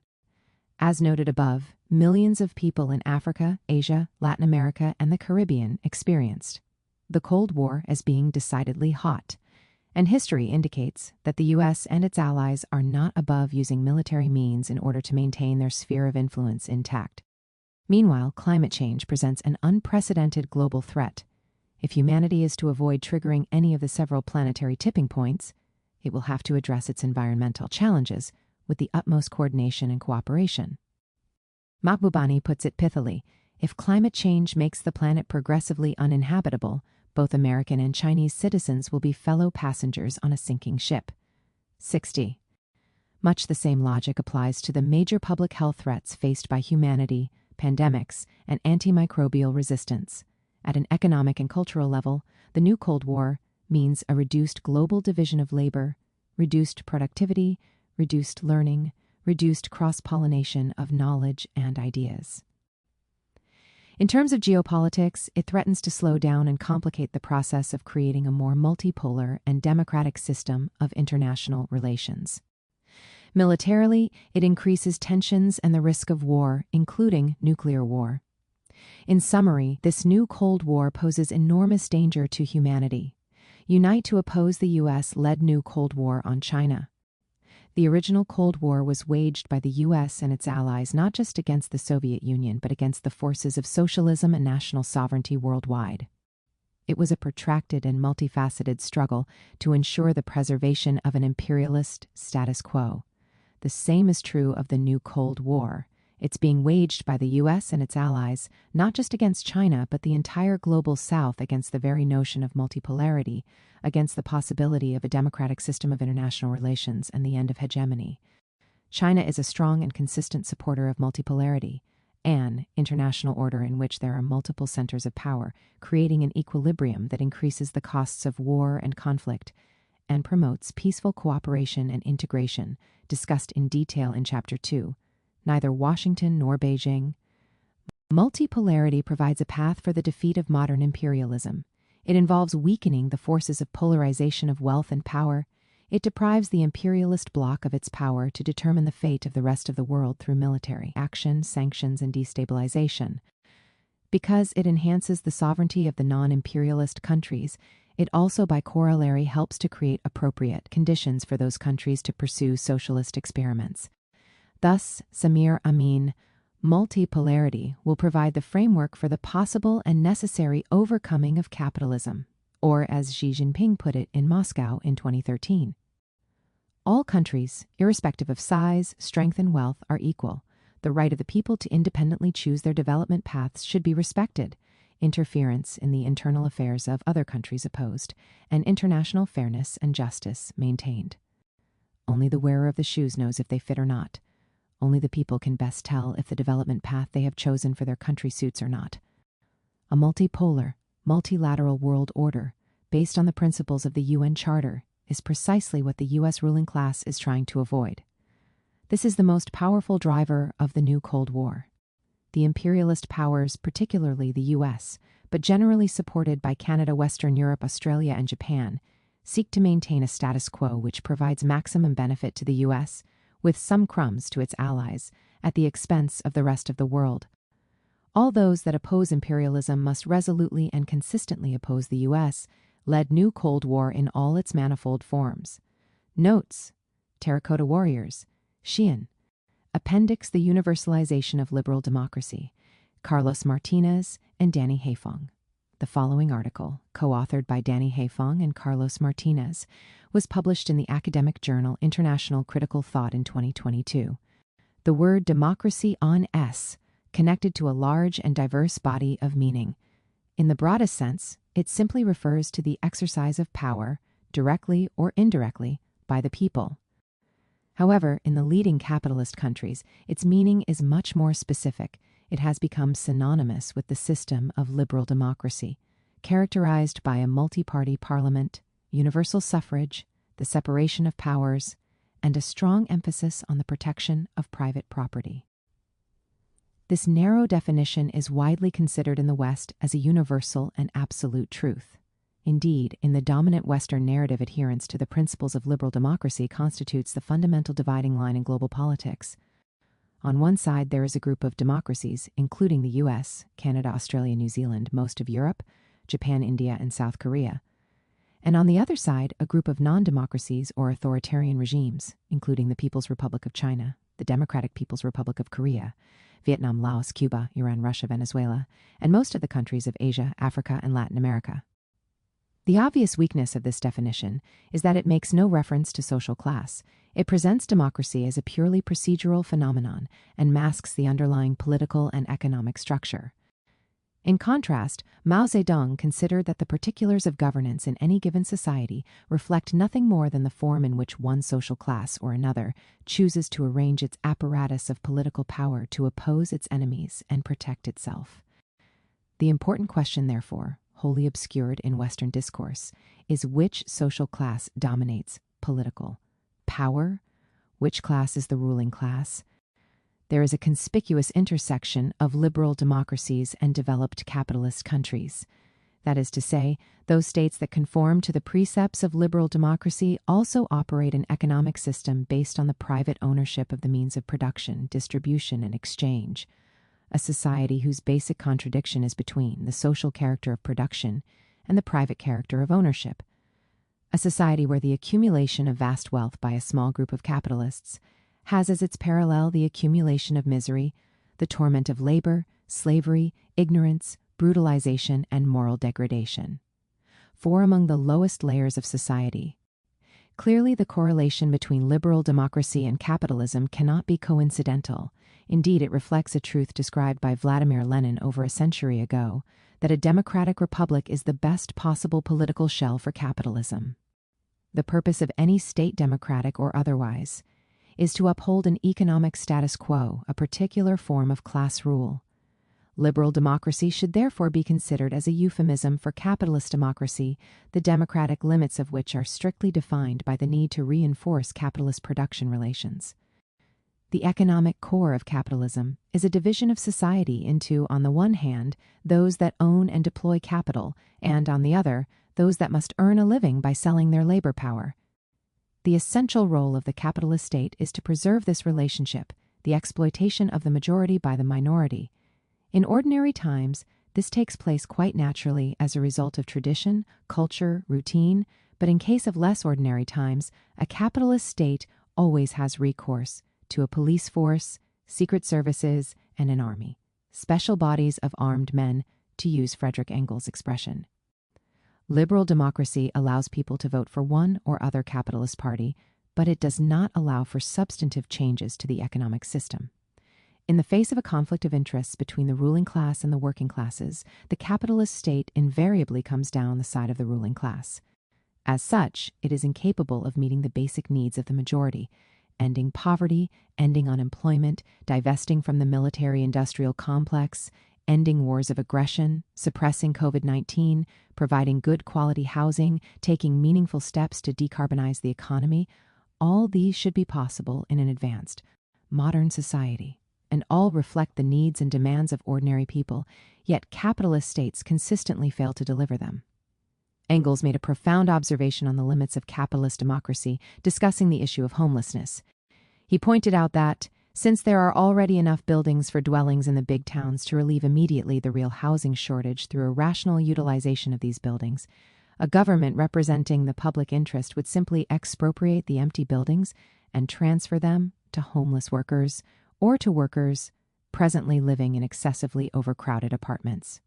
Indeed, in 2017, in the wake of the tragic Grenfell Tower fire in London, progressive politician Jeremy Corbyn, then leader of the Labour Party, proposed exactly that the government seize empty property and transfer it to those rendered homeless by the fire. Corbyn's suggestion was not, needless to say, taken up. Engels made his observations on the housing question in 1872, but even today in 2021, capitalist states are unable to solve this problem because expropriating unoccupied buildings runs counter to the interests of the capitalist class. The US, Britain, and Australia are wealthy countries, but New York, London, and Sydney are suffering an epidemic of homelessness. Meanwhile, in China, the housing problem has basically been solved. The reason China can place such a strong emphasis on poverty alleviation or pandemic suppression or ecological conservation is that it is a socialist democracy, responsive to the needs of the vast majority of the population. Within a capitalist democracy, it is possible for the working classes to win certain concessions and improve their situation. The immovable red line, however, is the position of the capitalist class as ruling class. Lenin wrote, "Freedom is always hemmed in by the narrow limits set by capitalist exploitation, and consequently always remains, in reality, a democracy for the minority, only for the property classes, only for the rich."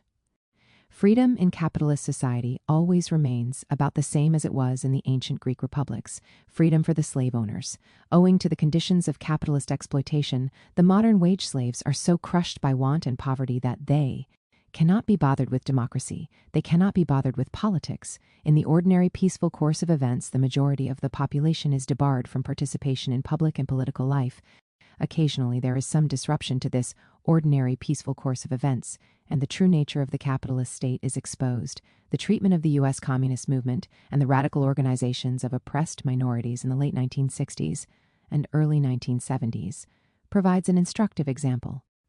When groups such as the Black Panther Party started to organize and educate significant numbers of people from working class and oppressed communities, when they openly and effectively questioned the superiority of capitalism, when they roundly denounced U.S. imperialism and promoted solidarity with the people of China, Vietnam, Korea, Cuba, Algeria, and Palestine, their experience of democracy became demonstrably less liberal. Their leaders were assassinated or kidnapped, their offices were destroyed, the FBI conducted an elaborate campaign of infiltration, disinformation, and destabilization. The judiciary arranged numerous frame-ups. A plethora of measures, overt and covert, legal and illegal, was used by the liberal democratic state to put an end to their project. Such examples lay bare the truth that the state under capitalism is always an instrument of capitalist class rule. Bourgeois democracy is certainly far preferable to fascism, which is capitalist class rule enforced through naked violence, but it is capitalist class rule nonetheless. In his Gettysburg Address, Abraham Lincoln famously called for government of the people, by the people, for the people. 150 years later, economist Joseph Stiglitz described the U.S. democratic system as being of 1% by 1% for 1%. This captures the fundamentally plutocratic nature of the prevailing system in the capitalist democracies.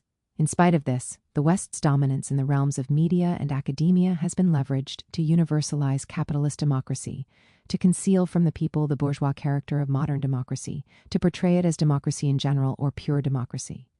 It is crucial that progressive humanity challenges this universalization. As the Cuban revolutionary Che Guevara once remarked, we should not allow the word democracy to be utilized to represent the dictatorship of the exploiting classes. The people's democratic dictatorship and China's emerging socialist democracy, having put an end to foreign occupation, defeated the reactionary nationalist forces in the Civil War, and establish the People's Republic, New China had to develop a model of governance appropriate to its conditions. This model could hardly follow the Western model, installing the capitalist class as ruling class. With a relatively small and weak bourgeoisie, such a system would inevitably give way to neo-colonial domination by the advanced capitalist countries, as was the fate of the 1911 revolution, which had finally overthrown dynastic rule, but which failed to unite the country, expel the occupying forces, dismantle feudalism, or meaningfully improve the living conditions of most Chinese people. Mao Zedong wrote in 1949, just 3 months before the proclamation of the PRC, "There are bourgeois republics in foreign lands, but China cannot have a bourgeois republic because she is a country suffering under imperialist oppression. The only way is through a people's republic led by the working class. Such a republic would need to unite the working class, the peasantry, the urban petty bourgeoisie, and the national bourgeoisie in the formation of a domestic united front under the leadership of the working class. This would pave the way for a people's democratic dictatorship based on the alliance of workers and peasants. To those raised on a diet of Western democratic theory, the idea of a democratic dictatorship sounds absurd." Mao, however, a rigorous Marxist-Leninist, well understood the relationship between democracy and dictatorship, that the two always coexist within a society based on class division. Whereas a capitalist democracy is a manifestation of the dictatorship of the bourgeoisie, socialist democracy means the dictatorship of the working class. This much was commonly understood among Marxists at the time. Mao's great theoretical innovation on the question of the socialist state was to clarify and expand the scope of its democracy to include non-proletarian forces, the peasantry above all, the urban petty bourgeoisie, and the national bourgeoisie. All these classes had an interest in the modernization of China, its unity, its sovereignty, its emergence. Moreover, all could accept and appreciate the need for the leadership of the Communist Party and the support of the socialist camp. As such, in the People's Democratic Dictatorship, the vast masses of the people were to enjoy democratic rights and representation. What about dictatorship? This was to be imposed on the landlord class and that section of the capitalist class that was ready to do the bidding of US-led imperialism, essentially the remnants of the defeated Kuomintang. These classes were to be deprived of the right to political participation and representation. Mao and his comrades assessed that, given the readiness of external forces led by the U.S. to intervene on the side of counter-revolutionary elements within China, the political suppression of the pro-feudal and pro-imperialist forces was indispensable in order to protect the revolution.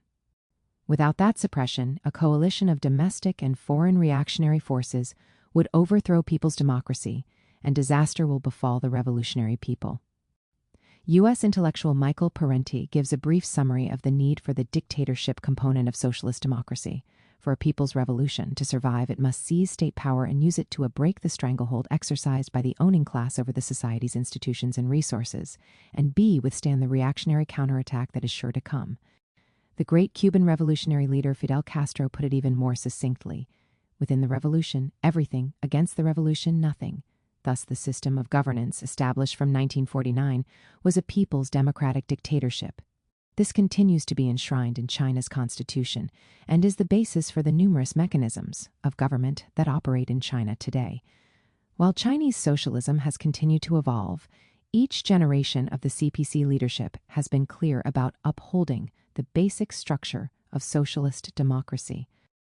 Indeed, adherence to the people's democratic dictatorship was one of the 4 cardinal principles defined by Deng Xiaoping at the beginning of the reform and opening up period as being prerequisites for China's successful socialist modernization.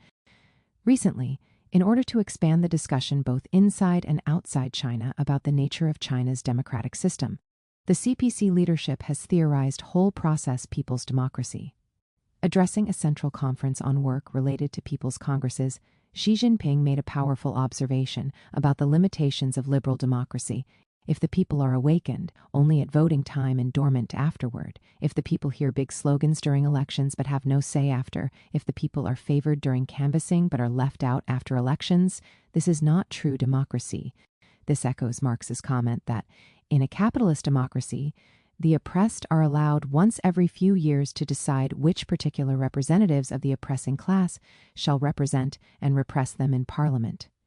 In China's whole process people's democracy, by contrast, democratic rights are available at all levels of society and at all times.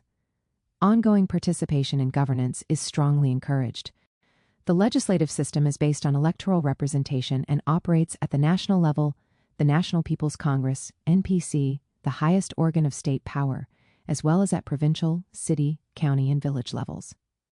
Parallel to the Congress system is an elaborate system of consultative democracy, the Chinese People's Political Consultative Conferences. Roland Bohr describes the process by which legislation can be passed at the NPC. By the time a piece of legislation comes up for a vote, it has undergone an extremely long and arduous process of deliberation and consultation. Multiple meetings take place, feedback is sought, and differences in opinion are aired without holding back. Indeed, contrary arguments are encouraged and expected, with debate, revision, and further debate until a consensus is reached. Only then can the legislation arrive at the NPC for a vote. Near-term economic and social objectives are consolidated into 5-year national development plans. These plans are not simply the work of the Politburo. They represent the crystallization of tens of thousands of rounds of discussions and consultations at all levels of the Chinese state and society, a real democratic decision-making process. China's system of socialist democracy is very much a work in progress. It continues to evolve and improve. However, its content is already far more meaningfully democratic than its Western counterpart in terms of the engagement of ordinary people in running society. How the working class in the West experiences democracy. Democracy in the West is an expression of class interests, and not merely an idea worthy of achievement. The experience of Western democracy for the working class is therefore characterized by a stark gap between rhetoric and reality. Workers are taught from a very young age that if they elect the correct representative into government, then their needs and interests will be met. Civic engagement in the form of voting is heralded as the highest expression of civilization. This rhetoric renders Western democracy exceptional and conceals the fundamental contradictions of the capitalist mode of development. These contradictions give Western democracy its particular form. Western societies are governed by capitalist states which have relied upon centuries of colonialism to enrich a particular class, the capitalist class. The formation of the United States democracy, for example, has its roots in the profitable enslavement and conquest of African and indigenous peoples. Slavery and colonialism required political and social exclusion to reproduce this peculiar form of class exploitation. To this day, the U.S. political system is mired in a number of problems related to race and class inequality. Voter suppression laws prevent the working class, especially African American workers, from participating in the process of democracy.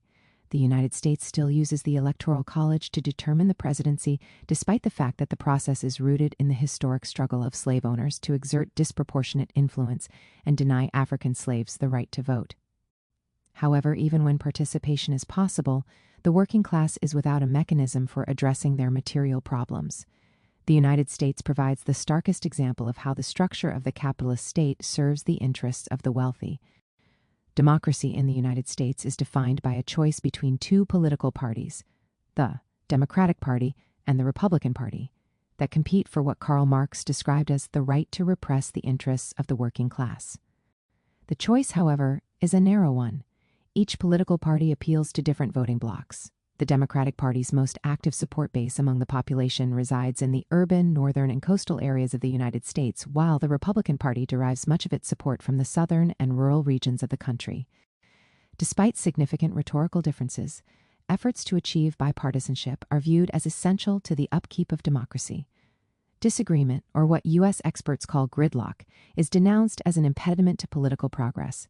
Such a characterization of the U.S.'s version of Western democracy obfuscates the fact that the Democratic and Republican Party both subscribe to a policy agenda that serves the same class interests. Democratic and Republican representatives in Congress overwhelmingly support increasing a military budget that is already larger than the next 11 countries combined at $750 billion. Furthermore, representatives of both parties have supported the reduction of social welfare programs, the expansion of police and prison budgets, tax reductions, bailout measures, and a host of other policies which have caused a decline in living standards for workers and a worsening of race relations. That the U.S.'s two main political parties share a common policy agenda is unsurprising when the donors for each party are taken into consideration. Fortune 500 companies provide enormous sums to U.S. political candidates to ensure their interests are met. Wall Street banks and private military contractors tend to donate to Democrats and Republicans on a nonpartisan basis, but have scaled up their support for Democratic Party presidential candidates, such as Joe Biden. Boeing CEO Dave Calhoun told the U.S. media that the world's second-largest military contractor in the world did not need to make a definitive choice between Joe Biden and Donald Trump, because both signaled strong support for the defense industry. Joe Biden would go on to nominate former Raytheon board member Lloyd Austin as his Secretary of Defense shortly after his victory in the 2020 presidential selection. The gap between the rhetoric and reality of democracy in the West has produced devastating consequences over the course of the COVID-19 global pandemic. Both political parties politicized COVID-19 instead of coming together to implement a policy agenda that protected human life. Then President Donald Trump blamed China for the pandemic, while the Democratic Party blamed Republicans for non-compliance with COVID-19 protocols. Neither political party was willing to support consistent public health measures necessary to curb viral transmission. Nearly 800,000 people in the United States have died from COVID-19 as a result, a disproportionate number of whom come from the poorest sections of the working class in the African American and Hispanic communities. The U.S.'s disastrous response to COVID-19 reflects the inherent contradictions of so-called Western democracy. Western democracy speaks of being by, for, and of the people in theory, but not in practice. As Albert Szymanski notes, the capitalist state must act to maximize and guarantee profits and ensure the process of capitalist accumulation, regardless of whether representatives of the capitalist class or a proletarian party are occupying governmental positions. To act otherwise would result in a general economic collapse because of withdrawal of cooperation by the capitalist class. Historically, any democratic reforms implemented within the capitalist state have come as a result of popular organization against the underpinnings of that state. African Americans chartered a course of democratic reconstruction after more than a century of resistance against chattel bondage. The decades-long fight against Jim Crow segregation and racial violence led to the passage of the Voting Rights Act of 1965 and other protections against race-based discrimination. Labor organization was also key in opening space for democratic rights. In 1934 alone, 1.5 million workers went on strike and won legal recognition for the right to form a union. Still, in each case of successful reform, the state maintained its overall character as an instrument of oppression of the working class by the capitalist class. Western democracy and its particular variant in the United States can thus be better described as a dictatorship of the capitalist class. In the current period, neither the Democratic Party nor its Republican opposition support a living wage, student debt relief, or substantial investments in public infrastructure or climate policy. Workers cannot vote themselves out of poverty because no such choice exists within the two-party system. Furthermore, the working class cannot vote against policies such as high military budgets, which only serve to enrich corporate executives and divert resources away from the needs of ordinary people. The working class is therefore denied the agency to transform its material conditions within a political process that is dictated by the exploiter class. Liberal democracy as an instrument of hegemony. Because capital accumulation and hegemony are key features of Western imperialism, the rise of socialist democracy has been historically treated by the West as a threat to the so-called virtues of liberal democracy. The Cold War, for example, was supported by the most powerful business interests in the West. During the Cold War, the United States and its Western allies adopted a hostile policy toward socialist and anti-colonial movements around the world. Korea, China, the Soviet Union, Cuba, and dozens of other nations were subject to countless acts of aggression, including direct military intervention. The effort to keep socialism at bay also extended into the domestic political sphere. Former Senator Joseph McCarthy represented the face of an anti-communist crusade that led to the imprisonment, exile, and harassment of activists, journalists, and prominent members of society who were accused of working with the Reds. The fall of the Soviet Union shifted the focus of the West onto another perceived threat, terrorism. Following the September 11, 2001 terrorist attacks in the United States, Western governments argued that outside forces were plotting to undermine liberal democracy. Former U.S. President George W. Bush articulated this sentiment clearly in his declaration of the war on terror. Americans are asking, why do they terrorists hate us? They hate what they see right here in this chamber, a democratically elected government. Their leaders are self-appointed. They hate our freedoms, our freedom of religion, our freedom of speech, our freedom to vote and assemble and disagree with each other. The war on terror was thus framed as a war to defend democracy. What the war on terror actually provided was a convenient narrative that united the U.S. and its Western allies around common military ventures, such as the occupation of Afghanistan and the invasion of Iraq. Western governments also invested enormous resources in the construction of a surveillance apparatus that infringed on the privacy of all citizens. Far from the expansion of so-called democracy, the war on terror fueled political instability in the West and destroyed entire societies at the expense of hundreds of thousands of lives. Major corporations in the defense and oil industries have been the true winners of the war on terror. U.S. defense contractors accumulated more than half of the $14 trillion spent on the two-decade invasion of Afghanistan alone. Oil and fossil fuel corporations have also enjoyed massive profits in their bid to supply military operations with fuel. Former U.S. Federal Reserve Chair Alan Greenspan expressed sadness that it is politically inconvenient to acknowledge what everyone knows: the Iraq War is largely about oil. The intimate relationship between oil profits and the war on terror has rapidly made the U.S. military one of the largest polluters on the planet. In both the Cold War and the war on terror, Western liberal democracy represents an ideological expression of hegemony. The concepts of freedom and democracy are reduced in reality to the freedom of Western corporations and governments to democratically dominate world affairs. This pattern has taken on a new form in the current period. The threat of terrorism has been supplanted by what the United States calls strategic competition with Russia and China. China and its model of socialist democracy has been under particular assault from the U.S. and its allies. Experts and activists have referred to the escalating assault on China as a new Cold War or a hybrid war. Policies of the new Cold War include sanctions on China's tech sector, an increase in U.S. and Western military presence in the South China Sea, and political interference in China's internal affairs regarding Hong Kong and Taiwan. Ideology is an equally important feature of the new Cold War. The United States and its Western allies routinely portray China as an authoritarian regime and an egregious violator of human rights in an effort to contrast China's political system with the so-called democratic values of the rules-based international order. However, democracy is clearly not the primary concern of the new Cold War, given the actual record of the West's massive human rights violations around the world. Democracy is an instrument of hegemony in a period of decline in the West. Capitalist economies in the West have experienced several decades of economic contraction that has been complemented with harsh cyclical crises. The United States' share of the global economy in GDP terms has decreased by 50% since 1960. Economists predict that China will become the largest economy in the world in GDP terms by 2028, while others have observed that China has already become the largest overall economy in the world in purchasing power parity (PP) terms.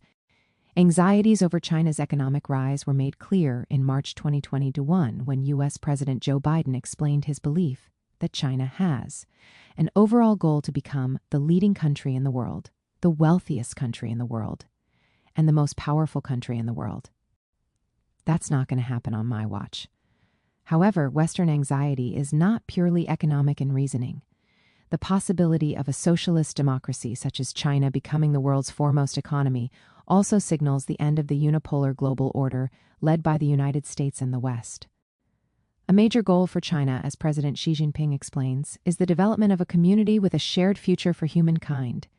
Included in this goal is a commitment to multipolarity, world peace, and win-win cooperation around issues of economic development and climate change.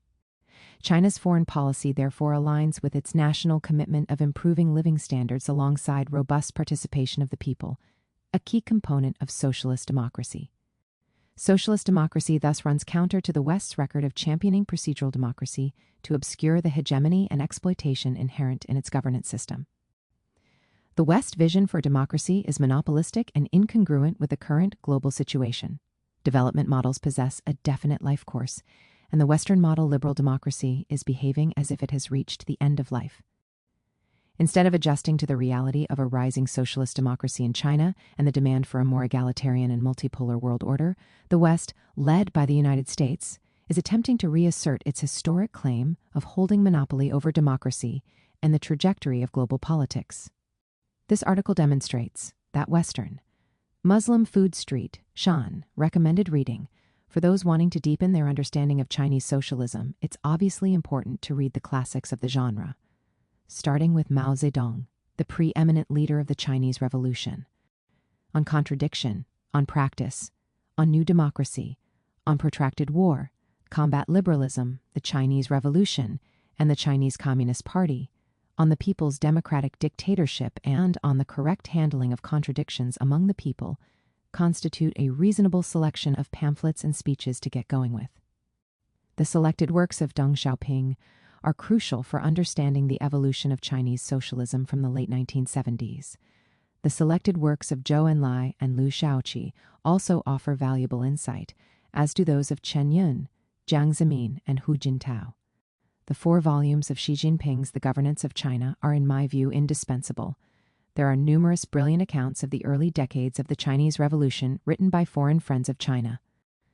Among the most noteworthy are Edgar Snow's epic Red Star over China, Israel Epstein's From Opium War to Liberation, William Hinton's Fanshen, a documentary of revolution in a Chinese village, Agnes Smedley's The Great Road, The Life and Times of Chu Te, Ted Allen and Sidney Gordon's The Scalpel, The Sword, The Story of Dr. Norman Bethune, and Isabel and David Crook's 10 Mile Inn.